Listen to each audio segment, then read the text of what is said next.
Hello, everybody. Welcome to Get On My Level 2025 out of Toronto, Canada. I'm here, Signakari. Joining me on the mic is the fantastic Neptune. And we are kicking things off with Silver Brackets. So how you doing today, Nep? I'm doing pretty good. You know, woke up this morning, had breakfast with the legend, the man, course. myth, the Sigdokari, you know. Yep. Got a full name drop you here, you know, that's their full tag. But, you know, today we're starting off with Silver Bracket, and then we're going to be going into Top Deck right here.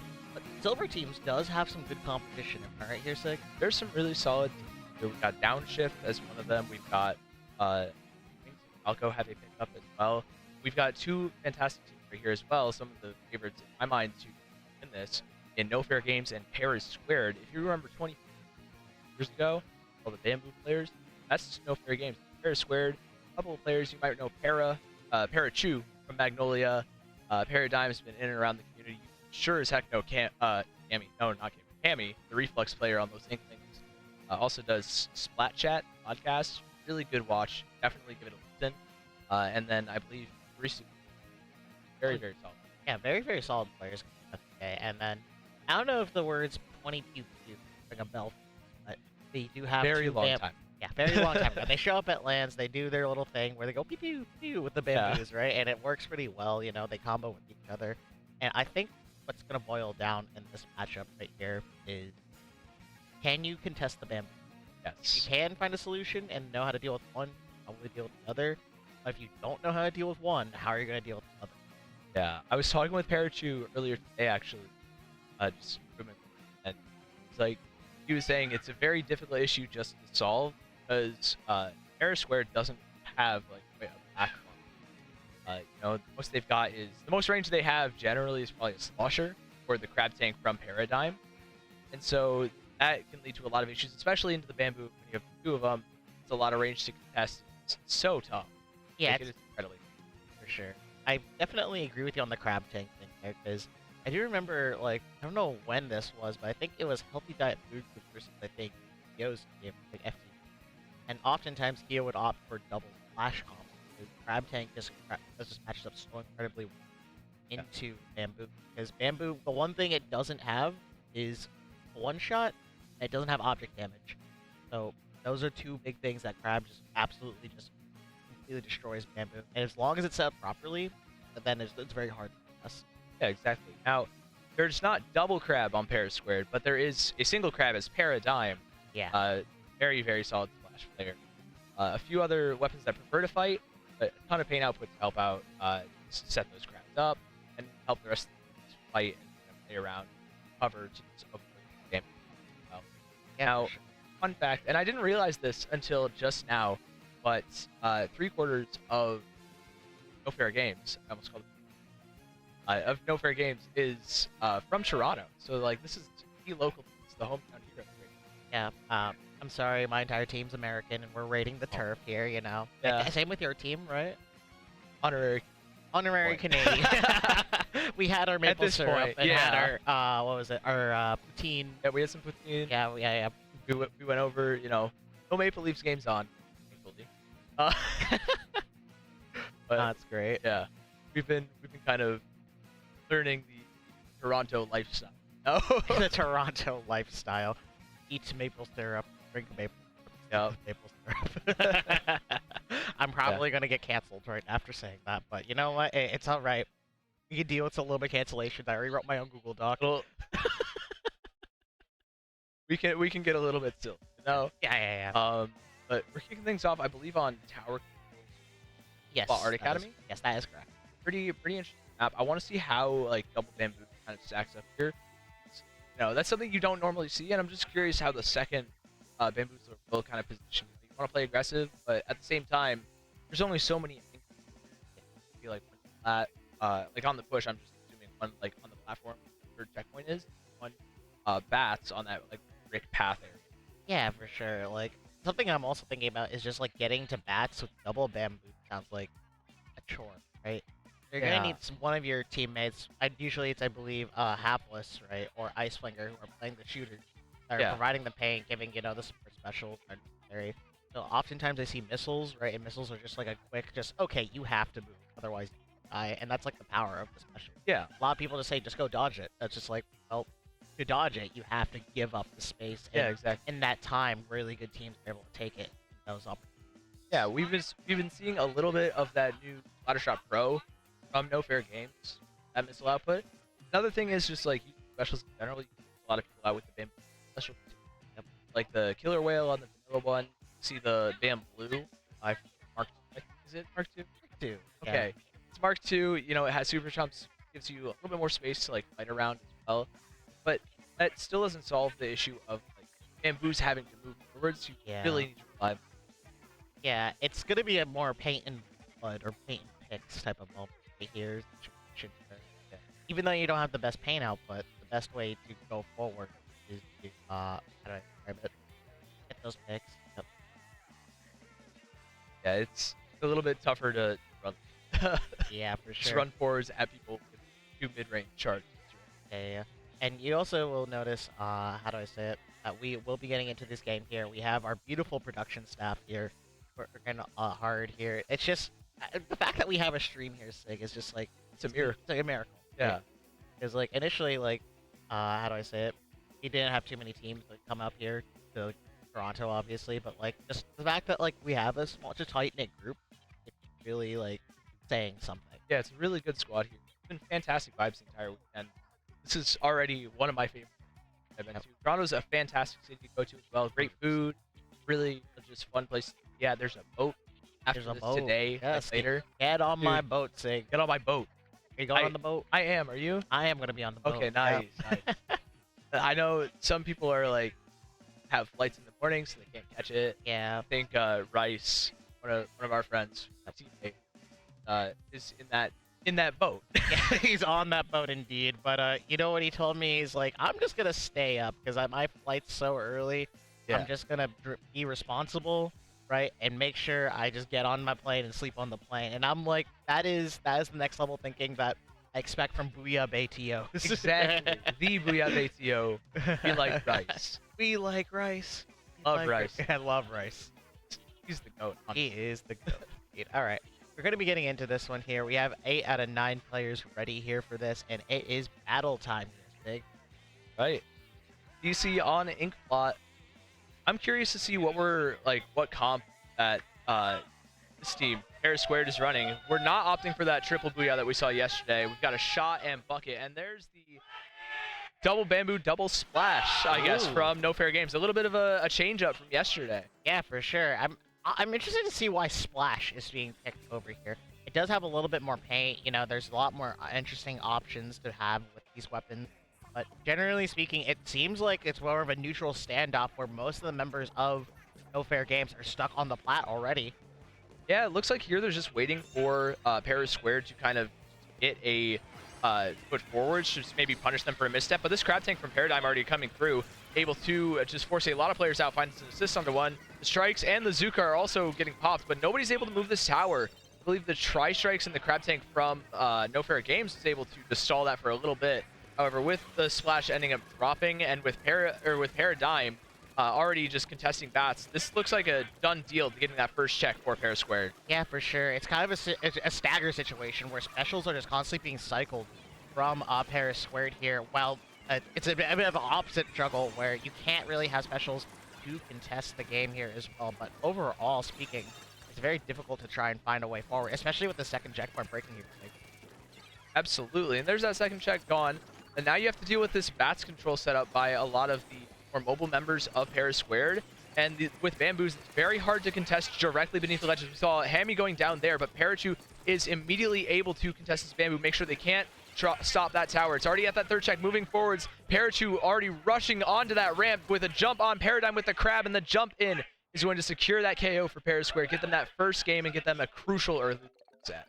Wow, that was just a snowball through and through. That was there's textbook definition. Look at that, Merriam-Webster. That was that game. Oh, absolutely. No, they had just a single pick to start off with the combination of, I believe, just Hitarisu on that slosher and the crab tank Paradigm. Just a lot of chip damage there. Trying to pick onto, I believe, one of the splashes. And when one of your more mobile support options goes down in that comp, I feel like it's incredibly hard to kind of recover without giving a lot of space. You know, your bamboos can kind of hold, but as soon as they get run at and outpainted, Yep. it just becomes an entirely different game. Very tough.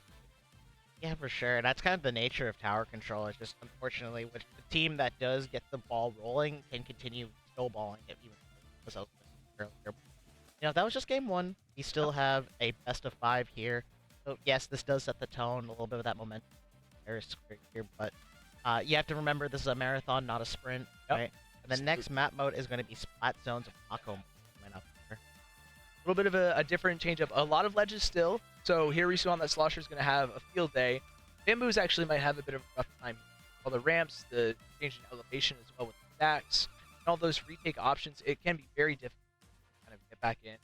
A lot of Pair Squared kind of dark and play to force everybody in. That's where that Neo Splash is going to really come in handy with the strikes, just to enable that. You cap the zone, but also strikes at the same time and over. So it gives a lot of options for this team. While it's not the best fighting weapon, it's still absolutely Splash-O-Matic. We know exactly what it can do after this game. Year and a half of this game. Okay. The fact that it is still 200p crab, mind boggles me. I swear, someone at that box office, right, specifically removes any touches to Splash just to make sure that we get 200. But I digress. We are going to be getting into game number 2. It's going to be that sounds Mako Mart. I believe nofair.games does have the ability to swap off various shooters, so I'm curious to see if they stick with the splashes or something else is coming up. Yeah, it's gonna be pretty neat. But I honestly don't know what we're gonna expect here. Same comp from Paris Squared here. Tri-Slosher. You try at that too. That's completely different. That changes everything here. Yeah, for sure. Seeing a Tri-Slosher on Mako Mart is definitely a very strong pick. We were talking about how it is Slosher's there's field day over here. Being able to hit around those ledges and play those angles as necessary. So already seeming like a strong start for nofair.games here today. Absolutely. They have completely turned around from game 1. Already finding a couple of picks. Got traded out a little bit, but the Zuka isn't able to find anything outside of just a single Bamboozler. You already have the second one providing a little bit of stability. Strikes available, but not going to opt to use them, just painting over on their own. Zone does get neutralized, but not for very long. This whale is chipping out. There come the strikes from the Neo Splash on the side of nofair.games.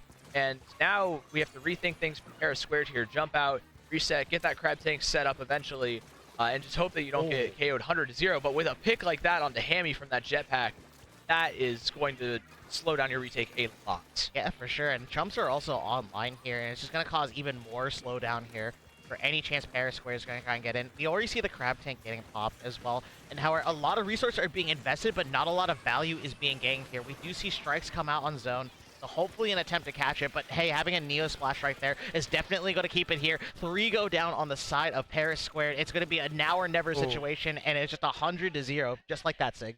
Yeah, really solid stuff. Great answer from nofair.games. Able to just kind of take the game just with the Tri-Slosher, run at the stack, find a crucial opening pick, and just, again, great snowball from nofair.games this time with that Tri-Slosher on the edges. Pack was fantastic to extend that hole, really force Paris Squared into a very uncomfortable. Yeah, for sure. And just being forced into those uncomfortable situations against 2 Bamboozlers is just kind of how you win that comp, right? Exactly. I also really like the pick for Neo Splash there, because what's one thing Neo Splash does then every other shooter just kind of it's just paint pot.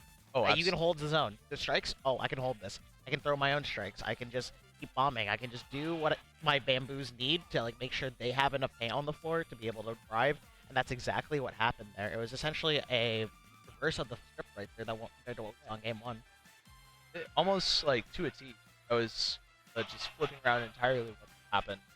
Neo Splash I really like. I kind of like the idea of that second fighting weapon instead of second Splash-O-Matic as well. Yeah. Great adaptation for nofair.games. I don't know how Paris Squared are going to answer quite. They've already changed up the top once. And, again, it's difficult running kind of all short range. Right. I'm curious to see what they're going to pick going into Mimic on the contract. Right. This, for Bamboo, I'm not sure about. Personally, when I used to play it, it was okay, I guess, but the slopes and the curves of the map and everything kind of made it a little awkward to hit shots. But you can pull a ton of elbow on that jack. Now, really. I have a little bit of insight. I can just look a little bit at that monitor at what Hapless is playing, and I see a Tri-Slosher Nouveau already locked in. Okay, so you hear me out, Sig. All right. Izzy Bomb on back pump track specifically. Oh, That yeah. elbow area is already heck.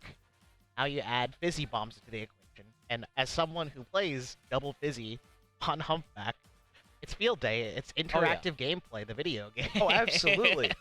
When you play around that elbow, it's such a tight choke point. Yep. And any kind of spam like with sub weapons really works out. You see a lot of last-ditch effort on this map. The fizzy bomb is the perfect kind of like sub for that. Like that, Toxic Mist are great. And V-Try actually. So we have the Toxic Mist. No cooler as well. I was very curious about that V-Try. Or about the end try because of the cooler as well. It helps increase the pacing for nofair.games. But what's more interesting to me is that Hitarisu is on custom X-Flow, something that we don't see often. Pretty interesting pick. Great at just clearing out space and getting a really quick pop with that splashdown. Yeah, for sure, and especially custom Explos kit. It just enables a lot more aggressive positioning because you can just set up that wall, you can sit around these window areas, you can just get a lot of good chip damage and options here. But we already see just a lot of specials being tossed out, but like, seems like it's going to be a little bit of a stalemate here, as no team has really claimed mid at this point here, Sig. No, Wisdom and Kiki on this left-hand side are going to be pressured immediately by Paradigm, but Paradigm ends up going down here. Wisdom is pushing towards the chumps come out. Hammy has picked up the Rainmaker, but as the furthest forward member of Paris Squared here, it's going to be a bit of a tough ask to get to that checkpoint, especially with two Bamboos watching it. There's the Fizzies, there's the Strikes, and the Killer Whale as well to clear things out. That's one player down on the side of Paris Squared. That's the second one, and with that man advantage, it's going to be much easier for nofair.games to get that ball rolling. They're already pretty close to the what little lead. Hammy, though, fantastic pick onto Halfless. Gets the one of the Rainmaker, too, with the rest of the team. And now we're just completely turned around again. Yeah, for sure. It looked like nofair.games was going to be able to get a really solid push to get to that first checkpoint, but instead, it's going to be Paris Squared consistently putting out these outputs of specials and looking forward. I love holding this Weeabam for a little bit longer here just to give him a little bit more time. 3 specials are online, so something's going to happen here. We see a Trizuka coming out, already getting one here. Para's going absolutely insane already. Having to go through that Toxic Mist, though, that did manage to slow it down, but 15 points remaining is a solid push. It seems like it's going to keep going here, Sig. Yeah, Hitarisu cleaned so much space with that splashdown as well. Now Paradigm has an opportunity to run the Rainmaker for even more. Only gets a couple of points out of it, down to 15. That is a fantastic lead if you are Paris Squared, and Parachu is making so much space on this ledge. It finally ends up getting picked off, but the rest of the team is able to back off, kind of stabilize a little bit. Iceflinger, though, I think this Palm did end up picking up that Rainmaker, dropping it. Maybe going for a quick check break here, though. However, 2 members of Paris Squared have already rotated. Kiki, though, the double Bamboo's coming through with that chip damage. Hito's also down, and Parachu's the only one left with an Inkjet to his back. Finds that pick, but the Rainmaker shield is already popped. Hito's on this flank, finds another one on the Bamboo, and now this Rainmaker has nowhere to go except fight their way out and finds one. But this chip damage is so strong from this X-Flosher and Hammy, especially on this Reflux. It's just so strong for Paris Squared. They're able to hold on for just a little bit longer. Absolutely, and something I got to notice from last time was just how the Neo Splash was the one that picked up the Rainmaker instead of some of the other weapons, and that's kind of a hard sell because the second one of your support weapons takes this Rainmaker, well, they can't pit anymore. They're stuck with the fish, and that's kind of the selling points of Rainmaker in quotation marks, where you kind of just need to find a way to move that fish as efficiently as possible, so being stuck with it is just pretty bad, especially once it helps build specials for the enemy team. But it seems like it's going to be Paris Squared opting to try and stall the Rainmaker in that little pit area here as well. 2 minutes on the clock, but no lead is safe in Splatoon. Especially on Rainmaker, you've seen leads disappear just like that with a couple of picks going down, and it's already looking pretty decent favor of nofair.games. But as I say that, Opera runs forward, finds 2. There's a third on the Rainmaker down. It's just Wisdom left in mid. They're opting to back off. Paradigm is rushing forwards, almost at that crab tank too. Booyah Bomb from Hammy is popped, holding for a little bit longer. There it is. Cut off a lot, but the Fizzy Bomb comes through, finds Paradigm. Wisdom in this bottom left on a bit of a flank on this Bamboo. Hito's able to clean that up, and now the chumps come through. Now we're in a bit of a stally game here. Hammy's got that Rainmaker. Massive lead of 40 points. You don't want to take any crazy risks, maybe get a wipeout. And Paris Squared is just, trying to play with a minute left just to what they can. Yeah, for sure. Just keeping in this spot right here is going to make it extremely difficult to get that fish outside that little pit area and all the way to where you need it here. But we do see a jetpack hopped in response. Oh, wait. And a snipe from Para? Oh, my goodness. Okay, Para is going absolutely insane here. Getting another one with the Zuka right there and just adding so much good value and time most importantly, they are playing this clock, realizing the more they need to go, the more resources they need to invest, the harder it is to potentially swap this lead right here. But I have to give it up to Kiki, constantly putting up this pressure in front right here. It just wasn't quite enough, especially with the splatter shot up in your face and as well as skilled as Para. Absolutely, and now we're in a bit of a better spot for nofair.games. However, this crab tank from Paradigm is able to find that pick onto the Rainmaker, gets a little bit of pain on the ground, but this bamboo is putting so much pressure on to the Splash-O-Matic. The pack comes through, trying to just get the pop, maybe find a pick onto Paradigm, but Paradigm is stalling so much. You have two players hunting, and now you have to pop this Rainmaker, pick it up immediately, and there's just not a lot of time left for nofair.games here. I believe the strikes were popped.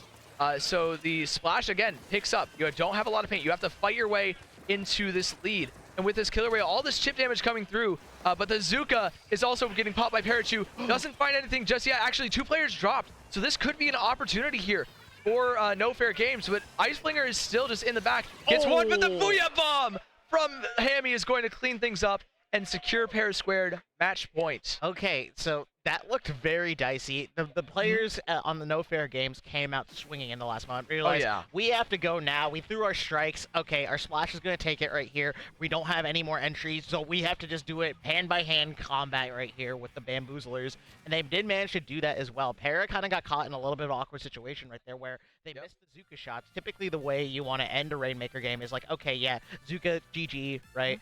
And that didn't quite happen right there. And then you found yourself in the pit right there, and you're just like, oh no, we're out of position. So it's only realistically two players defending that as well. But Hammy coming in with that Booyah Bomb to just basically stop the Rainmaker in their tracks and give enough time for Para to jump in, swim around, and pinch that Rainmaker. Beautiful play.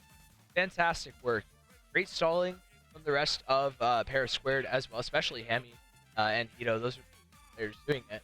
Just buying so much time on that flank. Really solid work. You know, the main saver, we saw Hidorisu run a ton of Ink Saver main just for that kind of thing, for that uptime. And that really helped out as well. But I want to highlight, that could have been just disastrous for Para Squared. That could have been fantastic for nofair.games. They had a ton of specials going into that.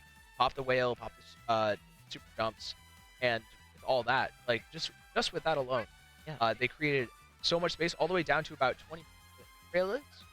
It's just getting over that hump, getting that, like, you can get bottom two. It's just getting those last 4 points just so exponentially. Yeah, for sure. It's one of those things where it's like, it's more, how do I say it? What's the word? You know what? I haven't taken math in bottleneck? Like, bottleneck? Yeah, bottleneck. That works, right? You know, bottleneck is better. I don't like math terms anymore, okay? You know, I graduated college. A CCA staff member does not know how to do math. It's all right. But hey, game number 4, match point here in the favor of Para Squared. You can hear the crowd getting excited to see if they can take this one home here. It's anyone's game, but game is game. Oh, absolutely. And Iceflinger actually switching over off the Neo Splash to a cooler weapon on that new plus 96 gal. Definitely going to increase the pace, but you're sacrificing a lot of paint. So I'm very curious to see how that plays out. They're probably looking for more chip. But Kiki ends up dropping immediately to 3 players on the side of Para Squared, and nofair.games has to back off just at the very back of plat. Hapless is looking for maybe a little shark, but 2 players are able to clear. The splashdown comes through and finds that pick, Hidorisu, and Paradigm is almost able to make a ball. There it is, and with so many picks just, again, snowballing in favor of Para Squared, they're able to find 2 power clams that already dropped the lead to 60. And a beautiful jump out there from Paradigm, keeping that crab tank alive for when this push needs to happen, because if there's one thing and special that needs to be watched out for, it's going to have to be this crab tank here as well. The only real response I can see is potentially a whale, but no, already the crab tank coming out here, Snot Rocket right out there just to get them right out immediately.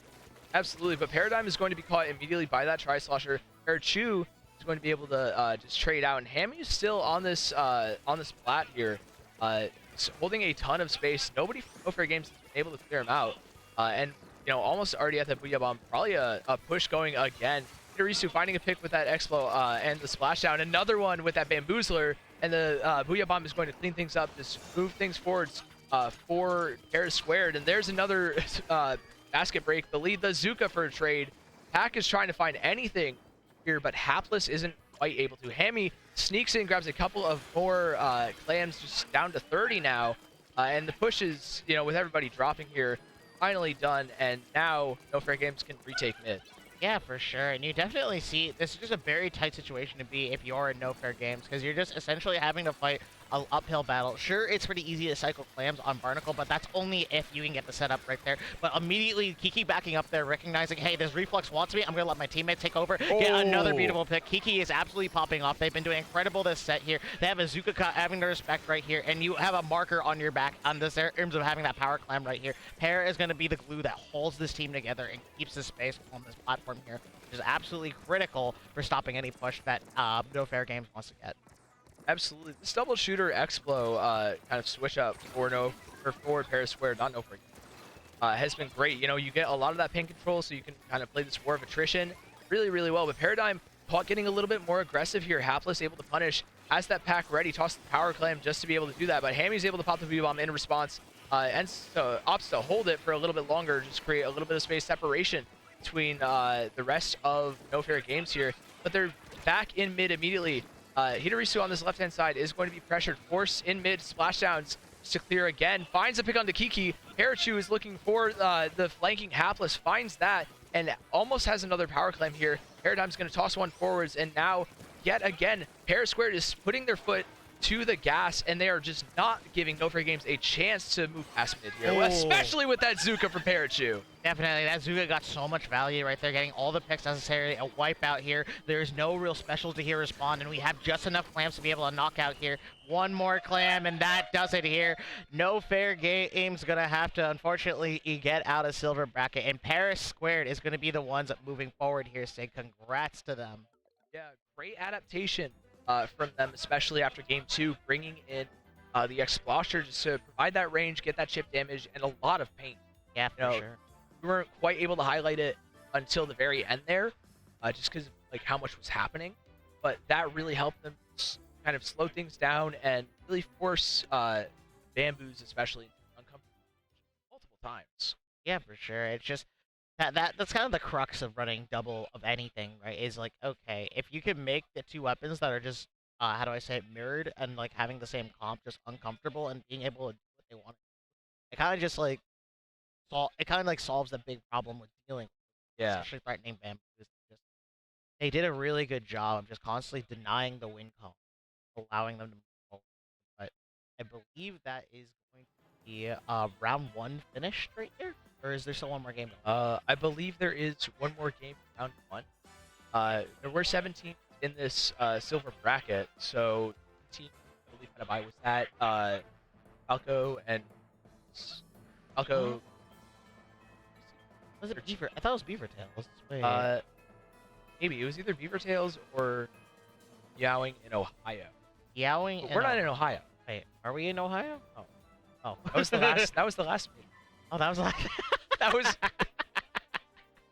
Oh, now we're in Ontario. Ontario. So It starts and ends with like so like same thing, right? there are Canadians on the Meowing in Ohio team though. So like It's Meowing true. in Toronto?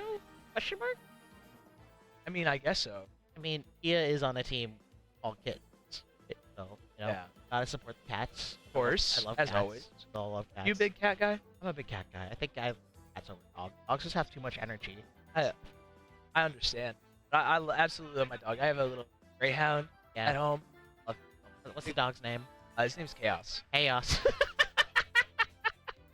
You control him? So I try to. You know, sometimes he's more interested in like the squirrels out in the yard. Yeah. They'll just run around, chase after him. Yeah, for sure. We've caught him trying to climb a tree with him, but Dude, I was walking around like the national park area, right? Like not like the park area, but like the park area like near Niagara, right? I was there with Rice and Cactus, and we just saw the biggest squirrel ever. It was a chunky squirrel. Like, how big are we talking? Are we talking like this big, like the size of my head? Or I like... think it's like yay big, Oh my yay goodness. wide. Like, bro was built like a soldier, is what I'm trying to say. I unit. Built like a refrigerator. Built like a refrigerator. Yes, Yeah. exactly. Yeah, he's just Dude. an absolute unit, bro. It's just. He was pushing everybody off his territory, just grabbing bro. all that food. Grabbing all that food, dude. He was like fast and nimble too. So this is not Really? just that's like a chunky. This is like a very This guy that mobile- can move. Yeah, this is a bodybuilder squirrel, my boy. Exactly. Call him Saquon Barkley at this point. Like, oh my goodness.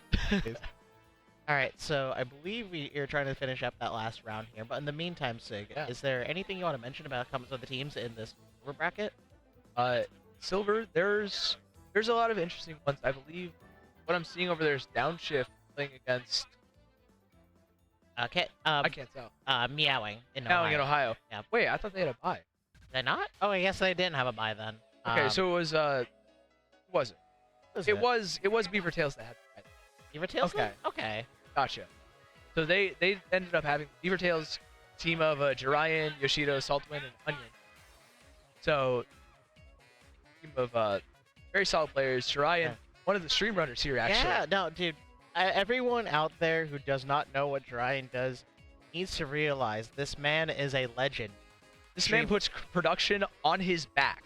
Literally, So often. carrying the Splatoon production scene on 100%. on his own self. I mean, there's obviously our LEs. We have our how do I say it? Our Inkies, right? We have like so Cater, yeah, a lot of so many people, bro, just doing production, and then I just see Jirayan just trying this is like does this for a second job and asks for nothing, right? It is absolutely incredible how much he helps our scene just thrive. Whether He'll it's end up doing 4 streams with okay, listen, I made a joke to CCA staff being like, oh, Jirayan's gonna clone himself eventually, right? Just so he can cover it. Yeah. for sure. If there's someone who's gonna figure out cloning first, it's gonna be Jirayan, Yep. and the first thing he's going to do is run more streams.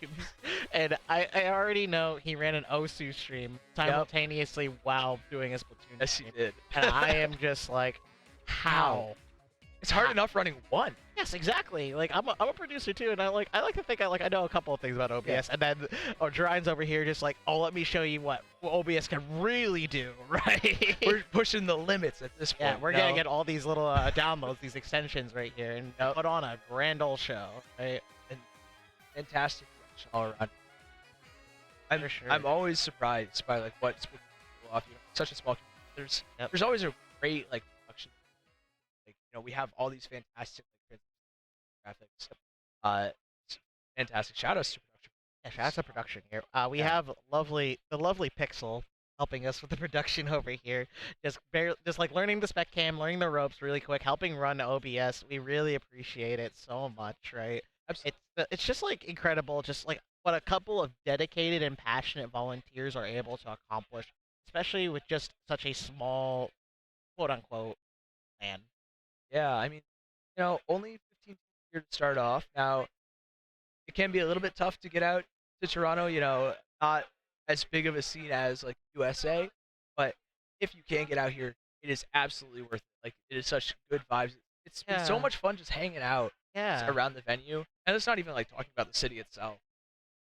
Yeah, for sure. The venue itself is just like absolutely incredible, very spacious, very nice staff, beautiful artist alley. Just yeah, it just has water too. I need water to live. Thank goodness. Thank goodness. Ooh. Some venues, first one I remember was like the house has a few water fountains around. Yep. But since it was such a big almost warehouse area, it was a little bit tough getting like 2 water stations, especially with how big it was. Yep. This event is equally as big, but I think they like doubled the water stations. Yeah, for sure. At least It's awesome. At least the Splatoon lands, like the majors at least, they have a lot of water stations. Oh, yeah. I remember Riptide, dude, so much water.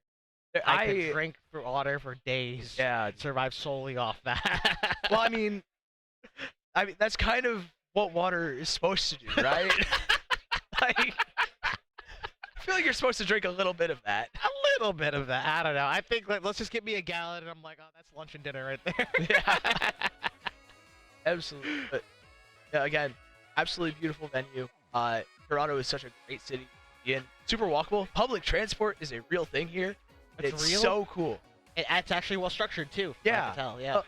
Yeah, I mean, you got like I don't know what the like actual metro is. You've got buses. You've got like I think they're called trams. Trams. It's like little rail, almost bus-like on the streets. Oh, yeah, did you see like the people that like were powering a vehicle just by pedaling? No, I didn't. It's like I don't know what it's called, but like I saw it with Dio. But and I'm a little bit like curious as to what that is, because like I haven't seen one of those. No, it just looked like it looks like the people on it were just vibing. That's all I'm honestly, gonna say. They were just enjoying the city atmosphere. We're going on the days of like Independence Day for Americans, as well as Canadian Day for or Canada Day. Yep. Canadian Earlier Day. this week, Canadian Day now. Yeah, I am We very. have officially changed the name. Americans officially Americanized. Yep. Canada Day. You'll see this in the doc. Yeah. Okay, well, we're going off to another round of silver bracket. We've got BeaverTails, Jirayan, Yoshido, Saltwind, Onion versus one second. I'm being silly. Pufferfish party. So that'd be Puffertron, Puffertron, S, Oscale, and Jiang. So Yeah.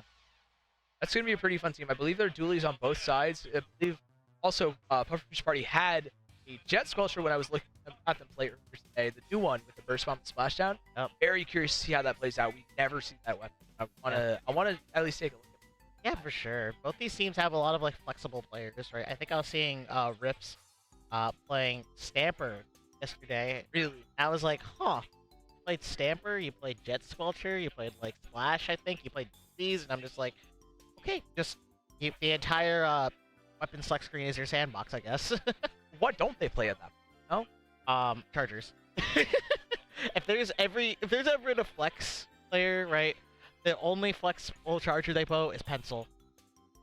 Pencil, but like Pencil is basically like Bamboo, right? 'Cause Bamboo, it's okay, like yeah. a two-shot charger. Okay, yeah. You Okay, feel- you play Bamboo if you play Pencil. I see it. I see it. So there's options there, but let's load in same round of brackets. So you already know same maps. We're starting things off on Tower Control Inkplot, and Oscale's on that Luna Neo, and Saltwind. Okay, we have a lot of new weapons here actually.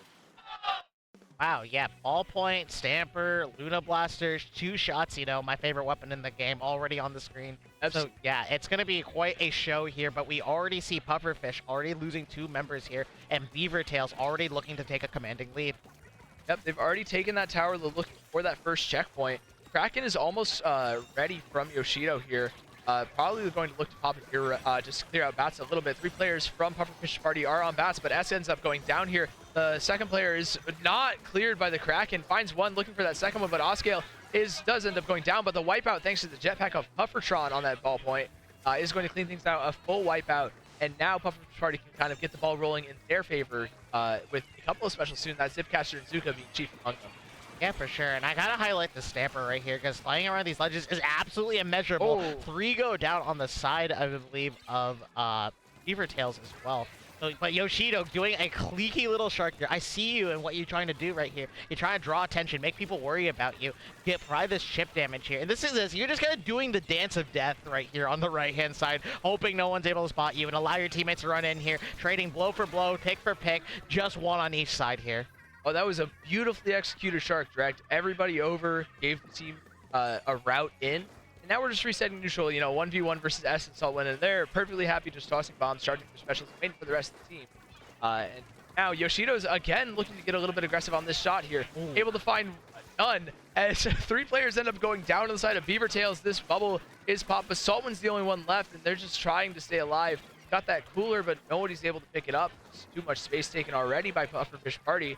I believe that was Oscale ends up dropping, but Riffles has that Zipcaster, is able to just create a ton of space, distract Saltwind, especially on that rapid throw for a little bit, but the recall point is in between 2, ends up going down without picks, and BeaverTails again are just pushing forward with strikes. Yeah, for sure. The strikes coming out right here going to start the momentum swing that BeaverTails is looking to get here. But we do have Jirayan on tower with that bubble, being able to scoot around here and just live.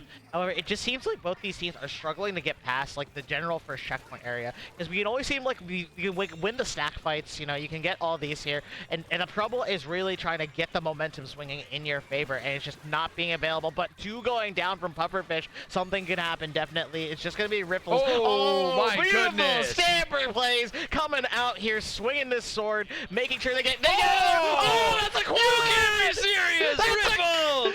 Oh my god, Riffles going absolutely insane here, getting a quad with one of the fan favorite weapons to see on this bet cam. You'll love to see it here, Sig. Oh, what a fantastic quad. Saving the game, too, for Pufferfish party. After that second checkpoint breaks, it is incredibly difficult to get back in, and Riffles getting that quad stopped every bit of momentum that BeaverTails had. Onion's trying to look for a little bit more, but another wipeout with Riffles being kind of the conductor of that for Pufferfish party is getting them another chance, trying to get to that second checkpoint, break that first one. The zip catcher comes through. We're looking for a little bit more. The hammer is ready too. I'm curious to see how that's going to go, but Riffles is just drawing, again, so much attention. Saltwind can't move into bats to contest that tower.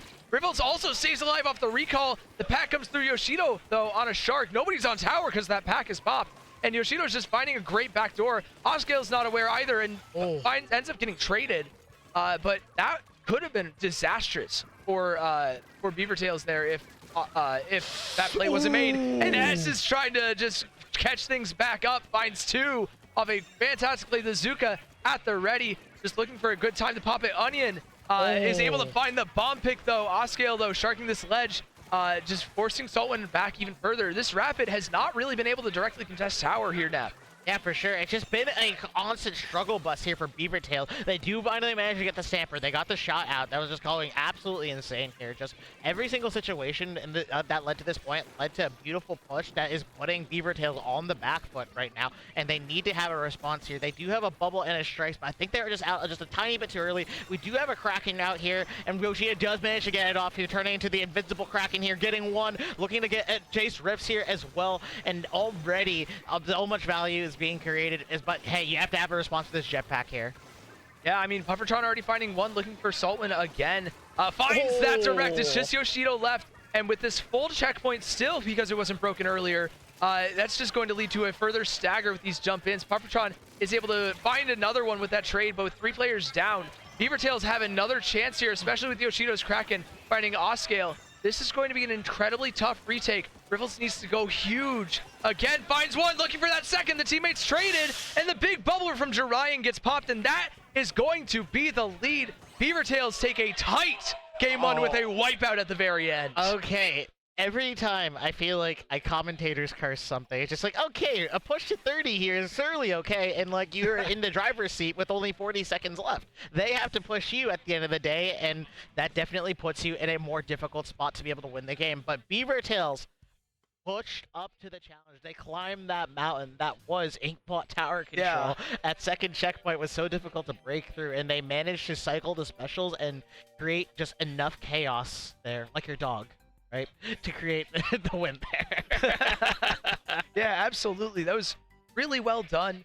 Great extension from Yoshido on that Kraken as well. If you don't find that pick onto Oscale when they're rushing the tower on second check, that just does not happen. Like that entire push, and then you're like, you put the onus on yourself on that Kraken just to find those picks and just create so much space for you. And Yoshido was able to clutch up for BeaverTails. Really, really big stuff. Now we're going into, I believe, I had the master already. Zones on Mako Mart. I'm curious because now we've seen Puffertron just run everything. Yes, Pufferfish run everything at this rate here. You know, they are very flexible here, but it seems like they found a little bit of a comfort picks, like the stamper, the ballpoint, right? And something I've noticed, just like every single one of those weapons is just like a really, really solid, self-sufficient weapon on their own. They're able to make those plays, able to just create that situations that lead to advantage all by themselves here. But we are going to game number 2 here. It's going to be, I believe, the same cop from Puffertron as well. And then it's going to be NoFair.games. Not V-Try. Wait. BeaverTails. There's a V-Try on the side of BeaverTails, actually. Another one. This is more representation of V-Try than we've seen the past year. I can't believe it. And already it's going pretty well. We're already finding a pick onto the stack, but 2 players that are ending up get traded out. It's just Saltwind and Jorian left, and they're going to have to sacrifice this zone, just give it up to Pufferfish Party here just to get those jumps in. We have a big bubbler at the ready. We're close to that cooler as well. The bubbler gets popped just behind zone to provide a little bit more space for BeaverTails, and they're able to retake. Jorian running forwards, finds one, looking for that second. Oscale's very chipped. The rest of the team is able to clean up, and this lead flips immediately over in favor of BeaverTails. Yeah, definitely. BeaverTails. Yeah, BeaverTails is going absolutely insane right now. They're cycling their specials. We have a Zuka and a jetpack here looking to hunt down their main event. They get 1, they get 2. Onion going absolutely insane on the jetpack right here. You know, that's something that often gets underlooked with the Reg E-Try is the jetpack is definitely a solid special to be able to lead to extensions and pair up with their teammates, and it was just demonstrated beautifully right there by BeaverTails. Yeah, really good stuff. And another positive of that Tri-Slosher is that you can kind of pop it in aggressive spots. And already it's looking great. Going 1 for 1 here for BeaverTails. Still holding that zone down to 25 points left. Ryan is stalling so much. Saltwind's able to get a lot of chip. Oscale has to jump out here. Onion jumping in. S is on their own. fighting too, and now Riffles is in kind of the same boat here on that right-hand side. Two players end up going down, and this could be almost a 100-0 for BeaverTails, and that it will be. Okay. As they put themselves up in a swift 2-0 fashion. Okay, I see you, BeaverTails. I see what you want to do right here. You know, you just want to close this down quickly. You know, you got a lot of momentum from the other enemy team on you at like the initial game right here. You're like, no, this is my chance. This is my win, my game right here, and I'm just gonna claim it right here, 100-0, using everything in the kitchen sink to make sure you cannot play the video game. Yeah, absolutely. They were cooking there. I was having second thoughts on the V-Try at that point. You know, like, after that first retake, it's such a difficult weapon to get back in with. You have Mist, you have Pack. You don't, like, have the range to kind of paint Pack as easily as other weapons. But, I mean, what does that matter when you can just kind of Shark, get in and kill 4, right? Exactly, right? No, Like, that's just kill them. No, literally, like, there's people out here that will specifically play Try on these ledge-heavy maps like Mako Mart and see a lot of success because it's very difficult to contest as well, especially if you don't know where they are. And that's the thing that, like, I felt like BeaverTails was doing correctly. They were hiding their Try. The Try was being very sneaky, looking around for the opportunities where they can either clean up a fight or just catch people off guard, essentially. And with the jetpack as well, you think they're only going to have so much presence on one side, but then, oh, look, it's up in the air. We got to shoot that down, and then it's just already too late the second that goes up. Absolutely. And also, it provides so much cover with that junior from Ryan as well. You know, you have the splat bombs, you have the big bubbler to get that try in. Trizuka from Yoshido on that team as well. A lot of chip damage from that rapid blaster. Assault win, so much works in their favor. Really helps them work things out. And we're seeing, again, the same comp from Party going. That's substantially different. Okay. Yeah, for sure. WyVeRN coming out here, and you know what, Yoshido, I was watching a bit of Twitch chat yesterday, and I know Yoshido is known for their bow. So apparently, WyVeRN on Rainmaker, you know, it's like a match made in heaven right here.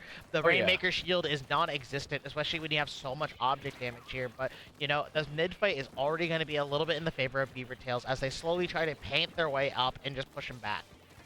Yep, the pack comes through, already finds one pick from Pufferfish here. Now the rest of Pufferfish party is moving forward. The big bubbler gets popped, but S is already inside of that, looking for one, not able to find it. Jorian using that cover of that big bubbler beacon there. And with that Ultra Stamp coming through from Yoshido on that WyVeRN, finding another pick onto Riffles. This push is just already starting through that checkpoint for BeaverTails here. Yeah, for sure. BeaverTails is going absolutely crazy. Yoshido is pushing really far up here. I like this aggressiveness from the WyVeRN right here. Realizing that they can just keep this space, put a lot of chip damage, but it's going to be Riffles here trying to do their best here with Stamper. This is a little bit of an awkward Zipcaster map, but it's going to be very difficult, especially when BeaverTails get 3, and it's going to be able to get the wipeout here. A convincing third game here, 3-0 in the favor of BeaverTails. They just needed that momentum after game 1 and just rode it all the way through. Set complete. GG's, shake my hand.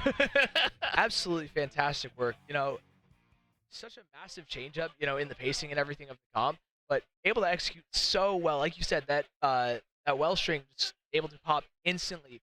Has so much space control too with those 5 bolts. The Ultra Stamp, just for more range picks instantly. Makes a ton of space like it did on Elbow there. Fantastic picks, great plays, and great answer to the jetpack as well. Yep. 100%. Just being able to answer the jetpack immediately, because a lot of people look at Ballpoint as this weapon. You play Ballpoint, sake, and correct me if I'm wrong here. People see this Ballpoint as a Swiss Army knife of a weapon. It has the range. It has the ability to cut you up close. Has the ability to fight at range. It has a jetpack here that can allow you to push in and hold your space, as well as a busy bomb for stalling and poking as well. It has everything you ever need, and being able to answer a weapon as diverse and as versatile as it, very impressive stuff. Absolutely, especially when you're not running like a charger or a pencil. That is the main thing that people use to kind of deal with a ballpoint. You know, that's why we don't really see it anymore, because you know, Sniper Rider is just so ubiquitous with, you know, you see it in basically every single game. And so, you know, being able to answer without the Rapid Pro, which also does a good job at it's just really impressive, really great stuff. Shows creativity, capacity as well, and the big bubbler from Jorian. It's just a great kind of like catch-all question that Pufferfish party was showing too. Yeah, exactly. And I feel like it was a bit of a situation where they kind of recognize, hey, these individual weapons are playing very selfishly, right? Let's punish that accordingly by using our specials coordinated, right? Let's create these 2v1 situations where shot can't really move as much as easily. The Stamper, right? Even though it's such a strong individual weapon that's able to like combo with itself, can't really do much unless it has the paint to be able to set it up. GOML was doing a fantastic job just painting it up right there, keeping the bubble right there, recognizing when to chill out, and just slowly getting the win there. I've been trying to force it all out. Like a Gogurt too. I didn't quite catch. I'm assuming you said Gogurt tube. Gogurt tube. That is such a good reference. I love those things. Did you have those growing up too? Yes, I had so many of them. Oh my god. That was like my entire school lunch, like that, and just like a ham sandwich or something from my mom. Oh my goodness. Oh my goodness, dude. I miss those. Shout out to mom giving me the cotton candy Gogurt tubes. Oh, those are so good. I know, right? I love those because they were blue, and blue's one of my favorite colors. I thought those were blueberry flavored for the longest time. No, they were just cotton candy. Apparently, the strawberry one is berry flavor. Yeah. Like the pink one, yeah. That was probably my favorite strawberry. Strawberry's really good. Yeah. So good. I don't know. Really Shout out to Gogurt. We are Shout out Gogurt. We're not sponsored, but like, but maybe. Well, hear back from me in 10 years. There we go. I will work hard for that sponsorship. Mark my words. Absolutely. But we're going into semifinals now. Two teams that we saw on stream. BeaverTails playing against Paris Squared. So we're going to be seeing kind of the clash of a lot of aggression in frontline here. The only kind of long-range weapon that we've seen is from Saltwind and or Yoshido on the Rapid Blaster Well String. And Hitarisu on the Explode. What does Hitarisu main, out of curiosity? She plays a lot of things. As I recall, Stamper, the sticker Stamper usually. Yeah. Slosher I saw earlier yesterday as well. Currently, I mean, we saw that from her in the first two games. There's the X-Blosher back half of that set that we saw the first set of Oct 2. So, I mean, kind of a flexible player. Normally sticks around those midline to long-range options. Very, very strong stuff. Oh, and the Bloblobber. Bloblobber? Oh my goodness. The Blob mains out here are shouting to the heavens, wanting to see Bloblobber on their screen right now. Yep. And I think, you know what, if Bloblobber does come out, right, it probably would come out on our round 2 first map, which is going to be Umami. Okay, that is a fantastic Blob map. You know, you can slosh once, cover basically the entire zone if you kind of drag out the bubble. Really solid stuff. Great chip damage for 2.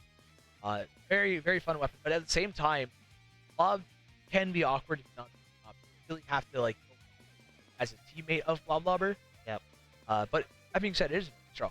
Yeah, it's a very strong. You know, it lobs these little bubbles that just have a little trail. And it's just kind of like, okay, if you fall into this little line of sight, these lasers, essentially. You know, like how Melee has, like, these laser spaces, right? Yep. And they can just run away and just shoot these lasers, and you just get hit by them, right? I kind of feel like Blobover is a similar deal, where, like, if you're not watching now, you're not realizing it. You'll just run into these, take a bunch of damage, or even die straight out to them. And it's like a Falco laser. Yeah, it's a Falco laser, you know? It stuns you, just prevents you from going anywhere, you know? You get chipped by, like, 1 or 2, and it's like, oh, well, I gotta stall for, like, 2 seconds. I gotta Okay, dude, I was going into the artist alley. I need to tell you the story. I was, like, watching, like, these art pieces, right? And there's apparently, like, you know, like, the draw 25 or stop doing, like, blank or whatever, right? Apparently, I saw one where it was Falco, you know, drawing 25 cards, and the catch was laser camping. Yes, laser camping. Yep. Stop laser camping or draw 25 was exactly the phrase, I believe. Every time I try hopping on Slippy, like, half the games are just Falcos on FD that are just like bang, bang, bang, bang, bang. Bang, bang, bang. Not like, you're playing one of the sickest characters possible. Could we, like, quick little Melee tangent. I know it's a Splatoon stream, but, like, bro, you're playing a Spacey with a, like, proper spike. Please just, like, have some fun, you know? Have some fun. Nah, Melee players want to have fun in quotation sometimes, okay? And I understand, you know, play to win. Play to win. I fully respect that, okay? But sometimes you can play to win and also have a good time as well. Yeah. But I gotta give a shout out to our Smash scene, right? Being able to essentially be our bigger parent and allow us to have tune at these events. Because keep in mind, like, events like Riptide, LTC, we only got the doors open to Splatoon because Smash was saying, like, hey, you're cool. We have, like, a lot of similar overlap, you know, grassroots scene, right? And now we can work together. And even though like we, like, ugh, Smash players, they don't like to have fun, right? We owe a lot to them, and as a former Smash Ultimate competitor, I think having Splatoon at a Smash venue too is just like we're brothers, literally. Yeah. We're brothers. And there's a lot of overlap with audiences too. Like, obviously they're both games on the same console on the Switch, so you have a lot of overlap there.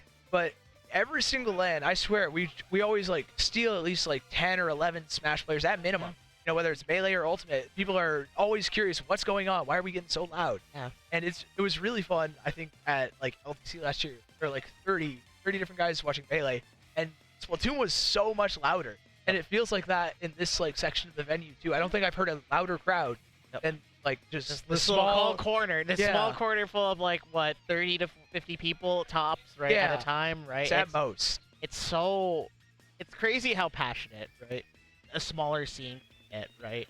And So dude, I've had so many people just like walk up. It's like, hey, what's going on right here? Like even today, it's just like, oh, do you know what teams are playing? Oh, what's going on there? Like, how does this work? And I'm just over here explaining my best here. But we are getting into our set right here. We have Paris Squared as well as BeaverTails. The teams are getting loud. People are cheering. I'm not sure if that's getting picked up on the mic.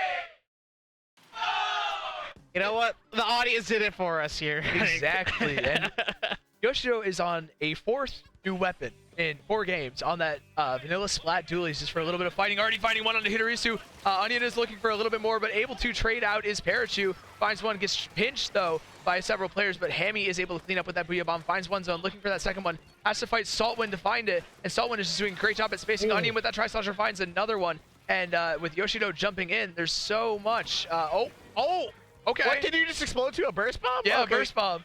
Okay, just a little love tap, you know, just from the weapon that does 60 when you hit it. You know, very balanced special in this game here. But Ryan is going absolutely insane right here. But it's a scrap fight in this bubble. Everyone just comes walking in there, hoping to shut it down. The splash down trades out another right here. But no real team has the advantage right now, except for what 3 down situation here. And BeaverTails is just staggering their opponents right here and looking to push up even further beyond. Yeah, Yoshido with this crab tank already looking for a little bit more paradigm in a tough spot. Can't pop his own crab tank, and Hammy ends up going down here too. A lot of chip damage from all the members of BeaverTails. The strikes are there for the hold. Same thing with the big bubbler, and now you're just in a really tough spot if your pair is squared. You have 2 players down again just with all this space, and BeaverTails are just knocking on the spawn. Paradigm has to back all the way out. The Booyah Bomb is popped on the ramp. It's not even able to be popped to clear mound. Everybody, now BeaverTails are backing off now that they've burned a lot of stuff. But Onion is still fighting. Almost finds one player, but Hitarisu is able to clean up. Looking for top mid, has the splashdown ready. Ends up not able to camp that jump, but he almost able to find one. Saltwind is down. Hammy's the only one in the back, though, and ends up getting cleaned up by 3. And BeaverTails have 30 points left, separating them in a Game 1 win. Yeah, for sure. That was a little bit of an unfortunate situation, not being able to cap that zone and reset the timer, so it's a go time, essentially. If you are Paris Squared, you have to do something, but it's going to be very difficult with all these HP specials. Hammy's trying to make a play here, running on the right side. We have a Booyah Bomb coming out. Can they touch the other zone? Not enough time right here. BeaverTails looking strong on zones here, Sig. Absolutely. What a great hold. They really didn't give up control outside of like the first, 10 seconds of the zone hold. Really, really solid stuff. And Hammy trying to make that play, that was a great heads up stuff. You have to kind of go for that if you're at the end of the game. Just really unfortunate, multiple players turned around. And even though Reflex paints a lot, you can't really fight 1v3. Yeah, no, that's just the nature of this game right here. As much as the egoist in me will tell me, I can win a 1v3, I can win a 1v4, not in that situation, no, especially with how little time you have. When time forces your plays, it's much easier to punish because your opponents can essentially read that, right? It's just like, okay, they have to go now. They have only so many ways they can get to the right zone to be able to stall the game and extend it, that we can just set up here. We can throw a big bubbler, we can throw a crab, throw everything in the kitchen sink to make sure they're able to get through. But Hammy did what they could at the end of the day and just it still was a good play. It's just like it's the only play you could have made. It's the only play, and BeaverTails were able to answer that perfectly. And I didn't realize until the very end that Onion was on E-Slosher instead of Try. I forgot after Game 1 that Onion plays both. And very solid stuff. Able to find a lot of picks there. Yeah, for sure. Retakes were a little bit tough though for Paris Squared. not able to find the picks they need. You know, just not playing off of each other's specials with map control that they had. Just it's so tough fighting into a lot of the weapons on tails sometimes. You Yeah. shoot for, like one of them, and then bucket and rapid, because it just back up as ink control, which it oftentimes does because it's zones. You know, you're not fighting forwards without having zone first. Yeah, for sure. It's one of those situations where like the nature of the map mode allows that to happen here. But Yeah. hey, something is going to be a bit more restrictive here. The LAN is getting absolutely crazy here. Let's hear it. I hope that got picked up there. That was I'm beautiful. hoping so. Yeah. I might try and call like somebody over here to shout it into the mic for us, because my voice is gone after the past couple of days. Yeah. But Yoshino already getting really aggressive. Another new weapon on that wiper, but gets punished immediately by Hidorisu. Switching over to that Slosher, actually finds another pick onto Jirayan. The Zuka from Onion, it finds one with the main weapon though. Big bubbler is popped, but ends up getting immediately broken. And Hammy picks up that Rainmaker, gets picked off right away. It's just the shooters left on the side of Paris Squared, and they're being forced to just back out. Parachu getting picked off, Paradime having to jump all the way out and save that crab tank for the defense here. Yeah, for sure. We already have an early bubble here from Jirayan to look to stabilize space here, but it definitely trying to clear through this first checkpoint. It's definitely one of those things where like you just want it out of the way as soon as possible, and every resource is being done. The hammer into the crab. Yoshino going absolutely insane right here, going for the pop right here. You still have one more toss right here. Not gonna buy another, but already beamed that Slosher, and this Rainmaker's running forward here, Sig. Yep, the Rainmaker is already down to 45 points. He'll take that every day of the week, especially with 3 players down. It's just Hidorisu left, and Yoshino's on the top left. Jirayan is just running this Rainmaker. They're looking for another fast KO in game 2, and this is the second set in a row that BeaverTails have just run straight forwards, have taken their momentum from the first game, and just had like a sub-minute and a half one. Yep. BeaverTails is definitely something that should not be underestimated, especially with these momentums. Like, because I played them yesterday. I felt the fact that they were hitting their shots. They knew what they wanted to do. They were coordinating specials. They were they were just saying go, go, go at the exact same time right here. Obviously, like, they're able to coordinate, and we saw that in spades at that Rainmaker game. They were only able to do that because they click special chaining. They're chaining their specials, essentially. We saw the bubble. We saw the hammer. We saw just... Oh my goodness! Everything in the kitchen. Afterwards, yes, exactly. Yeah, it's just like everything in the kitchen sink was just tossed out like in the right amount of time, because the last thing you want to do is just click specials all at the same time, because it's a bit of a waste right there. Because the idea is you use special to get like an area of control. Right? Yeah. Like let's take over the spinner with hammer, or like let's take over the top right with Zuka, right? And that's exactly what just kind of happened right there, where you just kind of like had this little flow chart essentially, and that's exactly what BeaverTails is doing. They're doing the flowchart things that was required on Museum, and even though they didn't have like a backline or like as much range as like say some other teams, they made it work. And yeah, it's just a natural good flowchart. Yeah, you know, they have a solid game plan going into it, able to execute fantastically, and then again, I want to highlight that heads-up play from Cheeto to get onto that grate, really pressure the last player alive, Hidorisu, so she can't just immediately slosh over the ledge just constantly and prevent that Rainmaker forward, because that is such a strong position for any anchor weapon, and especially sloshers like B-Slosh or XO, anchor. It was filling that role at the time. It just does a great job at like preventing that push, kind of preventing you from kind of losing the game there, but Yoshino able to kind of counter that by running up on the crates.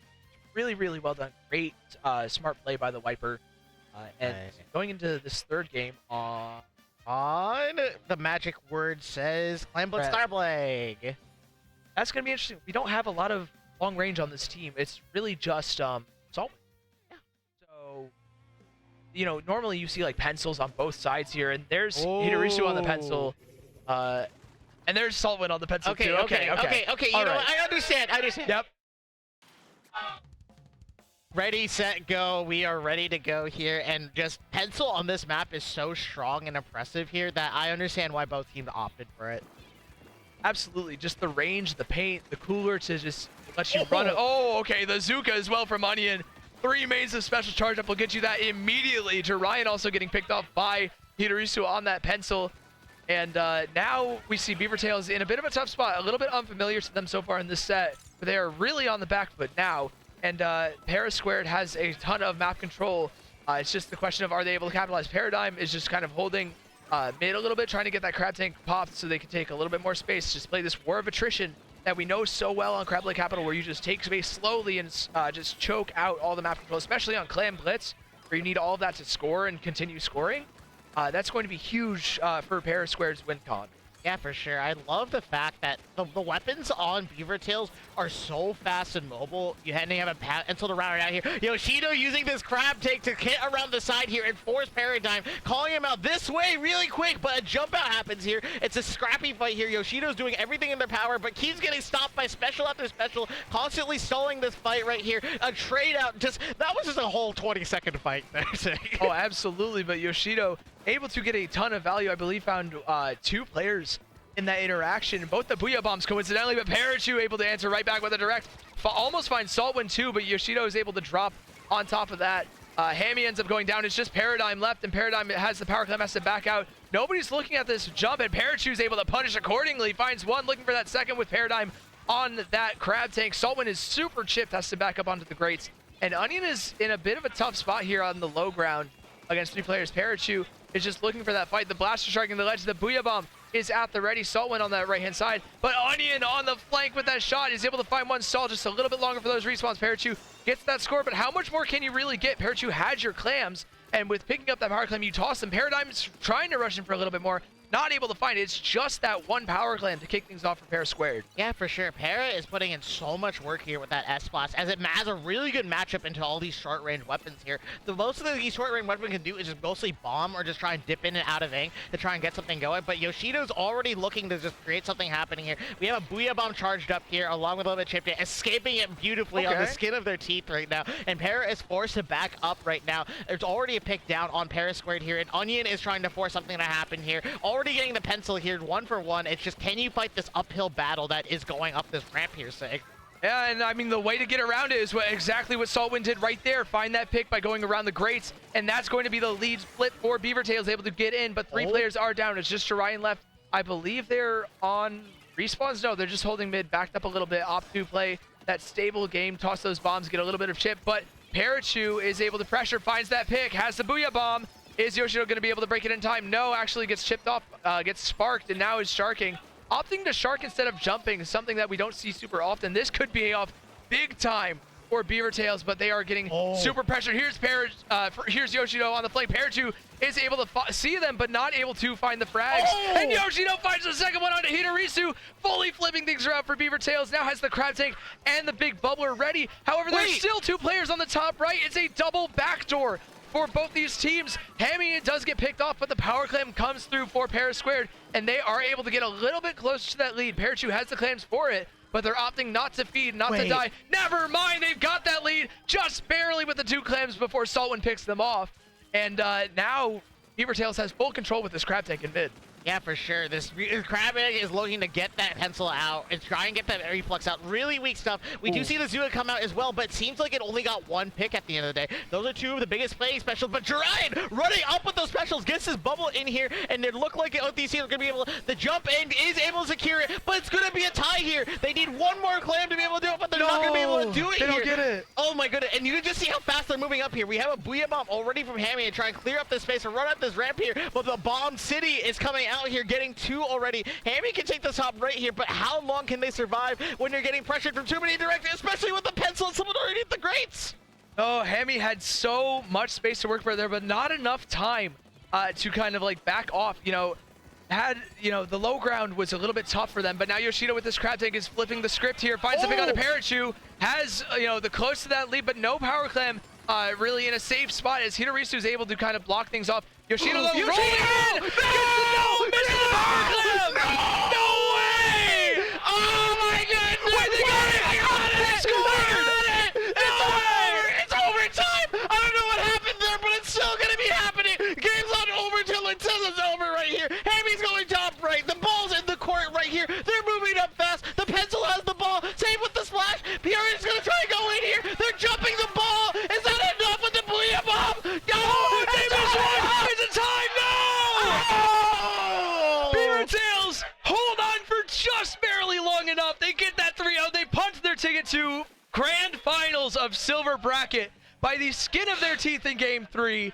Complete that sweep, and What awaits them is... I don't know who awaits them. I don't know who awaits them either, but you know what?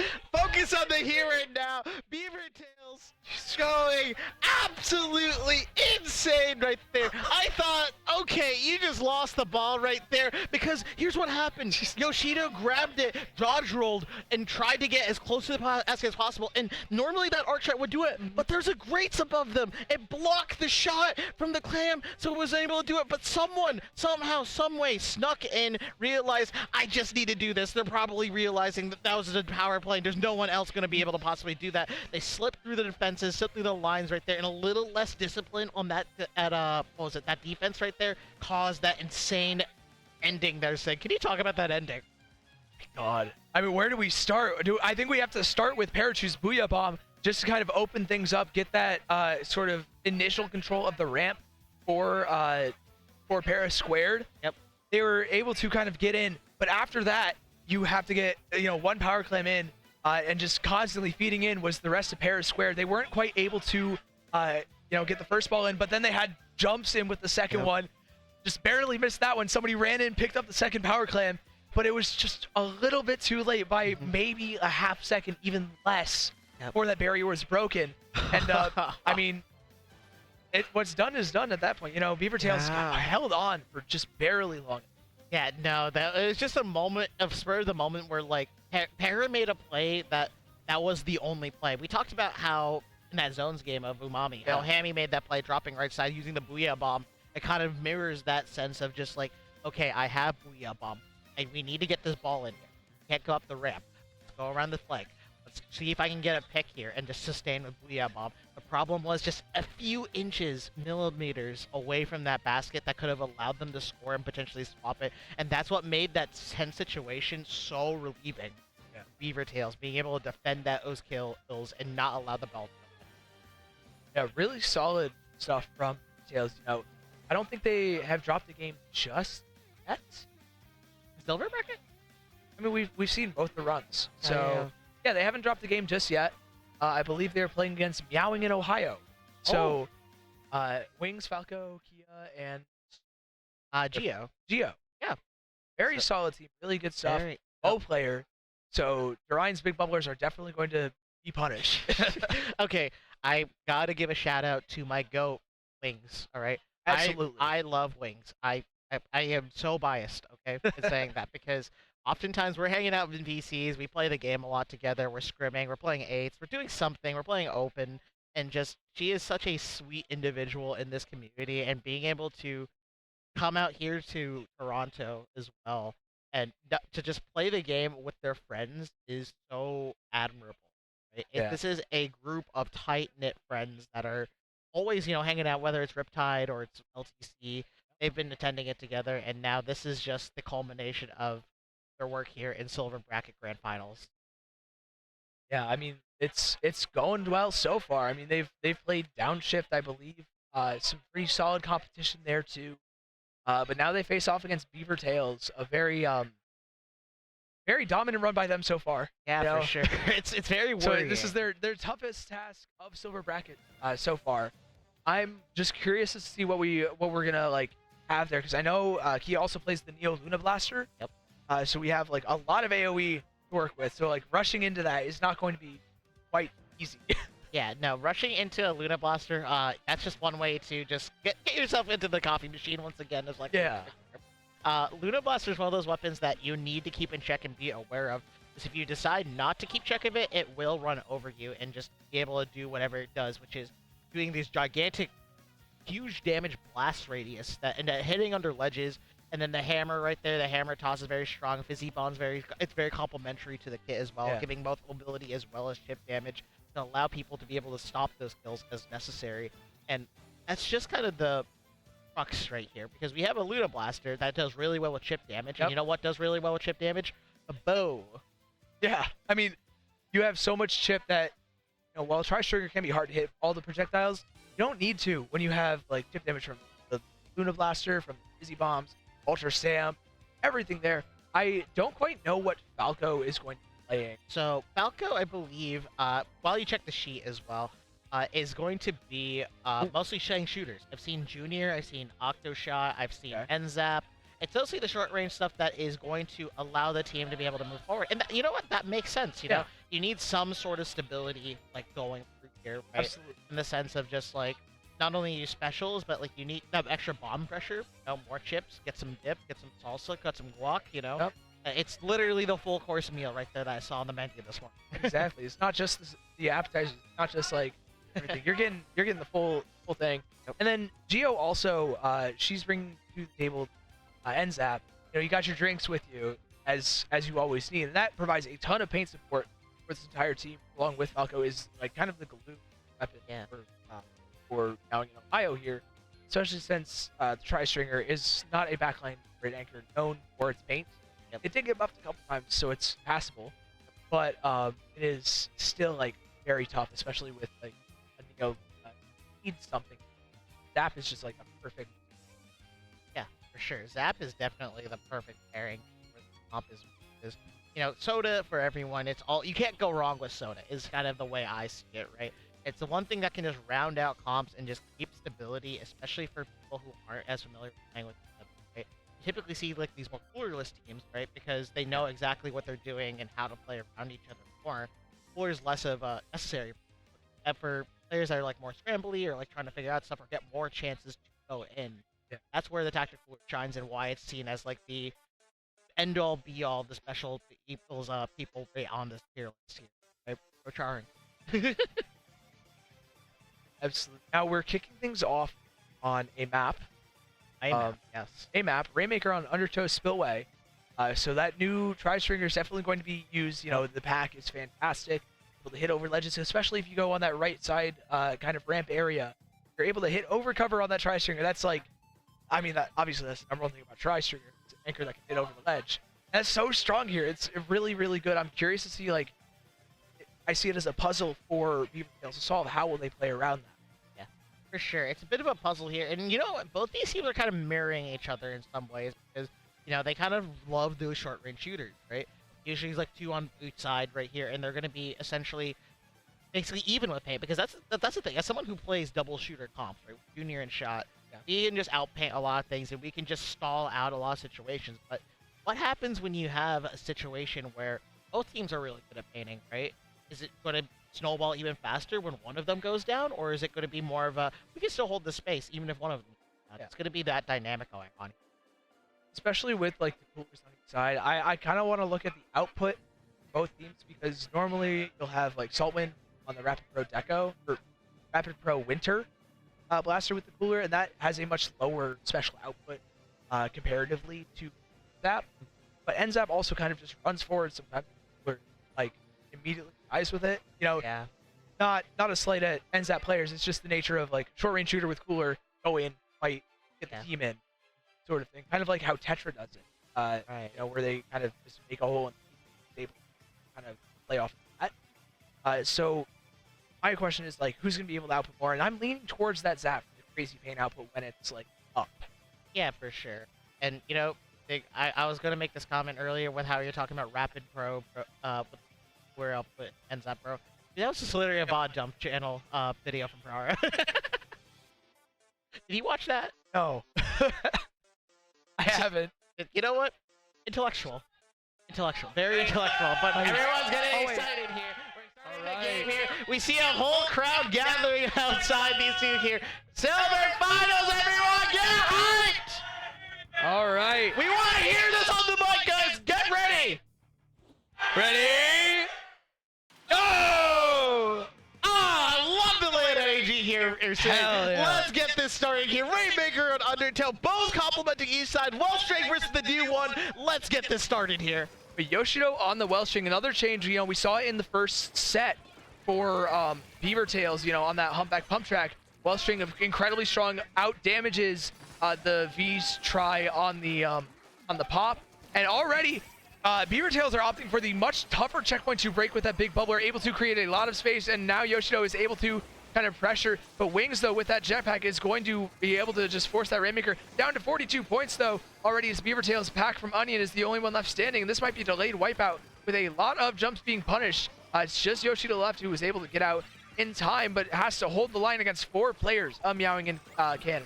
Yeah, sure. Meowing in Canada is certainly going to be in the lead right now, just having this Rainmaker. Wings already being a beautiful Rainmaker carrier, just getting these picks here and allowing their team to move forward here. And already moving it to the left side is going to set you up for success here. And I love the run speed for the bow, being able to get out of that situation right there. You know, that's something people don't realize. Tri-Stringer mains, they run a lot of run speed, so they're able to get in and out of situations, even if they don't have a lot of pay on the floor. And the Hia with this hammer here, going absolutely insane, going to clear a path for the team, forge a new path, but unfortunately, the Rainmaker goes down here. But do you know what? It's still even numbers here, Sig.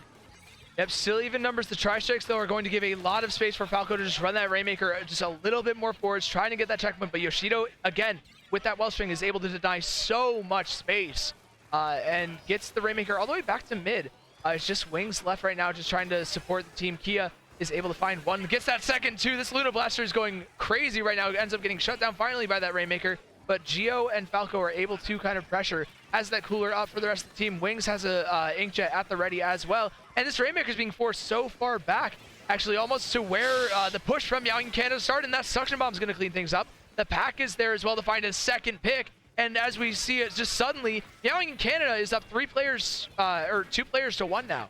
Oh yeah, for sure. I love this catch out here. Jarain usually trying to do a little bit of a battle play right there, but Falco going absolutely crazy here, getting this pick, pick for pick, trade for trade. This is more of a scrap city situation where the Rainmaker is kind of the secondary objective at this point here. Yeah, sure, it's not going to be able to be moved forward, but hey, in this time that's resetting, let's take some space, let's get some paint, let's get some specials right here. And Wings is already popping another jetpack already and gets another pick on Yoshido. 2 down here. Meowing in Ohio going to start meowing their way towards the next checkpoint.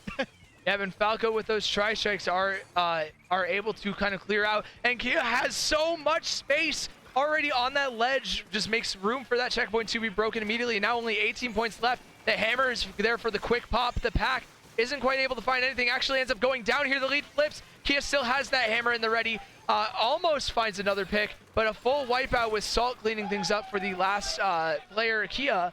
And now BeaverTails have the Rainmaker. They have a lot of control of mid. But their Zap picked up, and that is a good amount of pain being sacrificed. Yeah, for sure. A lot of pace being sacrificed, but hey, you still make up with her a lot of fighting power here. Onion going in with this Tri-Slosher, going to have a jetpack to extend potentially, as long as they're able to get this pick, but just barely playing to the range, being able to get the back, as a dogfight right here, and Wings comes out on top, and they're pushing this, and managed to hold on to their lead. Yoshida jumps in, they see the jumps going to the bubble, Wings gets another one! Oh, what a big play from Wings, able to find out all of the picks that they need. Clutches up, finds 1 on the rain, 2 on the jump. That forces everybody from BeaverTails out, and now we're resetting to mid yet again. Meowing Canada, all they need to do is hold on for another minute, and they have this game in the bag. However, again, just all this chip damage, all this just area control for BeaverTails is so hard to play against. We see Yoshido finding so much damage on the Wings, almost finding the pick too. Very, very close to it. Able to clean up. The hammer gets popped. 1-for-1 hammers trading, but no, Yoshido is able to clean it up. Both players are kind of out of position on Meowing Canada. They're not able to directly contest this Rainmaker running forwards. The closest one is Falco, and fighting 3 is very tough, but Wings has the pack to clean things up. Ryan goes down. Someone has to back up a little bit. Chip for 50, still stuck on this ramp, but oh my goodness, no. Onion with the counter pack. Hold on, the Rainmaker is also just finding so much space past the checkpoint, but Falco clutches up with another pick. Onion gets 2 though, and there's the lead again for BeaverTails. Oh my goodness, Kia cleaning up 2 right here. It's 20 seconds on the clock, but 19 is going to be hard to beat on the board. Previously being at 42 to 38, it's one of those situations where feeling like this is definitely doable, but now it's going to be a long stride for the haul. Falco going to pick up that Rainmaker right now, and now it is do or die for Meowing in Ohio. Yeah, and now you're in a rough spot here. You don't have Tri-Strikes to get your Luna Blaster in, so you really have to rely on the cooler. You have to rely on a lot, but none of it is going to come into account as the Tri-Slosher Onion finds a massive shark to end things early for BeaverTails. Yeah, definitely. The Tri-Slosher pick is something that I initially was skeptical about. Dude, you said it before. This is the most V-Tri I have ever seen. Oh, yeah. At any event in a while right here. And BeaverTails is one of the representatives here as well. And using Tri-Slosher to counteract not only the shooters that are very short range, but the Luna Blaster as well. Because I remembered really quickly, just like I was talking to another, how do I say it? What was it? I was talking to another Luna player as well, and they're like, what do you hate playing against? It's just like Tri-Slosher. Oh, yeah. Well, why do you hate fighting Tri-Slosher? Well, and it kind of has similar range to me. You can just kind of dunk on me, right, really quickly, Yeah. and essentially it's kind of an even trade at that point. You don't really get net positive against a tri-slosher in these situations, and that's exactly what Onion was doing. And I love the aggressiveness from Onion right there, being able to extend with the jetpack. I saw what you were doing right there. What a double. That dog fight, bro, with the jetpacks and how it was just barely held. I don't know. My voice is almost gonna die at this point if there's another situation like that. We've still got to play after this. Don't worry about us, Sig. Okay, Worry about these players. We can get water. These guys are like duking it out right now. Yep. I think we're going to game 2, which is Clan Blitz back on Umami Ruins. Ooh. We saw BeaverTails absolutely dominate here in the previous set. Yep. So can they keep that momentum going? You know, they kind of stole game 1 just a little bit. Now it's just a question of can they play the clan economy. Yeah, for sure. And you know what? These teams. I initially said they were mirroring each other, like just for two with the 2 shooters. I take that back. Mirroring each other completely. Tri-Saucer for Luna Blaster. We have a Tri-Stringer with the well string right here. Add the 2 shooters. This is basically a mirror match at this point if they continue this. But I believe Yoshido would opt for some other weapons here, and I mostly have been playing Wellstring on Rainmaker because Rainmaker, that is kind of Wellstring's best mode. Absolutely. Oh, we touched on it a couple times. Just the object damage. The kit is perfect for just controlling the area. Hammer is in Rainmaker. But I don't think we're going to see it again. All right, crowd. Make some noise for game number 2! We're all getting ready as well. We're all getting ready. The crowds are gathering here. You know, there's a bit of a break to sign each other's posters, but let's get into it, Sig. Oh, we see Let the Onions. crowd take it away. Yep. Let's go. We see a junior on the side of Meowing in Ohio, and we see a slosher, instead of a tri-slosher. And Yoshida's going back to the dualies, tried and true. Yep, Yoshido on those V-dualies are able to make a lot of space. Find 2, but it's a wipeout in favor of Meowing in Canada as multiple players end up going down in top mid. Wings has a power, almost has a power climb here.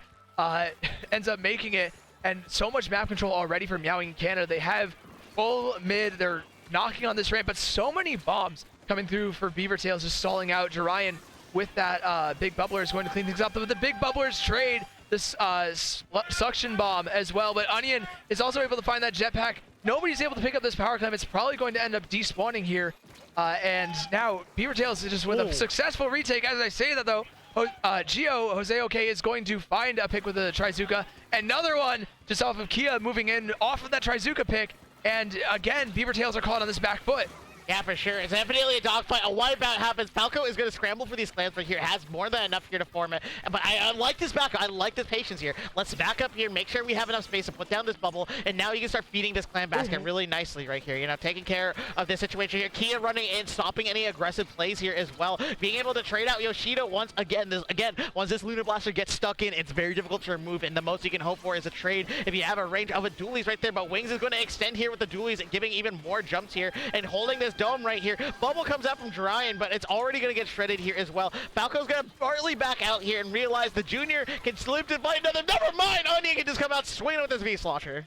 Yep, Onion with a massive double there for the retake, down to 38 points. So a fantastic push to open things up for Meowing in Canada, but you've got 3 minutes if you are BeaverTails to come back, and we've seen it happen multiple times before. Yoshido already with that crab tank finds so much chip damage, looking for a second pick with it, already finding Falco. The big bubbler from Jorian ends up going down, but Yoshido is safe on this mountain thanks to the cover. He ends up dropping. Yoshido is just looking to score as much as possible, not going to get that lead. A delayed wipeout, but that's great to open things up. You're getting yourself your foot in the door, and now you're only about 20 points away. Yeah, for sure. You're getting 20 points down here, and you know what? That's definitely something. Get started, showing the team, like, hey, just because you're able to get that amazing push here doesn't mean you're safe for the rest of the game. 38 is very incredible, but it is no lead is safe here is the philosophy I'm going to subscribe here, especially with how evenly matched these teams here. Falco going to tap a little bit right here, just going to be bottom right here. And you know what? I'm just starting to notice here, this is just a beautiful old comp right kind of just being run here by Meowing in Ohio with Bubble to sustain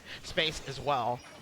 Yeah, no, the switch for Falco is fantastic. You have a lot of space control, sustainability, again, from that big bubbler. It's working out. They already get a basket score. They get more in from both of the shooters, but they have to back out. Falco ends up going down here, down to 37. Not much more in terms of a lead, but you break down that penalty, and that's a great kind of extension into setting yourself up for success again, and with wings on the pack, finding one, looking for that second.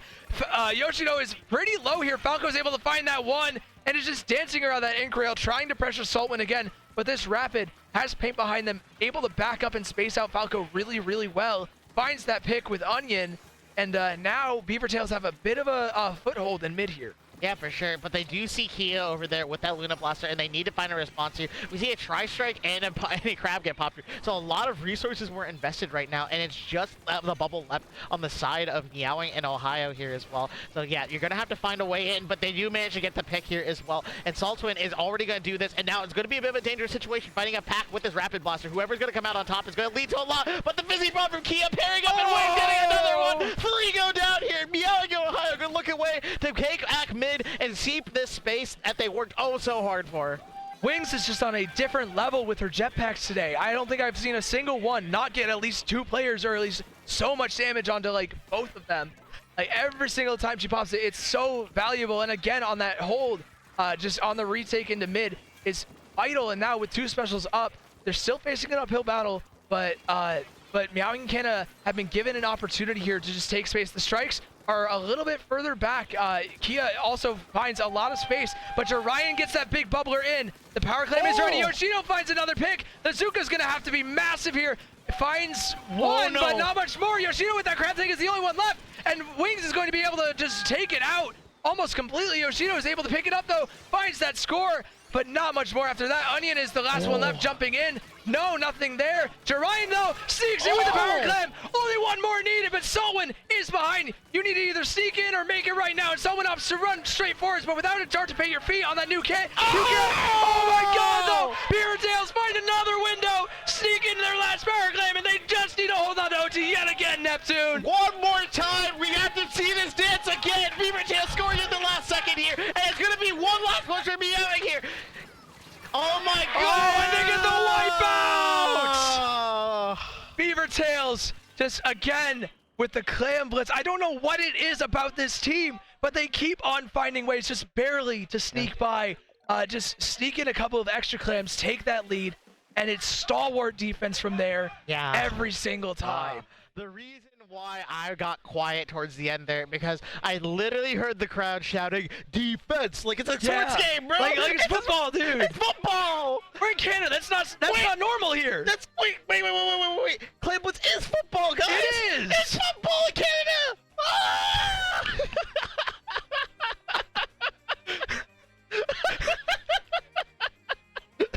Okay.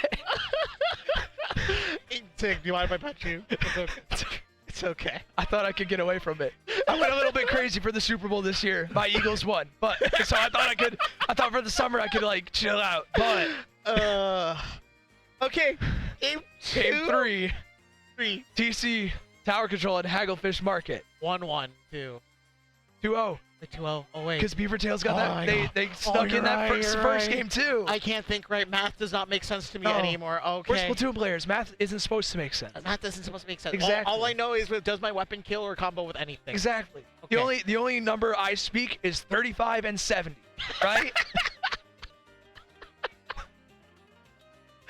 Oh my goodness. BeaverTails is up 2-0, but I definitely see something that can work here for Meowing and Ohio. They were so close, had so many leads, very tight leads, like in these situations the last 2 games, but just cannot hold on to them.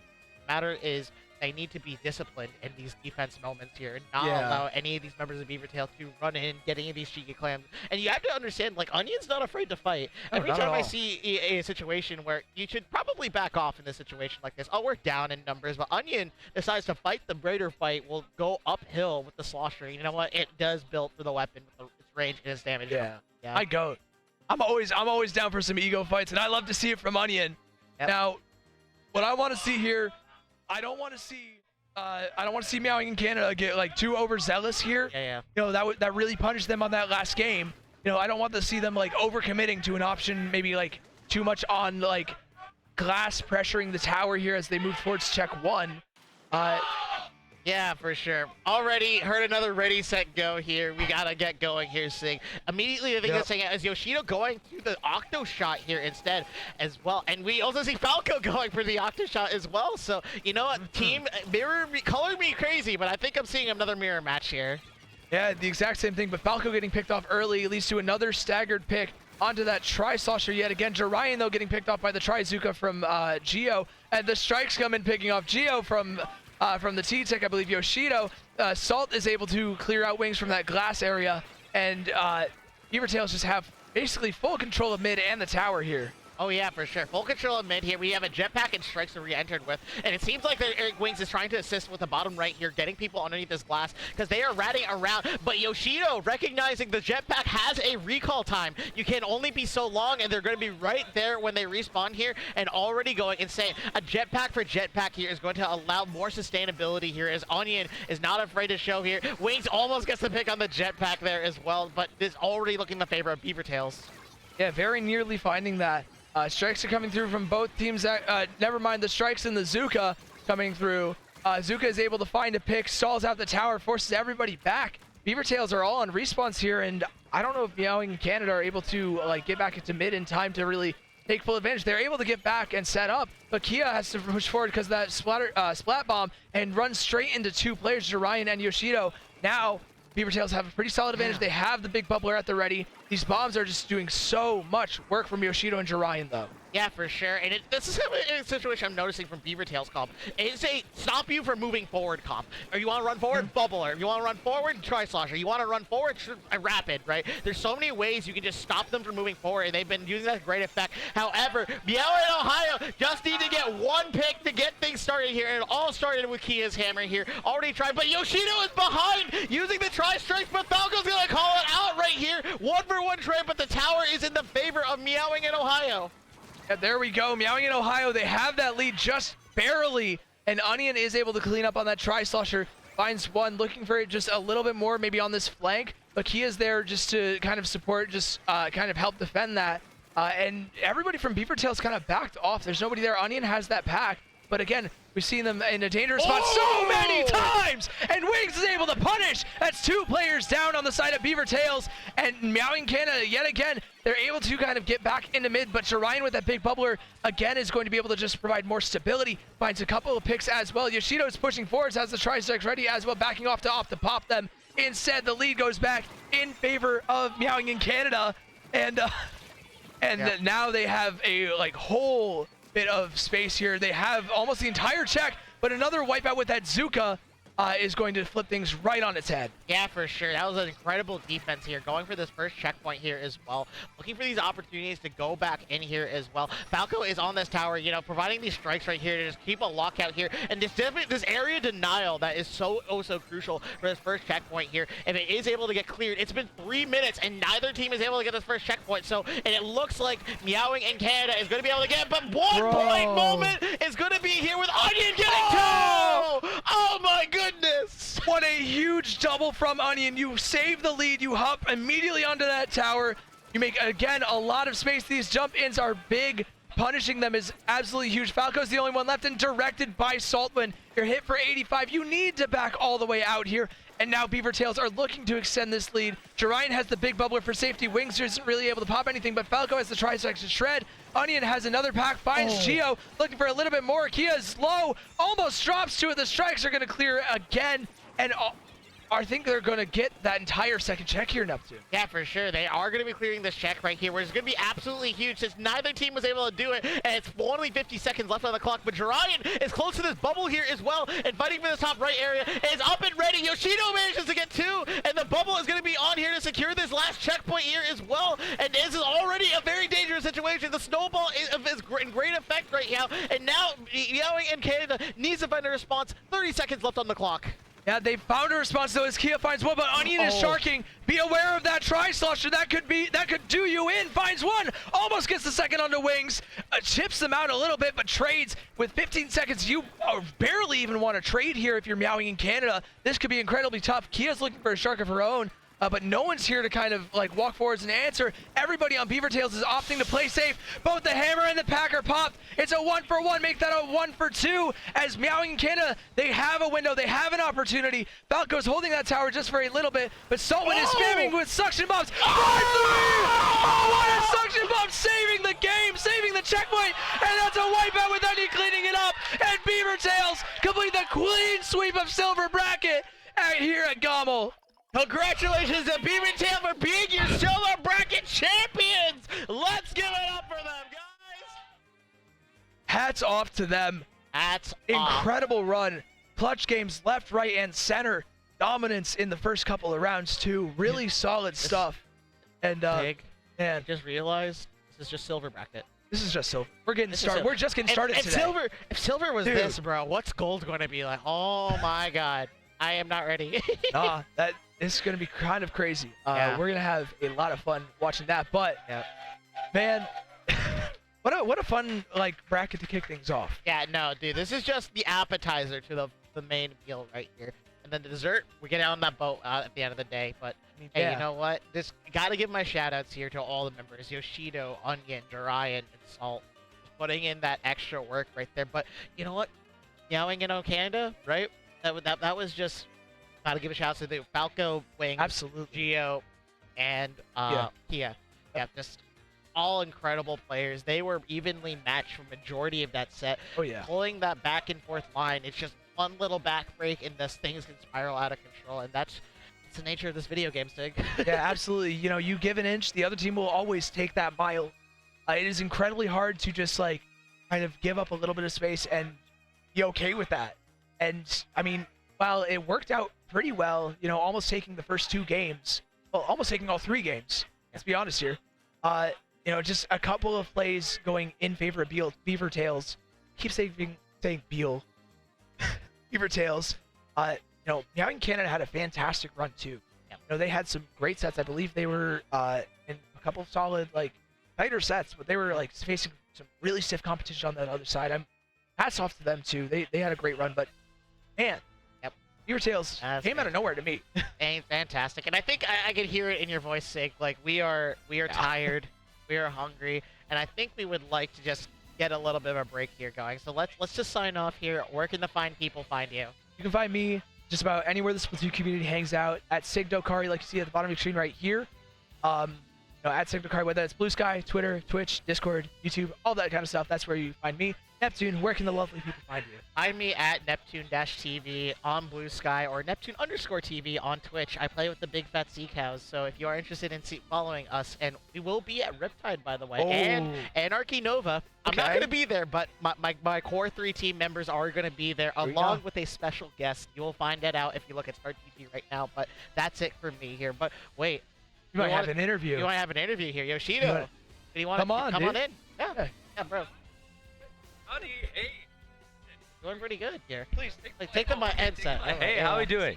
We are doing fantastic here. Oh my goodness. Hey, how are we doing? How are you feeling after that? I'm feeling great, man. Great. Yeah. I'm happy with how we played finally. I know, right? You guys were playing absolutely incredible because we faced day 1, I believe. Yeah, we did. Yeah, and BeaverTails, it was like we were initially like, oh wait, hang on, you guys are like good, but like we didn't know how good, right? Yeah, no, it's just, you know, we had an off day yesterday, but hey, we clutched it back up today. Yep. I'm happy with that. I like that move forward mentality here. Yeah, but exactly. Give us a little bit of insight. What was going through your mind through this entire like silver bracket run here? So we thought to ourselves, okay, what we did wrong yesterday, we overheated a crap ton. So we just said, you know what, today we're gonna play today. We're gonna get our picks and then move up with our picks, right? Which is really what we were thinking of the entire time. Like comms are always going like, okay, don't overheat, right? But yeah. This is the whole squad. It's the squad, yeah. Yeah. Hey. Yeah, I'm here. Onion, come on, get in here. Get in here, everyone get in here. Yeah, it's the winning team. This is BeaverTails, gang. BeaverTails. Your winners of Silver Bracket, putting on an incredible show.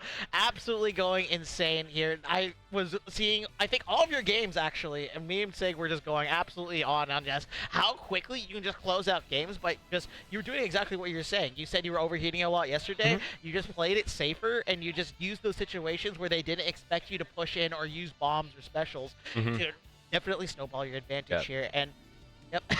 Lockout. Nope. Okay, I need to ask this question here. How did you guys feel on Clam Blitz? Because there's several times where you were down in the lead here. Not a chance. Okay, but there's always some way, somehow, one of you guys managed to be able to sneak that last clam That in was to swap me. the. Yeah. I was on dualies and I used salt as bait to get in with the clam. Okay, but like you were on crab leg and you dodge rolled to get it and you hit the grates. Who was the one who got it in? Salt. That was salt. That was salt. Oh my god! Props to you. Yeah, bro just ran it down. It's like, oh, okay. Yeah, exactly. Yeah. For sure. Okay. Okay. I need to ask you this question here. When you're fighting Meowing in Canada, who was the standout player to you on the enemy team? Kia? Every time I popped jet, I got shot out of the air. As a certified bow main, I can respect that bow. Okay, so we're gonna have to go shout out to both Wings and Kia doing absolutely incredible, fantastic job for Yes, them. Yeah, great. You know, I love this sportsmanship. Also, Balco. We Oh, love Falco's goated. Balco is goated. Our Falco hearts is go out goated, to yes. Balco here as well as to Gio as well. Don't forget those insane Trizukas as well. Yo, yeah. If you didn't pay attention to those, I feel like you would have been. It could have go. The amount of times, Yeah. the amount of times I call him Zuka, like take cover, right? Take cover, right? Yeah. All right. Hey. Yeah. No. Right. This is fantastic. Here. Is there anything else you want to mention here before we get going? Gold. Yeah, shout out Toronto. We're all Toronto rep. Let's go, Toronto. We want more Toronto lands, okay? Yeah. So wait, this is the full Canadian. Yeah, like, we're the full we're, Canadian. yeah, we're all Toronto squad. So yeah, let's go. Okay, you know All what? right. That's very commendable, and it makes it very fitting for you guys to take Mm-hmm. home silver bracket in your own turf here as well. But There you go. I would like to get signing off soon here as well. But yeah, where can the fine people find you? Oh, what's happening? Stay in the mic. The Squid Social, Splatoon Ontario Squid Social Discord. You can find me on Yoshio8 on Twitch or Yoshio on YouTube. I just post a lot about my own personal team, Magic Beans. You know?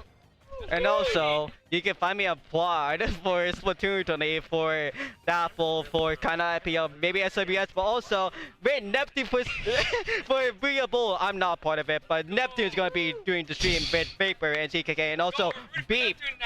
But also, yeah, remember, check out CCA because we're going to be having a lot of cool stuff going on there. But also check out SBS. I have to do my pawn notes, you know. Yeah, thank you so much here. Let's get going here. Thank you guys so much. Go cop cut soon, guys. Thank you. Ep's playing in it. But yeah.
Welcome back to GOML, guys.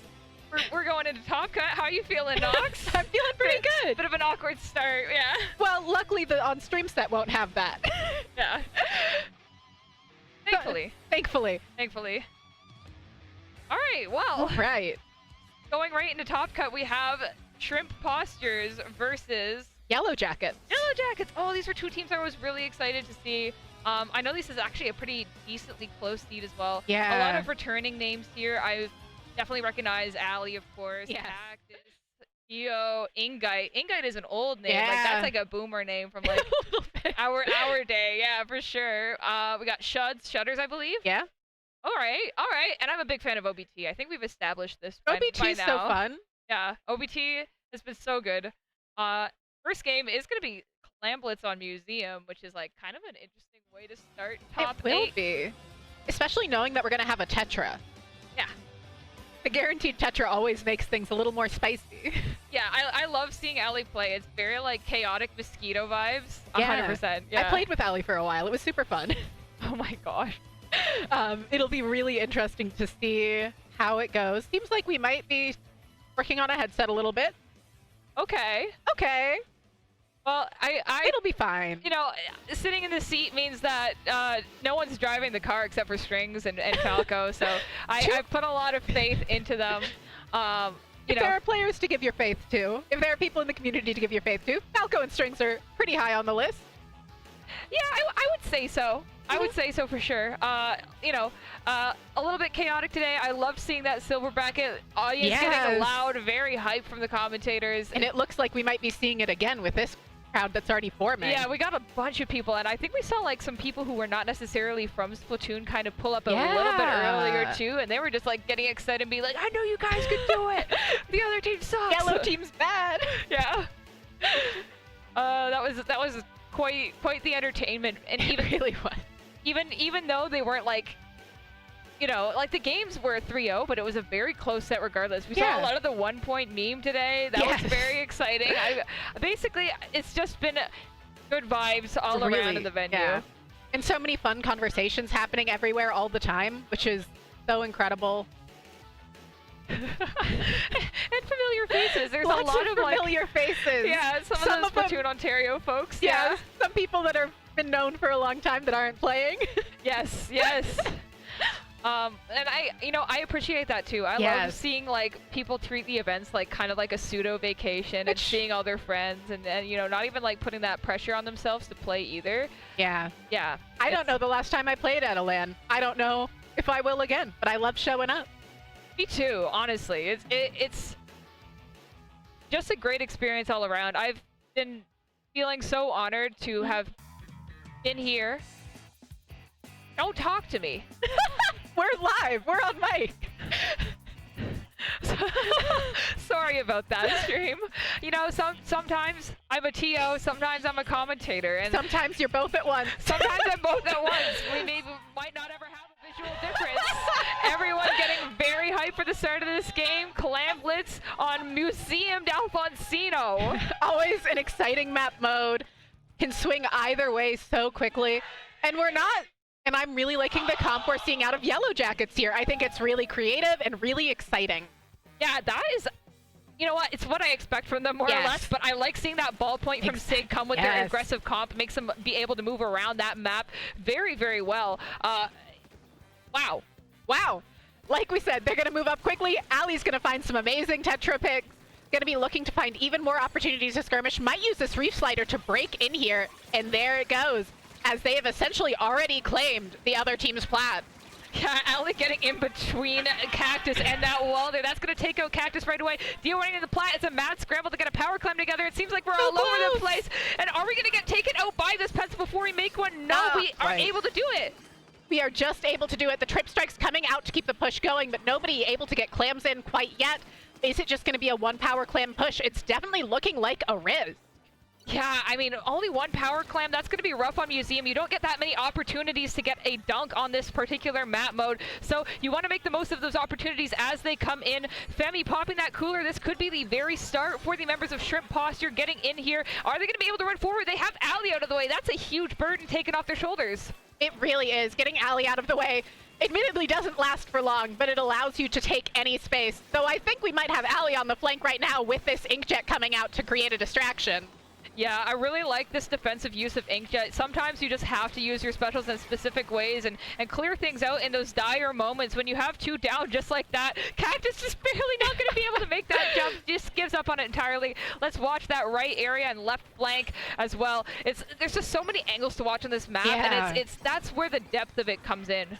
There are so many things always happening on this map.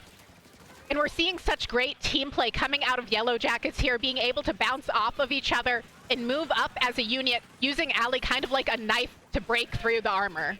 Yeah, that's exactly how. Yeah, that's how they do it. I like the way of thinking about it. Or I guess a piercer. Yeah, way. That re-slider being used to kind of run into their base, but it looks like we don't have much follow-up. Sig is going to be the one holding that power clamp and is stuck in Inkjet. Can't quite get out of that. So Ali going to have to stall for as long as possible in their base, is somehow staying alive for that long with 3 people giving her attention. Which, you know, that's what Tetra's role is. We don't see a lot of them these days. But Ali is a person who has played them for forever and has learned to make such an incredible impact. And we're seeing Sig on this ball point doing a great job of holding up the defense and allowing Ali to play like that. Yeah, I loved the usage and herding up players as best as possible, pushing them off into a corner, and that has allowed the members of the Yellow Jackets to kind of take over mid very strongly here. Yeah. Cactus now just kind of fighting for this defense as best as he can. It's going to go down. This is very well opportunity for the Yellow Jackets to get another push. Sig going to be coming in through that left and coordinates with that reef slider to get into this basket, and now getting finally some significant points on the board. Well, and we're 3 minutes in, so getting a significant push in at this point is pretty major. It means that there's not a lot of time for the other team to really get back in and do a lot with it, which is so exciting. Shrimp Posture gonna have a big hill to climb here, especially because we still have members in their base. Yeah, I mean, what are you going to do when you have like a team that's so aggressive like this, just runs into your face and does not care? They'll get the lead when they do it, and they'll do it on their own time. Exactly. And they're just not going to give you an opportunity to breathe. It's total suffocation. It is. They're playing their own pace, and their own pace is the speed of light, as fast as humanly possible. And that's what having a weapon like a Tetra, a shot, and a slosher will allow you to do, along with that more mobile half anchor of the ballpoint. I'm unwilling to call it a full anchor. It does a little too much midlining for that. Yeah, absolutely. I just love the flexibility of the weapon, and Sig basically playing eyes and ears for the team members of the Yellow Jackets is kind of, I think, what has allowed them to run up and play the way that they have. And you know, just quick adapting to what the situation in game is. You can kind of sense that they're going for another push here, but maybe are a little unsure of going for it, just because, like, if you play it too risky here, unless you have a cooler, it might not pay off in the way they expect. Yeah, there's always that risk in the last minute of the game, especially now that we're looking at that last 30 seconds of overextending and just getting completely punished. Clan Blitz is a mode where you can easily score 50 points. It is by no means impossible, but they're going to go for this push anyway. Reef Slider coming out, taking out another player. Down to 33, but just Dio leapt up, and Dio makes the smart choice of jumping out. Going to give them time to regroup and make sure they can hold their plat. Yeah, they had to be very mindful about what they decided to do here. Dunking another power clamp does mean more points to the board. Getting to a 33 lead, that's a lot easier to defend. But on the other hand, they've just given the members of Shrimp Postures another pity clamp to work with. So they have like 60 points just in pity clams alone right now. They could very well get close to that 33-point margin. Absolutely, it is completely doable if they can break past the defense that we're seeing Yellow Jackets create, which doesn't seem like it's gonna be easy. Yeah, OBT doing a very good job at watching all these ledges, strong suit of that slosher, and that is going to be it. Really dominant first game there from Yellow Jackets. Yeah, I mean, it's more or less what I expected going into the beginning of this set, but the Yellow Jackets kind of have something unique that's not what you expect in top level or high level of Splatoon right now. You usually see at least like one pencil. The Tetra is still kind of rare. So. Extremely rare, actually, right now, I'd say. Yeah, I think the rarest it's been since it came out. I think so. It's pretty underrated. We're just seeing a lot of... Yeah. There's Ali, and then, oh yeah, well, we used to have Isabel back in our day, but yeah, retired. I think she comes out to, like, speak her piece every once in a while, but other than that... Yeah, it's like, really just Ali left on the Tetra. I think we have, like, multiple Alis on Tetras. That might be true. I think if you're named Ali, then you're just, like, more designated towards playing Tetra. And that used to be a junior name. Oh my gosh, you're right. But over time, the trends shift, players change. Yeah. Allie's been around for forever now, though, Yeah. perhaps? Yeah. Crustacean Crusaders is like a very long-term team. Yeah. I remember long and fondly of them in Splatoon 2. So it's always good when you see a familiar face and it's like all players you like as well. Exactly. And this is a great lobby to have. Not a single player that I think anyone's had many issues with. Yeah. We're getting into Splatoon politics at this point. Well, we're always ready to talk about them. I Yeah. think we're going to be going to Tower Control Undertow next. Not a map we see all the time. Yeah, you know, it's one of those things that I kind of threw in the map pool because I was like, I think this could work, and I'm kind of getting tired of like seeing like the typical ones nowadays. Thank you for the and- break from Inkblot Tower. I always appreciate a break from Inkblot Tower. To be fair, that's also in here. Yeah, but I get a break from it right now, and that makes it worth it. Yeah, the silver players got to do Inkblot Tower, so you know what? They got that. They can have that. What is going on in this venue? I just looked over to the side and people are like hitting like Splatoon emotes IRL. And sometimes you gotta do it to them. Maybe they're practicing for their pop-offs later. It's very possible.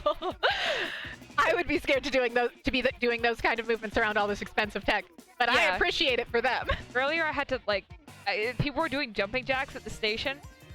Oh no. And we are getting into it here on Undertow Tower, Game 2, and the crowd is excited about it. Yeah, we're pretty hyped about it. I'm hyped myself, so Yeah. we'll see some interesting stuff come in. I know Bubble is popular on this map, but it doesn't look like it's a popular choice Not for with these these teams. teams. Yeah. I mean, these teams definitely don't seem too focused on running anything traditional. I don't expect to see many changes in general coming out of Yellow Jacket here. I think this is mostly what we're going to see from them. Yeah, I more or less, Ingai assisting to get that very early team wipe. This is a great showing from Shrimp Postures, very much compared to the last game. Yeah, it seems like these two teams might just be who has the strong opening, and we're going to ride that as far as we can.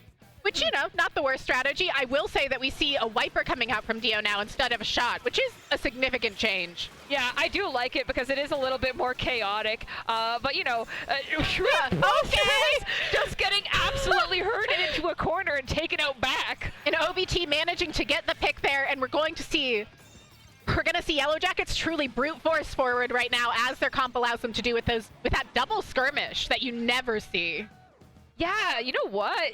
Like, it is hard, and you have, like, basically OBT playing cleanup for them as they run in like crazy people. But Femi, being very aware of Allie's tactics this far into the game, has turned around and taken that out. That is a trade on the Inkjet. I will say that's overall beneficial for them. Yes. This might be the second shot at that checkpoint. It absolutely is, especially with that Tacticaler coming out and a whale at the ready. They're going to be looking to make a very explosive push here, potentially, if Dio and Allie can't find a way to break in. But it seems that Dio might already be on him. Yeah, Sig, just looking at the pinch angle here, is staring down the barrel of Femi and Shuds. Taking out Dio in the corner here. Wait, we've actually gotten through this checkpoint. We have. And that's a really significant checkpoint on this map. It's a hard one to get through. It seems that Yellow Jackets might be having a hard time with the geometry of this map, potentially. Yeah, I think that might be their struggle, is that there's not a lot of angles that Femi won't notice. So getting that flank angle onto her is going to be like the difficult part. Just getting around that tower, picking up the cooler, and just running in has allowed them to get the knockout very quickly. And this might just be a set of giant swings in either direction. Yeah. Which is always exciting and very hard to predict. And will make Splat Zone's Umami very unique. Oh. Wait, yeah, you're right. Well, you know what? That is a very flank-centric map. It so is. There's going to be a lot of, like, basically ring around the rosy. Just spinning around that map and trying to find different angles. So that should be interesting. That is you. Yes, Falco. Yeah. It'll be very exciting to see how Allie on that Tetra does here. The Reef Slider definitely really great at stalling out one of the zones, but less effective than it is on a lot of zones maps. Oh, yeah, true, because you can only cap that one zone. So there's a lot of times when you're, like, getting towards the end of any sort of Splat Zones game, and you have that reslider on the other team and you have to find that player before it's too late, because it's just going to end your overtime and just ruin your chances of winning that game. But in this case, we're looking at something a little bit different, right? Because there's no chance of that happening unless we decide to get a bit dank and have two resliders. But well, there's always a chance of it, but it would be surprising. But they're going to have the trip strikes from their slosher. Yeah. Which that helps it a yeah. lot. Do we think Dio is going to pull out the hammer again? I think so. I think there's definitely a chance of it. It wouldn't shock me. It's a great hammer map. It's an incredible wiper map. The mobility is so great here. It's definitely an incredible option. Yeah. But yeah, Umami Zone, it's like the only double zones map we run anymore, I love a double zones map, so I'm always happy to see it. I always like, when creating a map pool, I look at like, okay, we need at least one double zones map. We need like some good variety in the tower as well. Like double zones just plays a little bit differently. It's so different. You gotta have maps that are varied in your pool, because it's just like giving people like the same win route for the entire tournament. It's just like it's lame. Exactly. And double zones also kind of is a great way of testing and showing how well players know how to push off of each other and how well they actually know an objective. As we're getting into it here in the chaos of a LAN, which is always so amazing. Okay. Heavy edit coming out. Love to see it. Love to. Yeah, you know what? It's got that same thing that Ballpoint does. It's very short range. It's going to be able to provide those coolers. So again, they can play very aggressively. You can see Dio and Ali already going right for the flank. They do not care about the zone whatsoever. They can let OBT and Sig take care of that themselves. Forced to run back a little bit, though. It looks like both teams put priorities on either side of the map, and one of them just got it a little bit better here. Yeah. Crab Tank coming out, looking to help push their team into mid. Sig doing a great job with that. And I didn't even notice that was the Crab Tank one. I thought we were going to see cooler. Me too! Considering it's this team. But, you know, I think at some point you're like, all right, we know my aggro... Everyone's running QR. Yeah, everyone's running QR. The front lines, they're going to run in and die anyways. Like, what's the huge difference, Exactly. right? As we're seeing Yellow Jackets looking to start making a pretty strong push. Dio gets taken out with the hammer. I think that was the bomb, actually, just barely in the AoE radius for that one, and damaged enough to take the L there against that suction bomb. And now a very close match going on so far. Both the Yellow Jackets and Shrimp Postures kind of sitting around the same numbers here, not really getting any sort of significant score on the board thus far. Yeah, but we do see a lot of specials online right now for Yellow Jackets. Could be setting up to really keep this push going. Ali's sharking with that Reef Slider at the ready. Could be looking to break in, as Ingite is trying to get into the zone. Ingite is going to be a force to be reckoned with if he gets onto the zone, but looks like OBT catching him hiding around that angle, has that slosher, is going to be able to take him out. Ingite giving this a second chance as Ali jumps into the zone as well. Crab Tanks are going to get popped, and this looks like a pretty strong hold for the members of the Yellow Jackets. It really does, especially with how nicely Ali just cleaned up that splash looking to move forward. I'm assuming that they're really trying to get into that left side now and looking for a way to break into it, which could be the hammer or the Reef Slider. Or they could play it safe and just stay in mid. Yeah. I would be wanting onto that left side right now.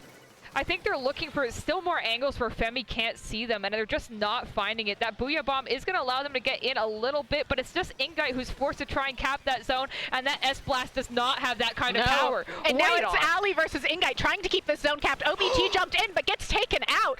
Ali just feigning for her life right now. Not going to be enough, but somehow Ali is still alive. Ingite getting that 180 flick onto Ali, is able to hold onto that zone for long enough, and they are able to get the cap, apply that penalty to the members of the Yellow Jackets, and they have another shot at taking this game. They do, but one's a hard push to beat, especially when there's specials like Drip Strikes and Reef Slider to stall out the zone so effectively, and Crab Tank just nailing Cactus. Crab Tank is going to be coming out, taking out Cactus. The strikes are coming out as well, but Shuds takes out Dio, and a very good Shark does get taken out as a result, but that is a 1-1 trade-off. It is. Reef Slider coming out from Ali, being used away from the zone as a distraction, trying to get OBT in, but not going to quite be enough as Femi backs up, and the zone has gone back to the Yellow Jackets. with quite that penalty coming in. You look at them, they're holding on to those triple strikes on the side of the shrimp postures. Yes. So they have to play it smart. They're holding on to their specials. They're playing patiently, even though that score might make them not want to do that. BeaverTails going to be coming out and just barely scraping OBT's toenails, taking him out as well. Shud's dancing around that crab, and this is going to be another hold for them. Interesting. You know, usually we would blame that on lag, but we're on land. We have no excuses at this point. Ali in here causing chaos, finding one, gonna keep them from being able to move forward too quickly. But if you're Yellow Jackets right now, you're really looking to find specials to recap the zone. Those penalty points are going fast. Yeah, I see them holding on to their specials as well. They do have that Zuka at the ready. Ingite kind of waiting for somebody to drop off that left perch. Cactus getting towards that T-block. And look at these trades coming out. People from both sides going down, but you do not want to be losing your Neo Splash if you are the defending team right now. You really don't. The crab tank coming out. Ali managing to get in, neutralizing that zone, trying to find Ingite. Got a reef slide instead, keeping that zone neutral. And I guess that's technically all they need to do. But my god, that would make it more stressful. 40 seconds left to go, and they're going to still have to burn through either all of this penalty or something else is going to have to go down here, right? Like, they're holding on to that Booyah. They might pop it here. Ingite probably just using it to stay alive for the time being. Yeah. Shuz has that Zuka to go down behind the camera. What is going on? Shuz is popping that. That's almost a wipe. Oh! It's a fancy wipe! This is a great opportunity here for Shrimp Posture. They could definitely hold this. They are moving forward aggressively and quickly. There's a crab tank ready. There is a cooler out. They have the opportunity to potentially get the knockout here. The overtime knockout. An unheard of concept. Hammer comes out, does find the crab, weakens their hold a bit. That like rolled past the head of the head. You know how you can hit the crab tank right in the forehead and take someone out? I think that's what happened. Ali running into the zone, escaping, distracting, and putting some pressure on there. We're not going to get the timer just on its own. That other zone gets barely capped. It's just Ingite there. And really great job there at the end from Yellow Jackets of not feeding in, of using their hammer to take out that crab, and really allowing them to find what they need to find.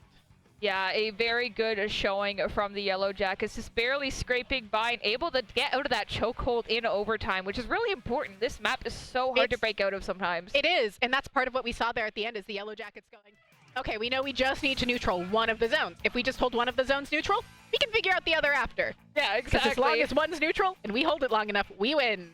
And I think they definitely took advantage of the fact that they had taken out a lot of the painters on the other team, and they kind of were like, all right, we can just basically like raw overpaint them at the moment. Like we don't need to worry about like taking out more people. It's just going to be Ingite there trying to paint, and like, you know, you could be the best player in the world, but you're still playing an S-Blast on his own. And it can't paint on its own, really. You can throw the 2 burst bombs and hope for the best.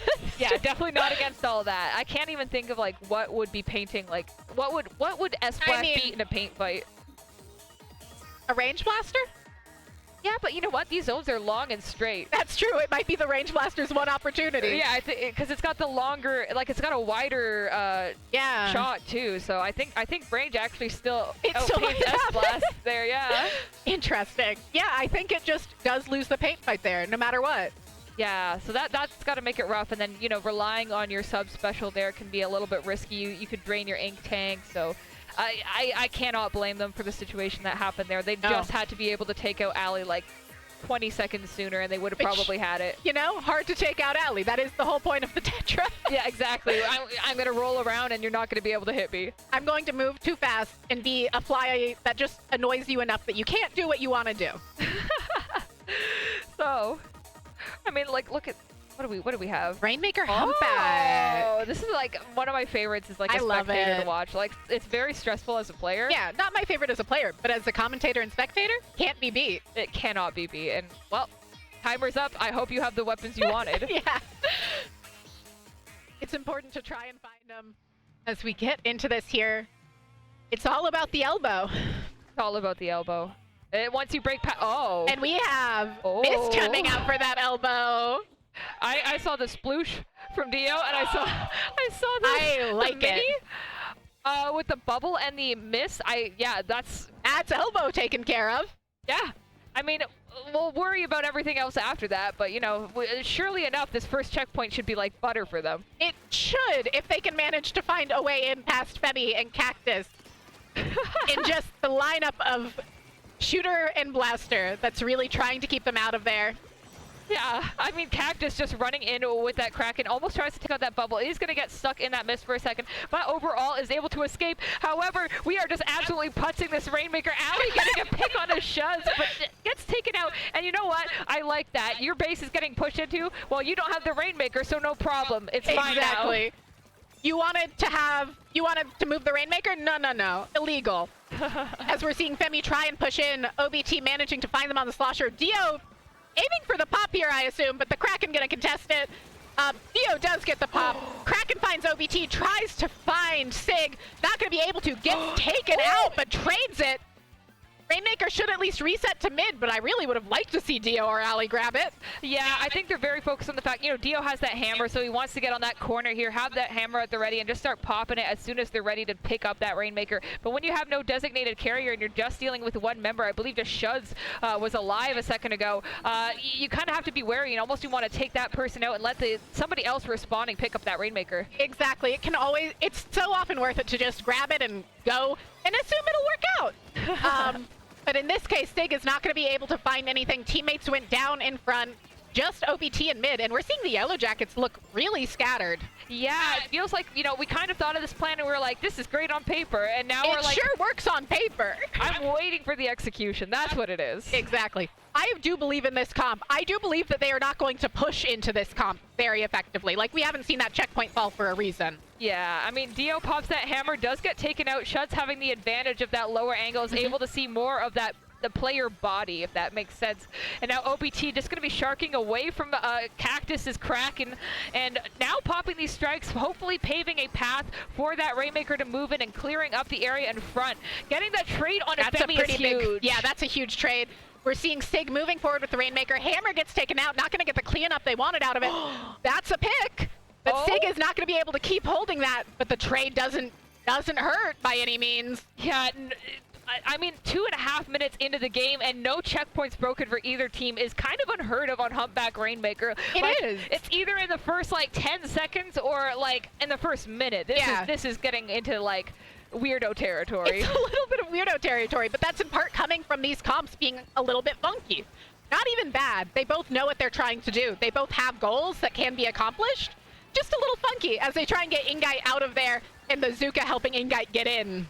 Yeah, you saw Sig kind of having to pop that bubble out of a need and a panic from all that pressure coming out. Shud's gonna run in and get a trade once again, but I still just feel like this game has been sitting on equal ground. Yeah. No one has gotten a foot in the door, but that pick on a Dio might just do it. That is a huge rat you're taking off of the board, and with that Kraken getting popped, Femi gonna pick up that Rainmaker. Oh, and they found Ali! Yeah, it's over. That checkpoint has to pop, right?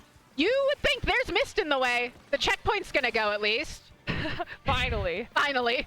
Minute and a half left. Checkpoint just now going. And I don't think they're gonna get a lot further even with that Zuka. What? The hammer throw! We get a full wiper, and now it's just gonna be Sig forced to pop that Rainmaker. It feels almost like we're leaving Sig alone too much. Dio very focused on getting that corner. Like wants to push up and do this thing we're planning in our heads, but are we supporting the actual objective in doing so? Looks like the checkpoint's gonna get taken out. Sig doesn't manage to live though. Dio's a little too far away. Ali has this Reap Slider. Seems like they're gonna let Shrimp Posture pop, but Ali's gonna claim the space. Get taken out immediately. I'm gonna say it. It's looking rough for Yellow Jackets right now. Yeah, I mean, very realistically, we could get into a Game 5 situation here if they're able to defend this lead. This is not usually like a lead. You're like, I'm going to sit and defend this. But it looks like we're going in for more. Cactus has kind of paved away with that Kraken, and it focuses a lot of the attention. The miss is going to be coming out, but all these specials are getting in past it. The hammer gets tossed. The strikes get tossed. But Femi is being very patient, waiting it out, sitting on this corner here. Maybe too patient. Yeah. I mean, at some point you do just have to go through the mist, and it seems like, I guess not. Oh, okay, Ali. Oh, but Ali's dropped off this corner Ali here. saved it. She has saved it, but 6 seconds left to go. People are going to have to jump to her. There's not much of a choice. Popping that Reap Slider is going to leave her vulnerable. Everyone dropping here, and that means a Game 5! What an exciting start to Top Cut. Not often you see a Game 5 in start a Top Cut.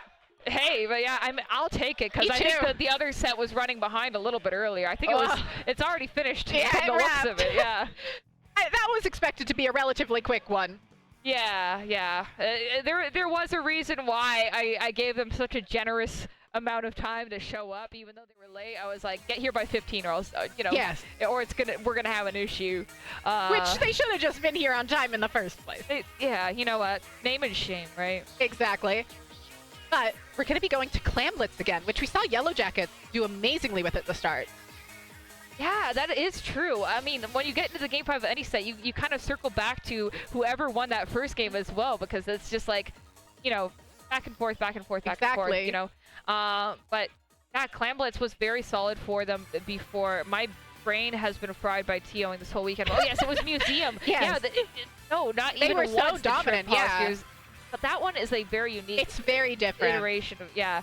So when you look at it, it's Clamblitz on Barnacle. This one's a lot more of a small map. It which is. could give them more advantage, but at the same time, I also think Femi is going to have a bit of an easier time dealing with them. Like the areas you get in, you have like 2 main routes of kind of sneaking in. I know Ali likes to kind of divert people to Yes. like irrelevant parts of the map and goes, look at me, but like, Exactly. I don't know if that will phase these players this far into the set. No, it might not. But also, if they ignore Ali, Ali will get a triple, is the downside there. Yeah.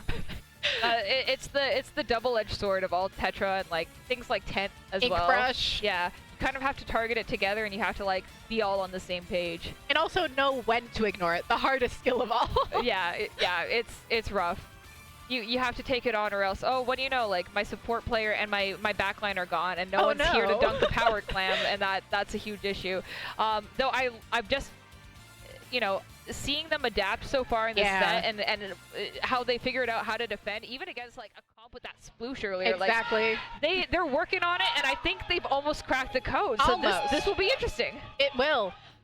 Back on that wiper, the heavy edit sticking around, keeping with that double shot out of shrimp posture, and the crowd is excited going into this game 5. Is that? Oh, we have a custom blaster coming out from Inga We had here. that last game too. Oh, I didn't even notice. It was so chaotic, and I you know what? I was wondering where that splashdown was coming from, but now we know. 2 members on the Yellow Jackets have just run into this right corner here. It can still be a flank even if we're all doing it. Exactly.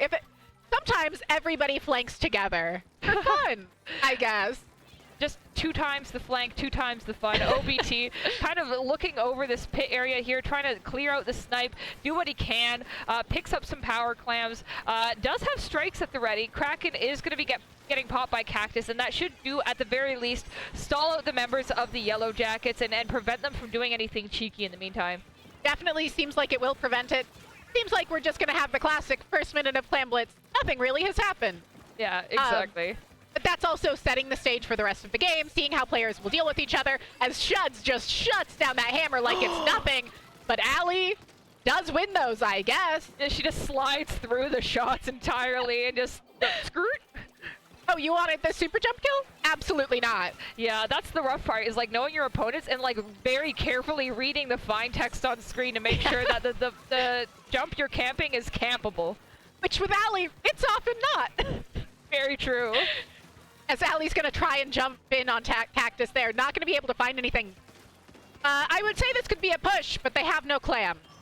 Yeah, that's the struggle when you have such aggressive players, because nobody wants to be stuck on that duty. They kind of have to throw things at Sig, and Sig's going to be far enough back that it might slow them down when they actually come to making a push if they're not jumping right into the basket. Sig stuck in that crab tank once again. So that's kind of what I've been noticing, even in the first game as well. Had that Inkjet before, and even when had a power clam was just like, I can't do anything right now. I'm popping my special that locks me into it.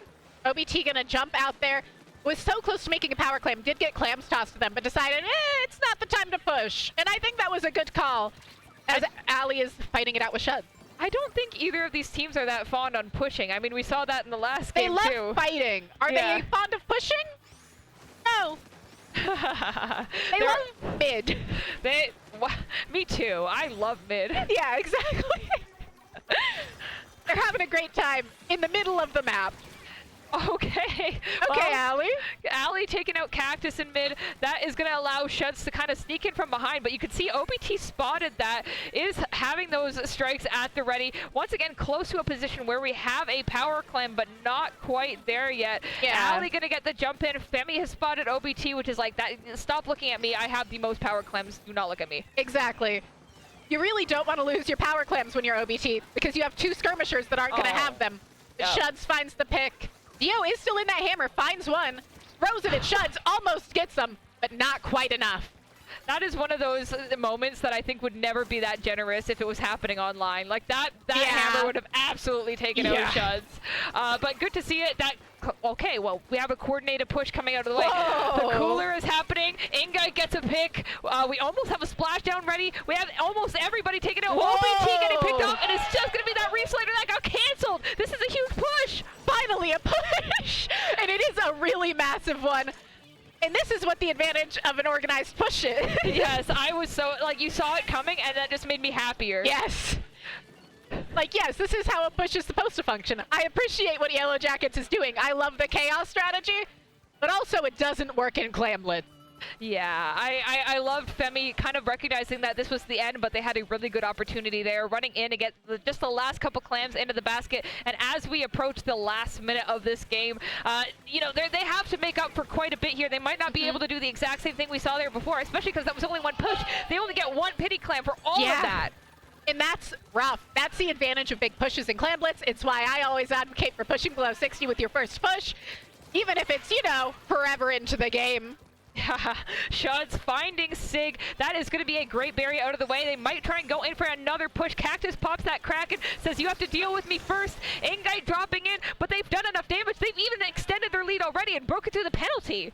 They have just the Zuka and Pencil left up. Shuds trying to use it to find Sig and OBT, but not quite finding them, as we are looking to find some forward momentum to somehow make that push in, what, a minute? Yeah, 10 seconds left to go. We have to do basically everything in overtime. We have to get a better push than their first one, which was already significant, like crazy near like 100 to knockout levels. So we'll see what they can pull out here. OBT has strikes, but we don't have too much else. Sig is going to have to stay alive, but it's still kind of damaged right now. Yeah, and the Pencil able to find them. I'm going to guess this is game. I think so, yeah. I mean, look, we're still stuck in a position where we're defending. It's just going to be Femi left, but they cannot make it to the basket in time. Really great adaptations there coming out of Shrimp posture to make that happen. And wow, I think this is an upset based on seeding.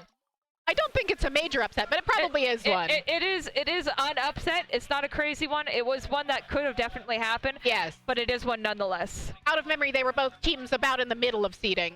Exactly. So oh, sorry, go on. Yes. But the crowd is so excited here for everything that happens. It's amazing to see. Yeah. I also love, I don't know, there's like this very candidness to like the position that I'm in right now, where I'm like seeing like the tournament bracket. I'm like, like I wanna go up and like help, but you're commentating. Yeah, I'm here. You're at the not desk a TO instead, right yeah. now. So next up in the bracket will be Moonlight versus Shrimp Posture. We know that. Yes, that one I don't think is going to be streamed. I believe Moonlight's not going to be on until at least winners finals. At least winners finals. That is correct. So I think it's either going to be Rusty Bucket Bay versus WyVeRN or the Snowflakes versus RGBronze PixelArt. I forget. Okay, it's going to be Rusty Bucket Bay versus WyVeRN here. Exciting. Yeah. Okay. I see Allie and Dio packing up their stuff.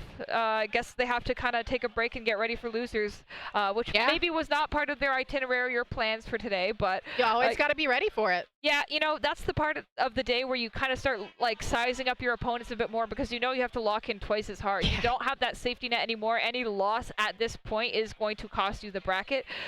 So they got to be kind of careful. It'll be interesting for sure.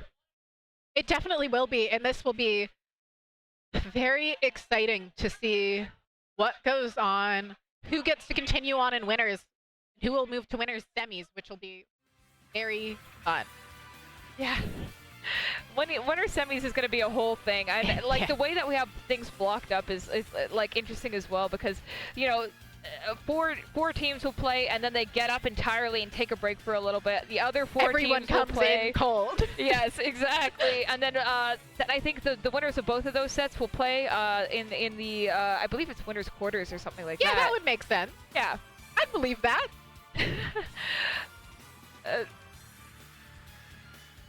As we're looking to continue on here, teams working on getting set up, and it seems like they're getting set up pretty quickly at our whole 2 setups. Yeah, the whole 2 setups. So Strings absolutely killing it on the pool captaining, getting butts and seats. Love to see it. The most important part of a LAN. It literally is. Like, people at this point, they all LAN veterans at this point know what they have to do to get in a LAN mode, but somehow we've forgotten how to sit in a chair and put It's our Switch in a hard. dock. It's really difficult, you know? It's really hard to go sit down. It's a big challenge for these players. Yeah, sitting down is rough when you have so much energy. You just want to stand up, you want to pop off. You want to chat with your friend. Yeah, you want to buy a poster. You want to talk to Siren when she's at the commentary desk. The one time you can't talk to Siren. Hey, so when does Top Cut start? Oh, you know. Already. Yeah. It's going on. But that's how it goes. This should be maybe not the most intense of all sets from what we're seeing right now. We've got team names that I have temporarily forgotten, and I'm going to use our lovely little Rusty sheet for. Bucket Bay. It's a map from Banjo-Kazooie. Interesting. I've never played it. Me either. I just know this because I listened to the Banjo-Kazooie soundtrack. So I respect like, that. they've got like a little theme song going on in my head right now, I'll be honest with you. Yeah, but this might be a relatively quick set, considering we've got the Prochara pick up Rusty Bucket Bay. Yeah. And then WyVeRN, I believe? Yeah, you know, and WyVeRN was talking up a big game to me all weekend, so this is my way of ego checking them, is putting them on stream. You gotta ego check people sometimes. Just a Sometimes little egos bit. get out of hand. Yeah, you know. And, you know, it's good to start showcasing people, because I don't think I put Rusty Bucket Bay on stream yesterday at all. Yeah. So this will be my first time getting to see them as well. Which is a smart move. You don't put, you know, the teams you expect to go far go on stream day 2. Yeah. Because they're gonna get seen plenty day 2. We see all of WyVeRN in the lobby, so we're getting pretty close here. Players just working on making sure everything's set up the way they like it and as they need it. And hopefully with no issues. I will never be free from issues. TOing. I will never be free from TOing. The headset means nothing, actually. It does mean nothing. You know, oh, you got a spare one? Here you go, Mecha. Like, I'll just pull this off. Exactly. I mean, we've had to bring in plenty of extra stuff today. You know, like, Mecha, why don't you just sit down here and I'll just go play? Like, Yeah, there would be no difference. But always exciting to be getting into it here at LAN. Seems like we're starting to see players managing to at least open up the game, which is a good start. yeah. WyVeRN was on top of it, though. Gotta give that to him. Yeah. Would like to see people getting in game faster, but You can only ask so much of players. yeah, you know, turning your Switch on is hard. It is. It's I a should real put some challenge. instructions on the tables for that next time. Maybe we don't need to do that. I mean, do I though? I think I do. Maybe for Riptide. So, I'm repping Delfino today, by the way. I got this Delfino Maza, our good friends in Mexico. Yeah, they're a big fan of the Splatoon community, and I'm a big fan of them. I didn't give them Absolutely. enough shoutouts at MomoCon, but every year that we're there, like, they come and say hi, and I'm like, let me, while I'm on the camera, rep them. I would turn around for you guys, but I mean, this chair doesn't spin. No, But these are normal chairs. Yeah, but I've got it all over my back as well. Hey, Yeah. I just have a thrifted dress on. I love the thrifted dress. I was telling you this It's this very morning. comfy also, which, like, huge win. Whenever Yeah. a thrifted dress is comfortable, it's incredible. Yeah, the outfit is always fire. And I love honestly, I love the Splatoon land fits.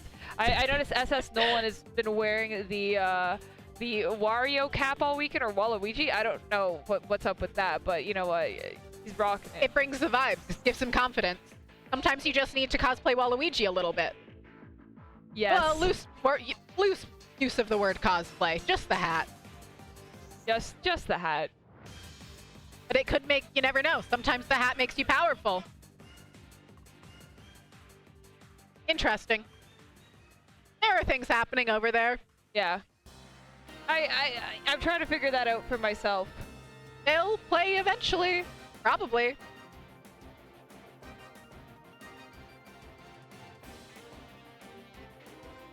definitely seeing players working towards it.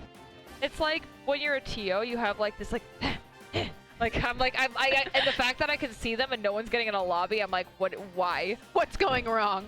What's going wrong? You know what? If we're playing the who gets into the lobby faster game, I think WyVeRN has already won the set. WyVeRN definitely won the who gets in the lobby faster game. Yeah, very very organized, and now they can just stand up and talk shit and stare at them while they wait. You know, that's a power move. Yeah. I just swore on the IPL stream. Oh. It's been a long day, a long weekend for me, folks. You get My two as a apologies. TO. Yeah, just I get one. We're still PG-13, I think, if we get one per day. Yeah, you're allowed one per day. We'll bleep that out in the VOD. Exactly. Yeah. Somebody will remember, surely. My bad, Hoenn. You know, there's just a lot going on. There's a lot to keep track of. It's very exciting, but we are even more exposed than usual at a LAN. Yeah. Especially at this one. There's no commentary booth. No, we're just against a wall. We're at the TO desk. Against the world, really. Yes. But it seems that we have everybody in. We're starting to get into this in winners round 1 still. So same maps as last time. Yes. Okay. Okay, we've got players. We've got players in the lobby readying up. And I promise, you know, with the way the bracket works, this is the only time we're going to be seeing the repeat rounds like this. It's, you know, these two sets happen one after the other, but it's for the same round of the tournament overall. We just gotta, take a little break, and then teams will set up again. But more or less, I gave every single group their own map pool. There's a lot of times where we design it to be shorter at other events by like, okay, well, if you're in losers this, you're never in winners this. Like and we go, okay, that can have the same exact map pool if everything is a best of 5, which is very effective. Yeah. But with just 2 setups, that kind of shenanigan cannot be pulled. Yeah, no, exactly. But it's been running very smoothly with just 2 setups. That's the thing too. Yeah, you take out all these points of failures, and you end up with a tournament that runs very on time. Love to see it, and this is okay. Well, finally we're getting exposed to Rusty Bucket Bay, and I am not overly shocked by their comp. Not at all. Mecha playing a very aggressive weapon, Cobb on that as well, and Chara sitting on the oh my god, Horns Dreadringer. Yeah, I always call it Reef Slider by accident because like I just associate Dread with Reef. Absolutely. But no, now it has that very strong crab tank that we're seeing come out from the other side right now. I love to see the heavy edit coming out from WyVeRN. Always a favorite of mine. Yeah, I am quite the fan of it. A lot of moving around the map quickly. An absolute bloodbath in mid as Mecha trying to take out 2, but the assist coming out from Lux means that we are already pushing up into their base. Lux playing this very aggressively as a pencil. I know how she plays. This is what she wants to do. Yeah, she wants to be in your face. She wants to be causing chaos. And it seems like this might be an opening push in the first minute of Clamblitz. Unheard of, especially on this map of all things. I mean, we saw that other game. That was something. It really was. But now we are seeing a very quick, very fast push. Hammer coming out from the flank, gonna slow it down a bit. But we're seeing Rusty Bucket Bay keep mid for now. Okay, well, taken out entirely by WyVeRN. They're going to be running back in here, chasing Cobb into a corner, who is holding his own very well, dropping into mid, trying to get the flank angle on a walk, but is spotted out by Vividi, who is kind of forcing Rusty Bucket Bay almost into their very own aggressive position. Cobb taking basically a flank with the bubble, while their teammates just play catch-up. Yeah, but I mean, it's a very effective move up, as we're seeing Chara now trying to get in with the power clam, not going to quite be able to, but Lux able to follow up, Cobb keeping in there. And I assume we're going to see Cobb jump back in approximately, half a second. Yeah, I think actually just grabbing the pity clam if they no, they don't have a pity clam. What am I saying? It was just a jump out for survival. Yeah, you know what? It worked, right? And it's keeping this push alive, keeping it going. A push to 41. Very solid on this map. But we're still seeing Lux able to get in with even more. And this is quite the push. And they're still on this plat. She's playing so aggressively. It's so entertaining because when you have someone on a pencils team who can paint up as well with you, then they get to do silly stuff like this and they're not as burdened by trying to paint up the map. And I know I kind of opened that idea for them. And that's a quick KO. That was like, that happened before I could even realize it. Like, they got that power climb in their hands and they just threw it in right away. What a showing from Rusty Bucket Bay. I had my doubts, but I think they're going to clear up after this. They just might. I really liked seeing how fast Cobb moved up there to just claim that space while waiting for their teammates. rather than just going, I'll wait for my teammates to catch up to me, going, no, I'm going to move forward. I'm going to take as much space as possible, and then my teammates will get here when they get here. Yeah, and for those of you who know Cobb as well, like that's an OG player. I kind of put this team together more or less because Lux, Mecha, and Chara were like, we need a teammate, Siren, who do you know? And I was like, oh my gosh, I don't know, like everyone from Ontario that I know is already like going and signed up and has a team or can't go or, you know, something like that. And I was like thinking, I'm like, who else could there possibly be? Yeah, and I like dig through and I'm like, you know, I remember Cobb from Duck Dollar Bills like in 2018. A million years ago. Literally like ages ago. Like, you know, like I don't know, he might be rusty, but like at least you it's want a to reach player. out and they were like, yeah, ask him. I'm like, okay. And I reach out to Cobb and he's just like so nonchalant about it. He's like, yeah, I have that weekend free. And then then he immediately got on that grind set with them, and like this is great for like someone who's been more or less retired for a bit. Absolutely. As we go back to Undertow Tower, I'm still expecting to see some dominance out of Rusty Bucket Bay, considering how the last game went. Yeah. I mean, this is a map that you can KO pretty fast, too, if you just get a very, very strong opening and put yourself in the right positions. No more pencil. I'm not even surprised by this. Lux has been talking to me about this 96 gal claws for a while. She really likes that line marker combination with the weapon. It has a lot of really good synergy, and that's going to allow her to play a little aggressively. I know she loves doing aggressively. But it is just Mecha left up, working on painting for those missiles. Jumping back, was fully behind them in their spawn. It looked like the spawn of Rusty Bucket Bay. I'm not gonna lie, I thought that's what Mecha was standing in, so I was surprised at the jump out going in that direction. I was too, quite frankly. But we're gonna see the cooler coming out here, looking to start getting some momentum, along with the crab tank, looking to keep this checkpoint from falling, I'm pretty sure. Yeah, gotta kind of dance around things. That crab tank is gonna be there and be an absolute wall of HP standing on that tower. Looks like we finally cleared things out. We can see a lot of paint coming out through the map, trying to spot out anyone who might be sitting around and sharking. Cobb has a bubble, pops it in a great spot, takes out Nep in the process, is gonna use the opportunity to run up and make some moves. Yeah, and we're seeing Mecha now taking advantage of where the bubble was to try and pressure that heavy edit some. And Cobb just painting up this left side, getting ready for this checkpoint hold. And gonna swing back for the cooler as missiles come out to slow down the entrance of WyVeRN even more. Yeah, I love the way that they've been moving around this tower. You can kind of see they have a very good like attitude and like almost a musicality of who is on the tower at any given moment. Like we're on that first checkpoint, Chara is gonna be on there, and we're gonna move around. We're popping that crab tank there. Mecha's gonna run up. Lux is still on this right side, holding things down totally by herself. Yeah. And 96 gal is definitely a weapon that can do that for a while. And a push to 28, not bad. Not bad at all. But WyVeRN has been putting up some solid competition on this particular map mode. Absolutely. I mean, they are essentially even checkpoint-wise right now, which matters much more than those few extra points we're seeing out of Rusty Bucket Bay. Yeah, you can see why WyVeRN kind of pushed into a corner there. Rice taken out once again by the members of Rusty Bucket Bay. Cobb going to be hopping back onto that tower. Is almost ready to pop that bubble as well, but has to stay alive and survive this corner as well. Going to be jumping out. Probably a smart decision when you get blocked into a corner like that, when there's the only way out is up. And you don't really want that to be the only way out generally. This is kind of a corner of death. You're in there, you're fighting it out. And however it ends is however it ends. Rice getting pointed out there by the line marker as we're seeing Chara looking to find Whack, able to. And this should be a pretty solid push if people move up with Cobb. Yeah, you know what? Now I think I finally understand the choice to play the 96 cal. When you have a line marker, you can just play around these corners so conveniently. Yeah. Just toss them, hit that 45-degree angle, and find your opponents. Just Mecha left up, but Mecha's looking to take some out before they go down. Looking to find Rice. Just staying in this corner, almost playing like Ali was on Tetra there, of just pulling attention away. This is the stuff that Mecha is very well known for. I'm just surprised to be seeing it on a weapon like Splattershot Pro. Like, usually you save that for someone who's playing a little bit further back, but that is going to be a full wipe, just dancing around that tower, able to clear that once again. They just need to hold it down a little bit longer. I don't think this push is very, like, dominant, but it's probably one that they can just kind of float on. You know what I mean? Especially with this bubble coming out where it was. Definitely allowed them to buy some time. As Crab v Crab happens, the missiles come out. This should be maybe not more points on the board, but the tower staying over there for a good bit longer. Yeah, for sure. We're gonna get towards that last checkpoint.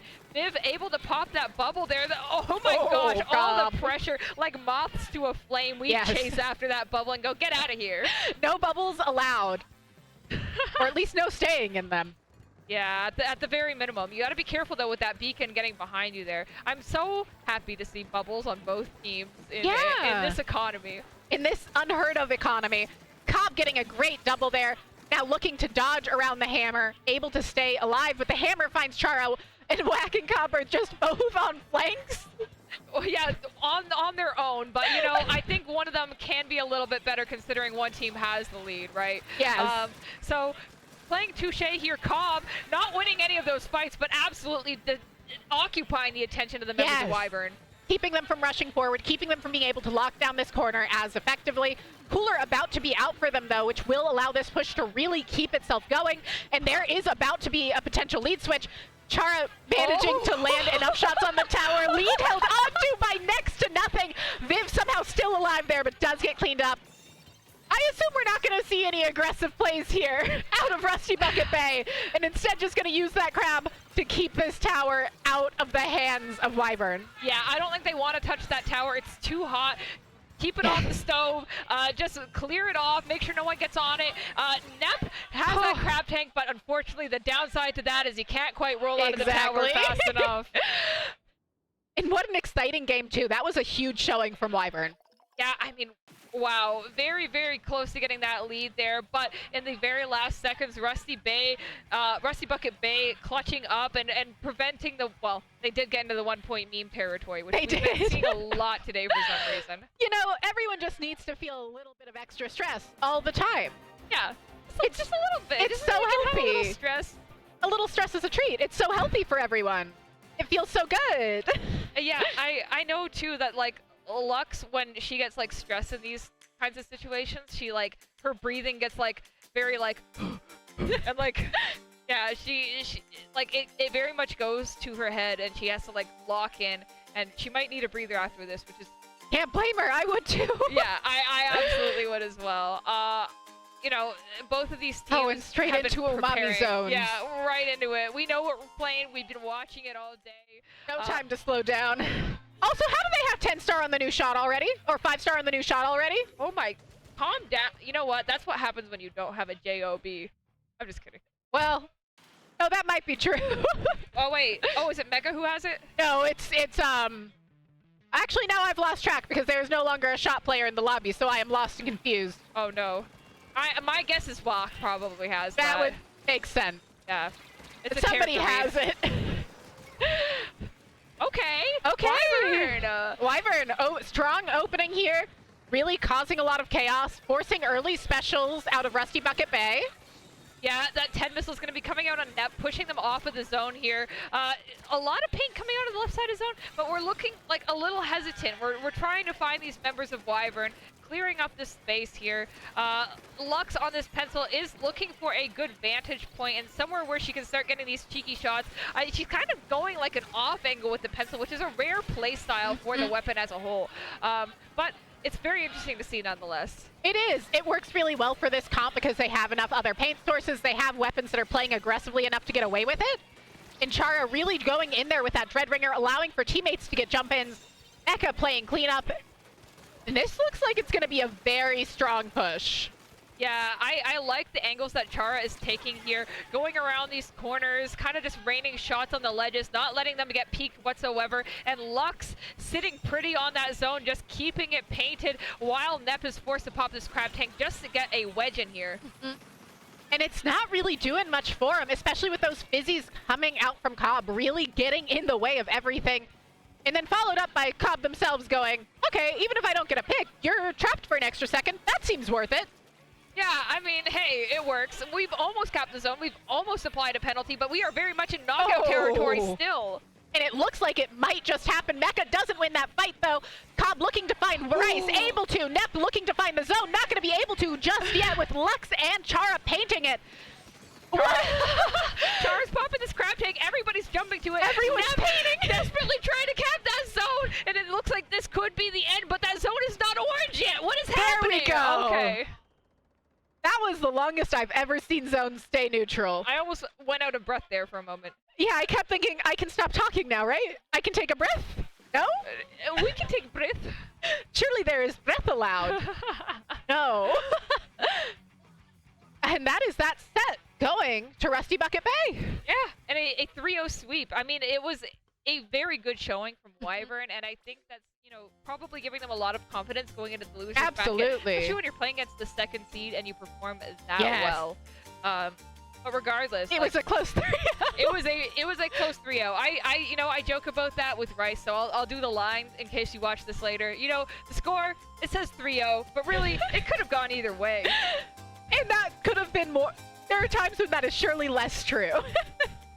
there is times, and there have been times where that is Yes. less true. Than now, at least. Yes, and we're going to be looking onto winners round 2 now. Ooh, finally, some variety. Some new map. Tower control and haggle. That's Okay. pretty exciting. I was excited to see this one earlier. Yeah, it's always a great one. Yeah, one of my favorites to watch. Maybe not my favorite to compete on, but I feel that way about a lot of things. I try to keep it like a nice even balance. But at the end of the day, the viewers are the majority. Yeah, there are more viewers than people playing. Yeah, I gotta get people in the seats, and so I do that by showing them how cool it looks on the outside, and then I trick them into playing maps that are like weird. Fine. Yeah. They're fine enough. You didn't toss anything truly terrible at them. It's not like I made it. That's so true. We could let me loose on a map pool. Really ruin everyone's day. But don't you know that Clams on Crab Lake is bottom 5 map modes? I do. That one I wouldn't actually do. Because I personally don't like it. You know, that's another one that I'm kind of like, I'm middle of the road. I think it's not a bad map mode, but I think I'm just not good at it personally. That's very valid. I It's think a hard lot of one. people, yeah, I think a lot of people, they don't like playing on these map modes because they're difficult. And then they just kind of go, eh. I mean, Milk Duds was counter-picking Bluefin Depot zones for some reason. There are things. Oh, I see what's happening. I think round 1 might be, or I don't even know what's going on in the second setup. That's a mystery. Not Yeah. a good mystery. Not a good mystery to have. Surely it'll be fine. Oh, you know what? Yeah, I think we could probably go to a quick break, if anything. Perhaps we go to a quick break, or we switch over. I mean, it looks like it's game 3 on the other set. I don't know what's happening over there. We could very well find out. But at the moment, I think we're gonna take a quick break while we wait for the 3rd round to get ready, which is gonna be the 2 winners of both of these sets playing off against each other. 4 winners, rather. Lots of winners. Only winners so far. So we're gonna have Rusty Bucket Bay. I'm assuming Moonlight won their first set. Unless they were exceptionally late. Yeah. But it seemed like they won. Then Shrimp Postures. Shrimp Posture, yeah. So I guess the last question mark is whoever wins this set happening over here, which I believe is RGBronze PixelArt, if I see some foreheads correctly on the opposite side. I'm very good at gauging foreheads. It's a TO skill. Yeah. TO recognizing forehead. You know, you learn that in the pandemic if you're running tournaments and tasks. that first rip tied forehead. back. Yeah. Oh my gosh, so long ago. Yeah, yeah. How was it that long ago? 4 years ago, and I still remember I watched back like the commentary from that set, like that tournament too. Because I was masked up, it's still like just a little bit. Second time I ever commentated was Riptide 2021. Been a while. Been a while. What a time. What a time. What a place. There sure are things happening. Yeah, but I think, okay, we're gonna take a quick break here for a second while things finish up, and we're gonna get prepared. We're gonna have a sip of water, maybe a bathroom break, but we'll see you guys in a few minutes. Not very long.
Welcome back to GOML. We are going to be getting back into it here in a second. Winners round 2, right? Yeah, winners round 2. We're finally moving on a little bit further. We're going to get to go into tower control on Hagglefish. And Very we're only exciting. seeing people who are still on the winner side of the bracket thus Yes. far.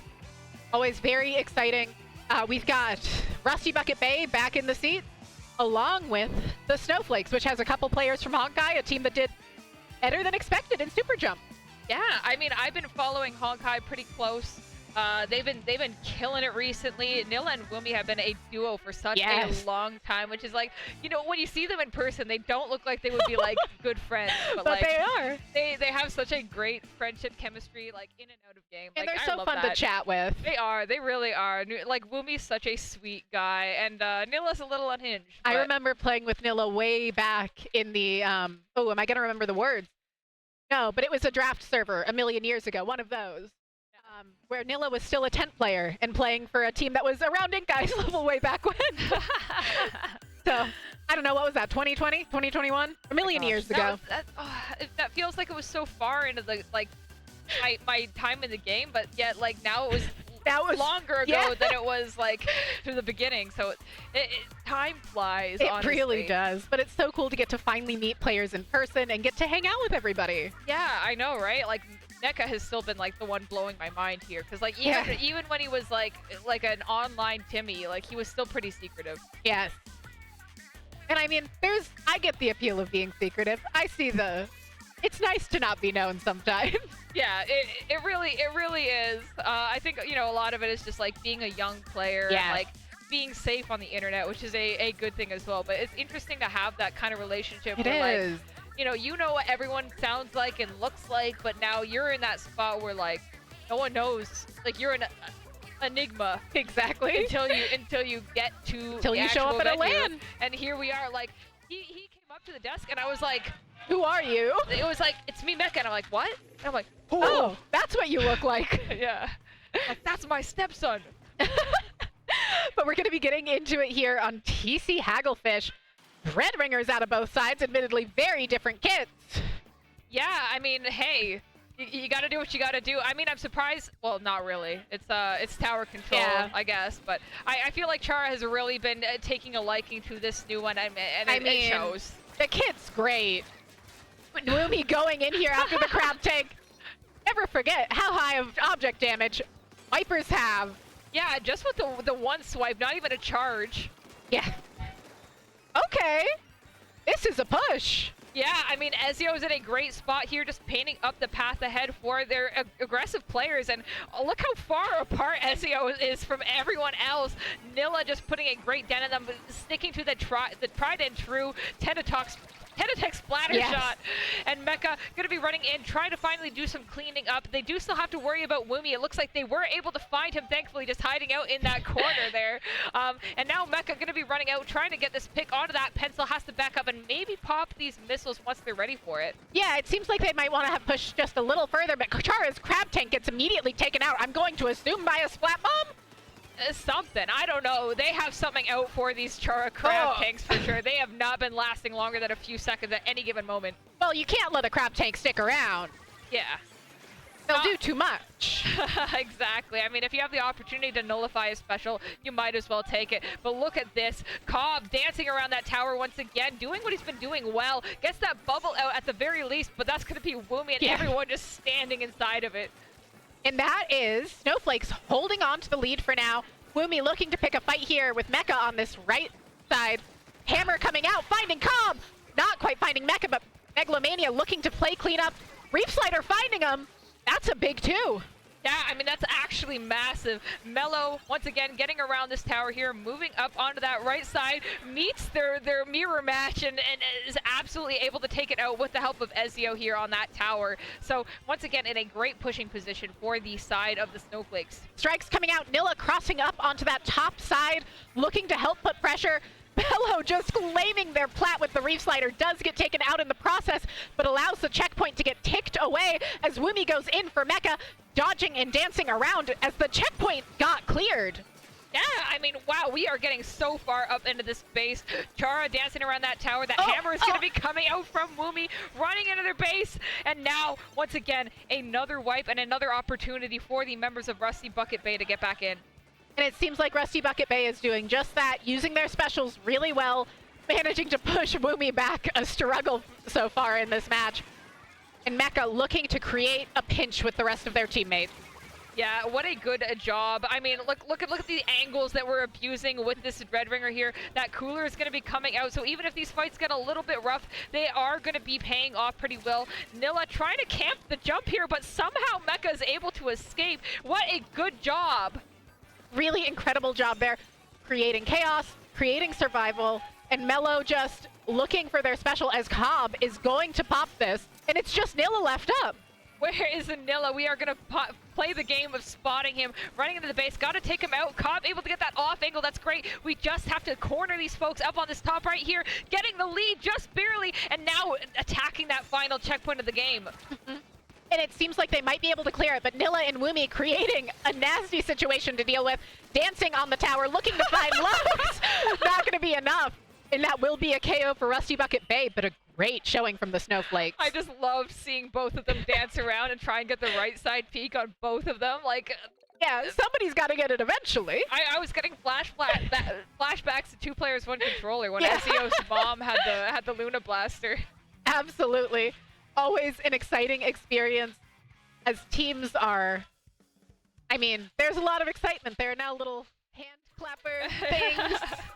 LAN culture has always been like evolving, and just the way that we approach games and cheer on these sets. I love people like bring trends from other events and just connect the community. Like, okay, you missed the clappers at low tide. Don't worry, you're gonna have 20 more opportunities. They're back again. Don't worry about it.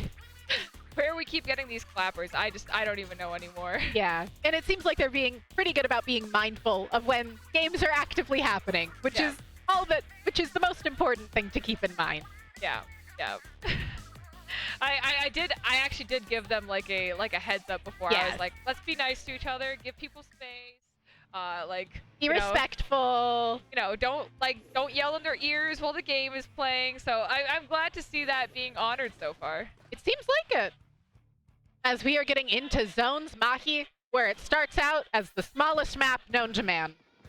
So small. So honestly, sometimes when you lose this initial fight, you kind of just like take care of things, take it slow, go back into your spawn a little bit, and just wait for more real estate to open up before you tackle things, because it is just a small margin here. And it looks like Mello, already getting pushed into a corner here, is kind of being forced the hand to reslider, and ProChara, still holding things down on that zone, is able to kind of just keep things at bay. Yeah.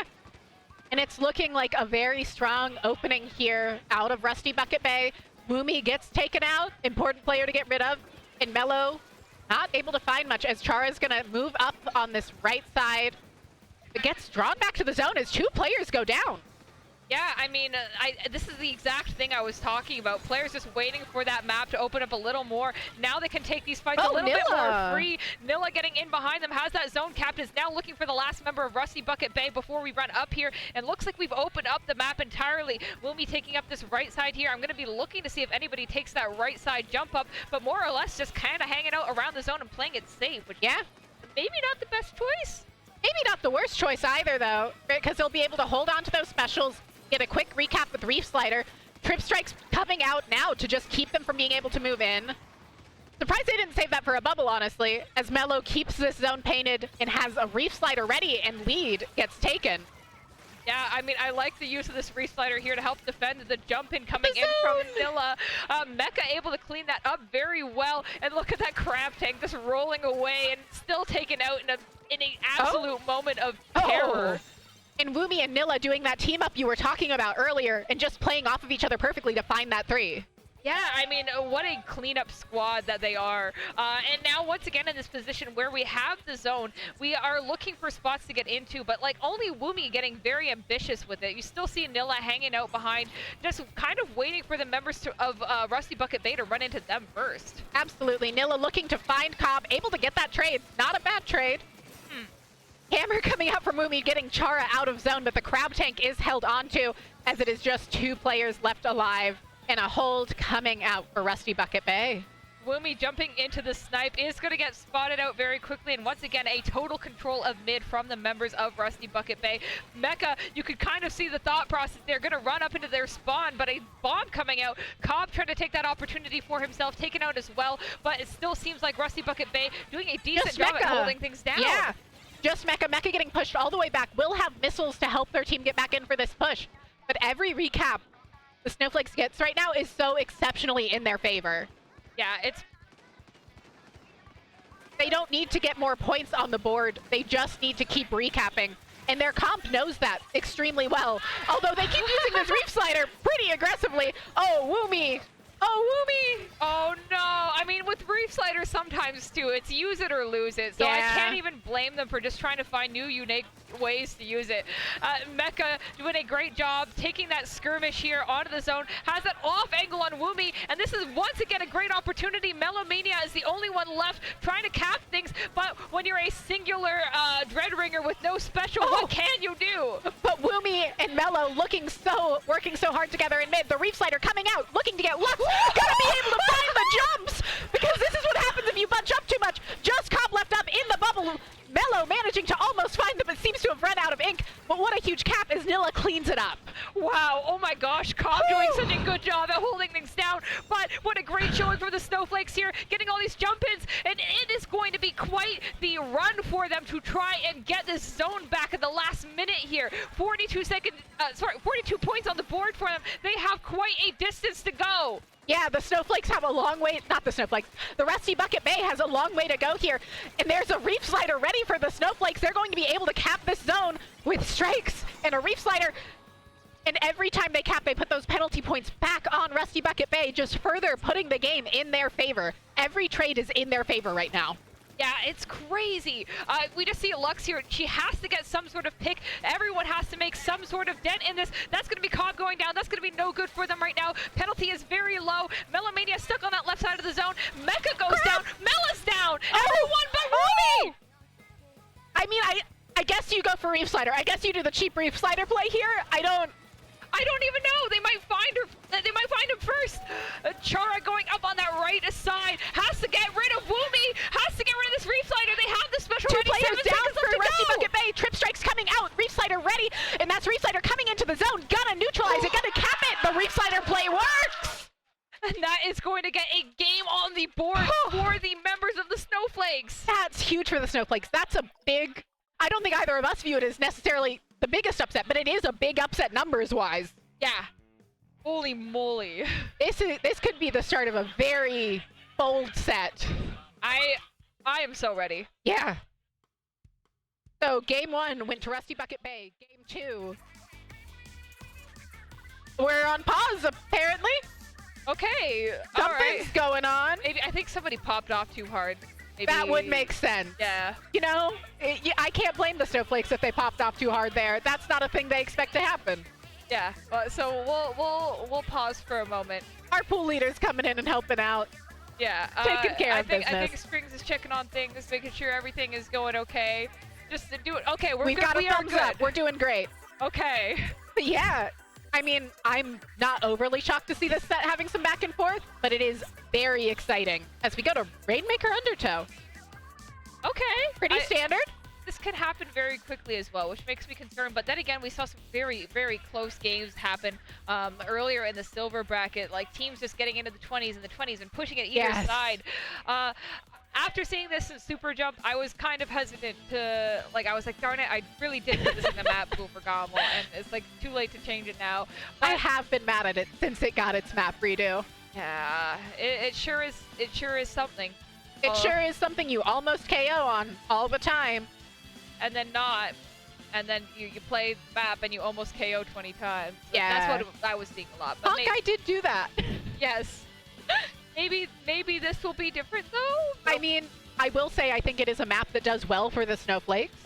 Yes. They're such fast players. Their comps are so aggressive. They have such high object damage that I can see it working very well for them. Yeah, I can see that too. I also think that on the other side of that, Lux and Chara are in the master class of defense. Yes, that is very true. They are both very defensive, cautious players. As it looks like we are getting into it here. here.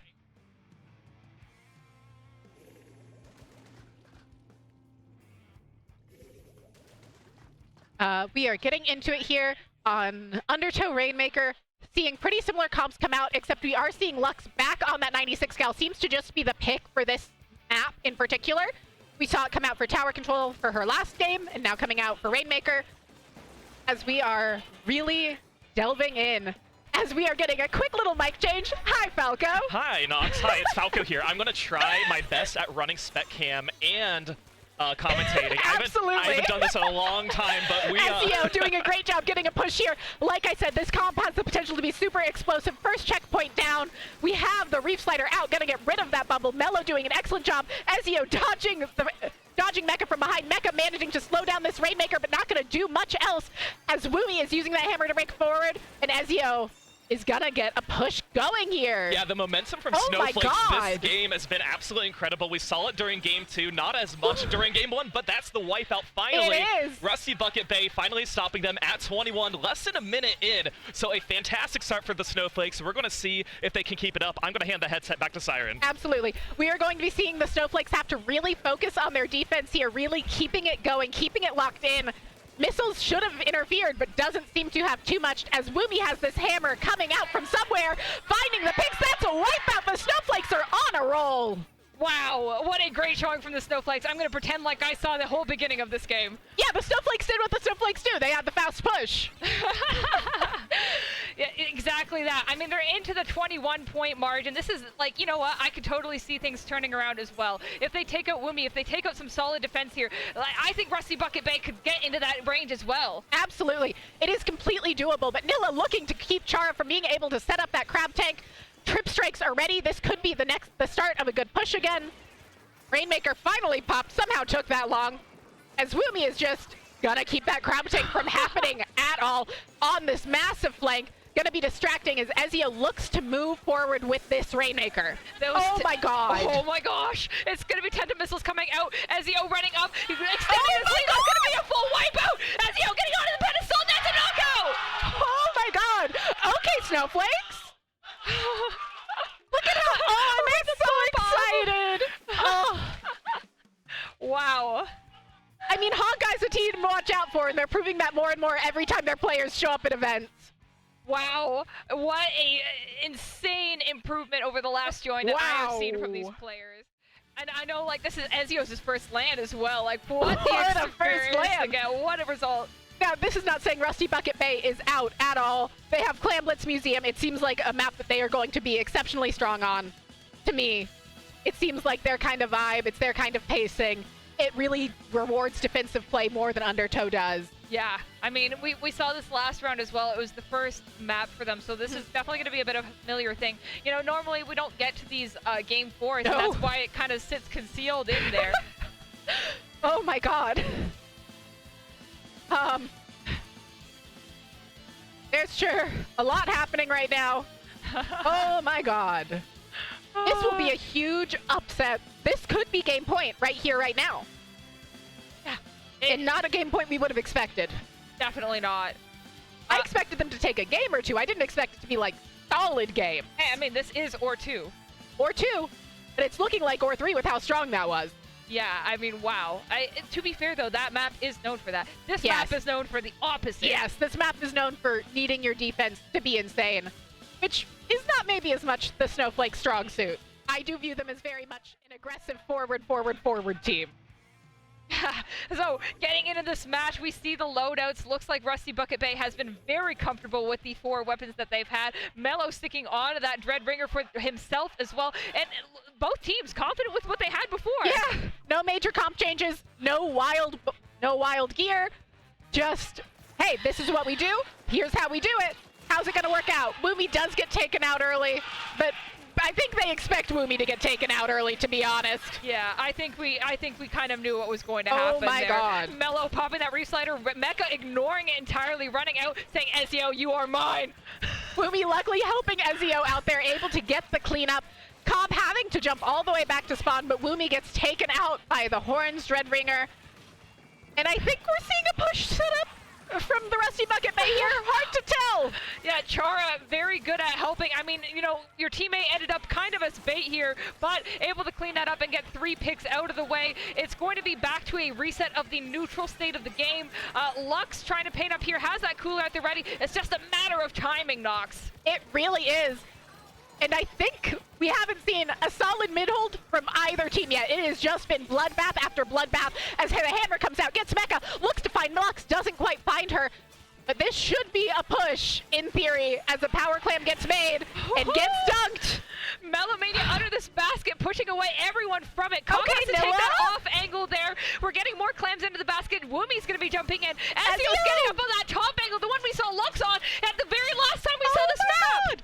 And 62, not a bad push. Melo, I think, going to try and chill in mid here as Woomi does what Woomi does. Nilla's made a power. Mid's been taken. We are going to see big swings back and forth here, it feels like. Yeah, 2 members down onto the side of the Snowflakes. Lux going to be popping that cooler. This could very well be the returning push for the side of Rusty Bucket Bay. Running into their spawn here. Cobb has that bubble. Melo climbed aside. It got canceled. Cobb running under. That ball almost took him out. How did he live? Nilla does manage to clean up Cobb. Nilla looking to find Chara. Not going to be able to, as we are seeing Ezio try and solo defend this basket. This should be lead switch by quite a bit. Yes, we have Chara up here playing total angles, has that crab tank, uses it to stay alive. It doesn't matter if it gets burnt through here. We still have that clam basket open, running around these corners here. It's just going to be Cobb rolling around, has a power clam, going to get out of the situation. Honestly, not as big of a push as I thought it was going to be. You know what? But it's low-key still going. It is, but we're seeing Melo looking to really shut it down, managing to find the jump out somehow. 2 power clams alive, the trip strike's coming out. That's the end of the push, but they're ready to go at the moment's notice.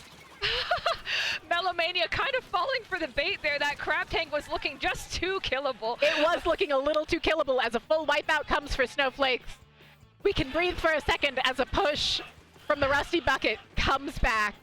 And they have the specials to really secure it and keep it going if they move up fast enough. Lux coordinating that Tacticooler with Mecha's tandem missiles, and so we are running in here a little bit, but Woomi able to hold off long enough and just patiently wait for them to feed in, getting these picks, use this distance to take out Cobb, and running down around these corners here. It's just going to be Lux trying to deal with Woomi. It almost felt like they moved up too slow there, like they didn't capitalize on their opportunity, whereas I have never seen the Snowflakes move up too slow. Maybe too fast, yeah, but never too slow. I feel like that's textbook kind of what we're seeing here. Ezio in a very awkward spot is almost able to take out Chara, but Woomi comes in with the cleanup. We're right under that basket again. Melo coming in with that power clam, has a refire as well. We're going in under, we've got the lead. Oh my god, it comes in and takes it Lux. Yeah, Woomi still there, Ezio still there, a couple extra clams going in. Woomi found the pick on Chara, looking to get back in, looking to find something to do as Nilla's dancing here, just being a fly on the wall. Woomi, they didn't know. They didn't know about Woomi. Oh my gosh. That's a huge pick. Woomi getting back in here. Nilla almost has a power clam of his own. And a trip strike. Popping the trip strike is right by that cooler. Is going to use this to run in, maybe get another push in here. Nah, Lux is not getting yet. that off angle. We are stopping this. We have to play this very carefully. Look at the power clam Only that 40 Rusty Bucket seconds. Bay has. Yeah, but if there's only 40 seconds left. We just need, if you're Snowflakes, you've got to find the power to not feed within yourselves. And I know that's not always their strong suit, but as I say that, they've got another push going. Nilla finds 2. I don't know that I love this push, but they're sure doing it. Melo is going to be staying alive here by himself, and just, wow, Cobb rolling off that corner there. That was one person who needed to stay alive my very God. desperately. That pity clam is going to get picked out. More clams to keep the basket open. Nilla manages to toss one more in.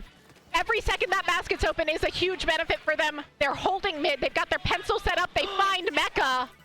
Oh my gosh, wait. God. Cobb has that power climb, has that bubble at the ready. We have the tools. How are we going to use them? We have only overtime left, and I think we have the points to do it, but can we accomplish it when we get taken out off on the side? Melo's going to be popping that reef, but it's pretty early. It's really early. This is completely comebackable, especially with that bubble. The trip strikes come out. That will keep everyone separated. Ezio under that basket, trying to just keep the clams away. Cobb to go. Woman's behind us. It's going to be Cobb. Mecha's chipping in. Is he going to be close enough? He can't do this on his own. Oh my god! Oh. Let's go, Snowflakes! And the pop-off coming out from the crowd. You see people jumping up and down. Oh, I am out of breath. That's, you know, that's an upset I'm happy to commentate. I will take it. And you know what? This was seeded to happen again in losers, so this might have a run back later in the tournament. Oh my god. That was such a strong showing. Wow. Wow. I know, like, Nilla's been feeling himself this weekend. Looks like Woomy was too. He was like, can you feel that breeze? I don't even know what that means. I don't either, but it sure seemed to work for him. Maybe that was just land, like, product placement. I mean, you gotta have the land product placement. Yeah. What's a land without some other lands mentioned? Exactly. But, you know, fist bumps for both teams. You know, there's still good love spirit. here. There's good spirits. And, you know, no one is out at this point in time in the tournament. Everyone still has a chance to go all the way to the end. Yeah. That got me almost lightheaded. Maybe actually lightheaded. Very much so. It's not often either of us yell on stream. Yeah, I almost want to get, like, Nilla over here. Like, I feel like he's got some heat and he needs to let it go. Maybe. But I don't know how we get him. Yeah, okay. Oh, it looks like we're going to grab Nilla in just a moment here. Yeah, we're get Nilla on here for a minute. Yeah. Seems worth it. Yeah, get the little, like, the mini Nox podcast interview. Yeah, very mini compared to my usual that go on for like an hour. Just do that anyways. Yeah. Delay the whole tournament. Absolutely. Yeah, we're here for an hour-long interview now between set. Yeah, all right. Okay, I'll give Nilla my headset. Hey. How you feeling? I'm feeling amazing. Oh my god. Press it down? All right. Yeah. All right. Hey. Hello. This is Nilla, everybody, if you haven't seen his face before. Of Honkai and of Snowflakes. Yep, that's me.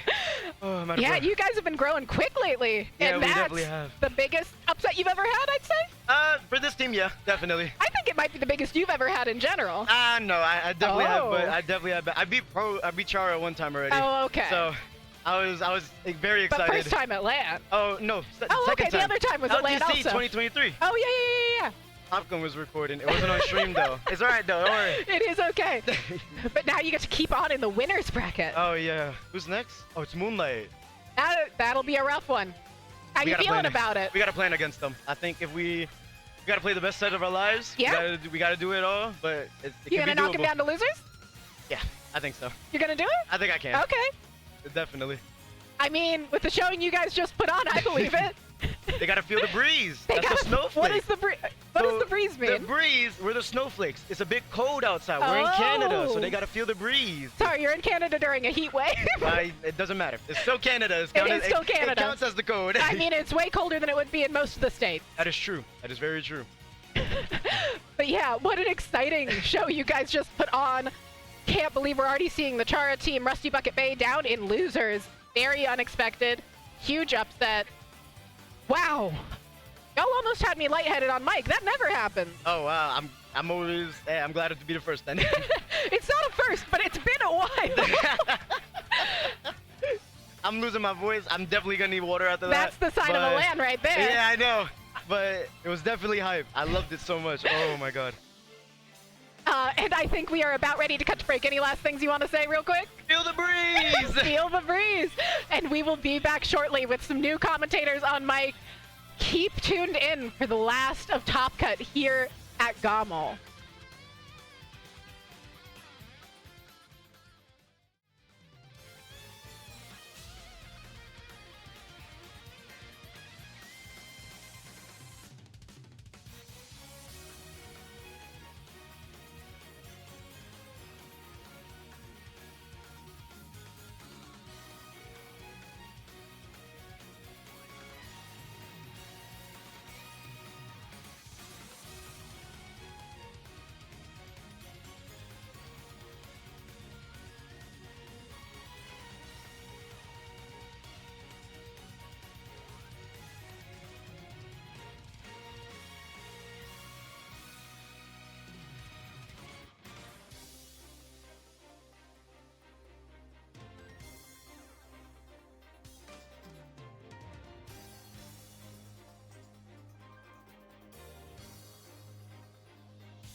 Hello, everybody, and welcome back to Get On My Level. My name is Falcofly, joined here with Hammy.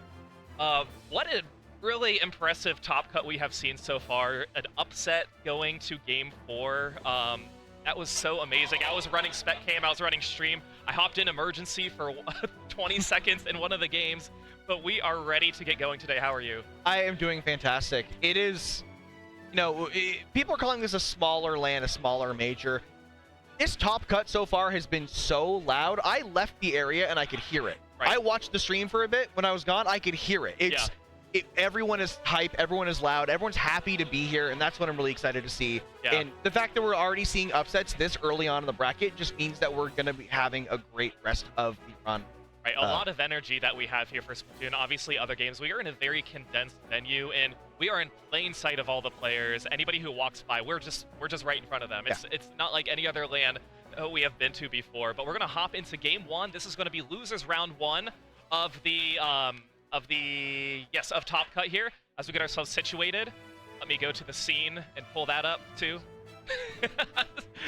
we have our teams loading in for Game 1 of losers in Top Cut is going to be WyVeRN in the orange versus RGBronze PixelArt in the blue. Both these team names made up of the players on the rosters. You can kind of look at them here, see what weapons they're going to be bringing in. But fairly traditional comps from both sides as far as I know with these players. Already though, the aggressive plays coming in from WyVeRN, trying to take middle of the map. But RGBronze PixelArt do not want to lose the footing just quite yet. Yeah, WyVeRN, that's a team that we had seen earlier today in Top Cut. They looked really good. This is our first look at RGBronze PixelArt on this lovely Sunday. Rice is going to get that quick dunk 30 seconds in past that first checkpoint. As members of PixelArt trying to push in, they are going to get the pop. Looks like they will take a little bit more control of mid. They're going to leave that Rainmaker unattended right now, making sure nobody's going to get that flank. But overall, Hammy, that was a very good start. Yeah, strong start for WyVeRN to get a nice quick lead. This checkpoint isn't that huge of a milestone on this map, but it's a milestone nonetheless. But with 3 players down, it looks like RGB PixelArt is going to be taking the checkpoint for their own. 3 players on each side, so they don't have that numbers advantage they're looking for, but they still have a great position here. All 4 players up onto this plat, looking to move this Rainmaker if they can get numbers, which they now do. Actually, never mind, that trade will even out the numbers, but the lead is still theirs. Yeah, that was Whack with the stamp who stopped the Rainmaker. They were the only player who was alive, and now more members of PixelArt are going to go down. So again, had the potential to be a great push, but unfortunately did not go that far right now. As WyVeRN is now breaking back into mid, they are carrying the Rainmaker, and we see a lot of skirmishes here. Right in mid-spinner, 2v2, Rainmaker still being held by Rice, but the Zuka's going to be coming out. Rice going to have to dance away from that one a little bit, but look at this, WyVeRN, they have so much map control on the floor here, Hammy. Yeah, this is a very orange map, and if you're a fan of RGBP, you really want to see some of this paint coming out. Maybe some specials coming online soon, as neither team really has any specials at the moment. Here comes the Crab, though, from Gold on that Stamper, going to be able to push away the Rainmaker and secure the assist on that to get back this map. 3 players down for WyVeRN. It's RGBP's map.